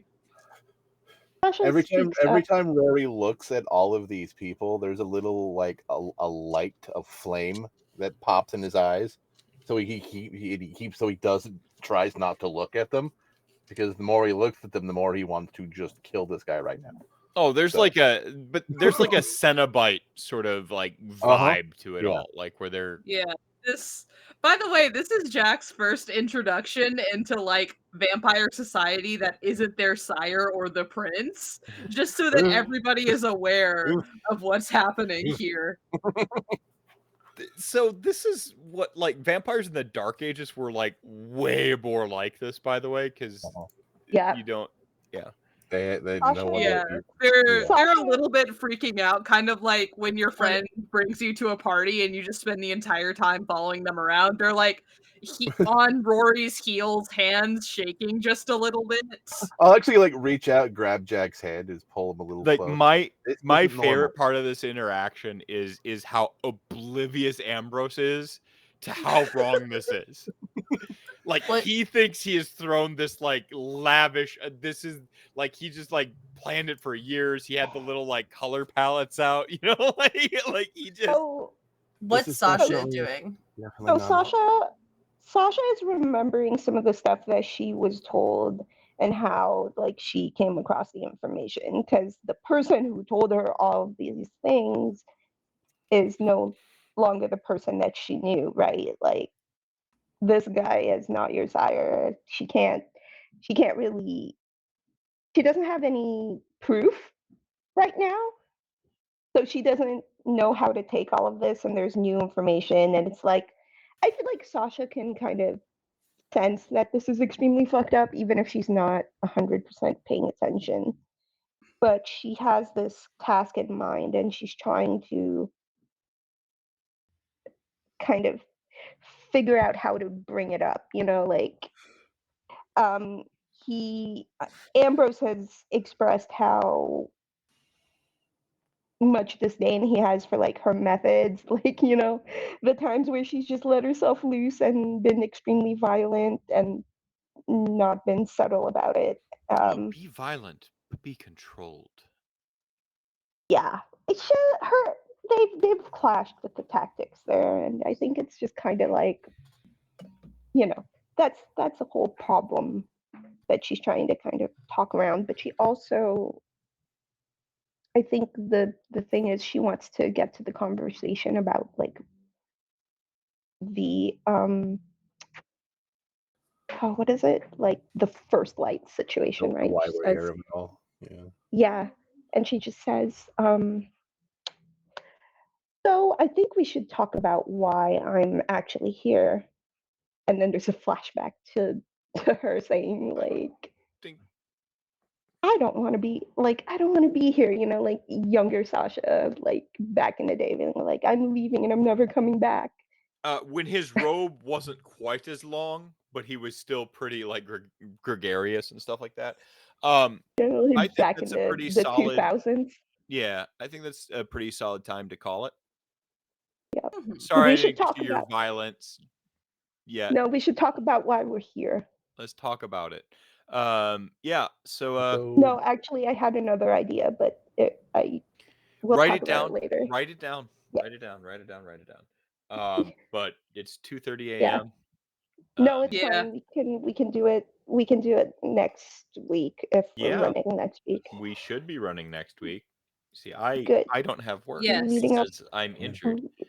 leading up to my birthday. Make it good. Okay, if there's no violence next week, I might riot. I want violence. Well, I think there'll be My violence birthday. next week. I think we're there will pretty be safe. plenty of Yeah. I think you'll be pleasantly. There was almost violence this week. Trust me. Walking into that room, I'm like, what, the servitors? Like, yeah, not like. Yeah. I Yeah. think No, once Jaq I gets over was- the initial like what the fuckness of it all, they'll also be in a similar mood to Rory. Right now, it's just I was trying to go for that Stepford Wives moment, where you're like, Yeah. this is way too, and then bam, like, where it just like you have that moment where the veil's pulled back and it's just like, holy shit. But yeah. No, this is good place to stop. It's like we should talk about why I'm actually here. Yeah, I like the ending on the we should talk about why I'm actually here, and him just like sipping from a straw that's like coming out of somebody's veins or whatever, and just like, oh yes. Ashley's just on the side, like with somebody's arm, like. They're currently pulling out like the poor living piggy, like. Rory and Jaq are just holding hands, like shaking in rage. The funny thing is, this is not what Sasha is interested in. Sasha's like too far gone. She's just glazed over. And Yeah. also, Ashley's like, probably Rory into might like have Williams questions probably. for Sasha when we get out of here. In a different era, Ashley would be like, "Oh, Williams tried to pull this off and failed so miserably." Like, like this yeah, he totally did. This is what The Williams 80s. wishes he could have pulled off, right? Like, Sasha's just like, I want someone hot and violent to feed on and fuck. That was like one hunger. If you kill them, you can. Oh no, you can go down to one hunger if you want. If you kill them, you can go to 0. Yeah. But yeah, you can get down to 1. All right, so they probably didn't consent to being killed. So speaking of consenting to being killed, no, that's terrible. Even for the horrible. So speaking of one hunger, I brought it back. Shelly, help me. Hi everyone. I'm sorry. I'm very, very tired. I'm Shelly Von Miller. I've been playing Ashley Dame, the Ventru Primogen of Chicago. Undisputed. Undisputed Vidtrude. 5 hours Undisputed because she killed the old one. But yeah, I'm really excited. And you can catch me tomorrow if you're watching this live right now. You can catch me tomorrow on Wounded Warrior Project's live streaming channel on Twitch in drag. So that's gonna be fun. I'm gonna be so fucking tired tomorrow. I'm gonna be slamming energy drinks. I'm or so today, sorry. technically. I'm sorry. I asked. No, you're I was good. like, "Are you good to go?" Well, I was just like, how much longer are we going? And I was like, I gotta say something. I saw the Yeah. message. I saw the message. The time has come You're to say good. something. No. I I was looking for a honestly am good the time wrong to go out person. anyway, and I thought that was. I'm like the wrong person to ask. Speaking of good time of going out, or the wrong person to ask. I'm the wrong person to ask because it's literally 3:30 in the afternoon. Yeah. I could go. I have time. Hi. I played Sasha. I have no idea what the fuck's happening anymore. Just whatever. I stream on my own channel, Bardic Inspiration Network, on Twitch. There's Power Ranger stuff happening next week. It's my birthday in 11 days. Yeah, that's all I got. I don't know. Right. Someone else talk. Speaking of someone else talking, how's it going, Michael? That's not a bad segue. I'm failing at my own bad segue game. Yeah. Yeah. Yes, I am Michael. I have been Rory, and oh god, we just walked into Hellraiser. It's so cool and like so terrible, and I'm like, oh, it's like I love that movie, but like, like at the end, you know, he screams in pleasure, right? Like that's like the whole weird ass bit is that, like Hellbound Heart, like it's the whole like he finally finds the pleasures. You know, we have such pleasures. Anyway, continue. Yeah. I love Hellraiser. Right. Remake was really solid too, by the way. Yeah, I really enjoyed it. On Saturday, I will be a Power Ranger over on Spectrum TTRPG at 11:30 Pacific. Yeah. And then there'll be another Power Ranger on Monday, but you were already told about that, so I hope you were listening. Speaking Mike, of, I hope you were listening. Hello, everyone. Half of Michael's characters are Power Rangers. I am Elle. I have also been Jaq Durant, who is going through it because this is their introduction to Vampire Society. This is great. So they're like, wow, I'm going to Chicago. I'm going to have a great time in Chicago. I'm going to make a name for myself. I'm going to find friends. This is going to be so good for me. And then they immediately walk into the set of Hellraiser and they're like, what the fuck is happening? The journey to get there. Yeah. So if you would like to see me play a character with infinitely more issues than Jaq Durant, on Monday, you can watch Power Rangers on Bardic Inspiration Network. Keegan Cunningham has issues upon issues upon issues. They have abandonment issues. They have like lying issues. They love to lie. They have self-sacrifice issues. They have issues about making their Zord because I was really scattered about making my Zord. Keegan has so many issues. So main skill deception. Yeah, main skill is deception. Secondary skill deception. But speaking of issues on issues on issues. Ouch, I feel attacked. Wow. Yeah, no, that was it's the bad segue game, not the accurate segue game. Come on. I am the magical Mr. Mephisto, if you're not into that whole brevity thing. I have That's so funny. I have been your unreliable narrator tonight, and I couldn't be happier than dropping a Hellraiser scene on the coterie this evening. It's this sort of like that like, oh, we're doing CW drama and oh no, this is still a horror game, everybody. Like I kind of loved that. I loved it so much. I have something to bring up with you after stream. Oh, okay. Andrew, real quick. I hope it wasn't bad.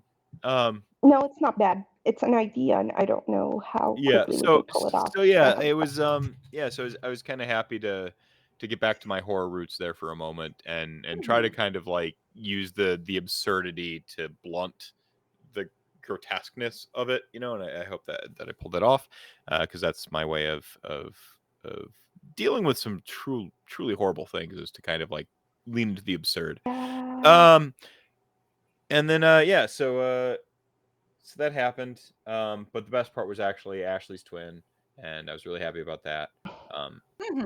So yeah, I'm resident spooky kid. Good job. Injured currently, so I get to stream more. And I guess I will be going on a demon date on Monday over on the Bardic Inspiration Network. But next week we'll be back here to play this I will give you the best demon date ever as a thank you. We'll see how that goes. Nothing will go wrong. Oh no, like Hellraisers are going to show up everywhere at the demon date now. Like I have opened that door. Fine. I have opened that Pandora's box, really. I deserve it. And then it's only bad if you. Yeah, never and mind. I'm gonna actually try to kind of do some more variety streaming here coming up. I played Final Fantasy yesterday. Yes, I did. It was a blasty blast. I had so much fun, and I'm just gonna do more of that. I've got so many horror games to play, and I'm gonna just start diving into those and playing all of those. And also, I want to do a fundraiser, but I'm gonna talk a little bit more about that later. And apparently, it's only bad if you bang the demon. Good night. That is not what? What?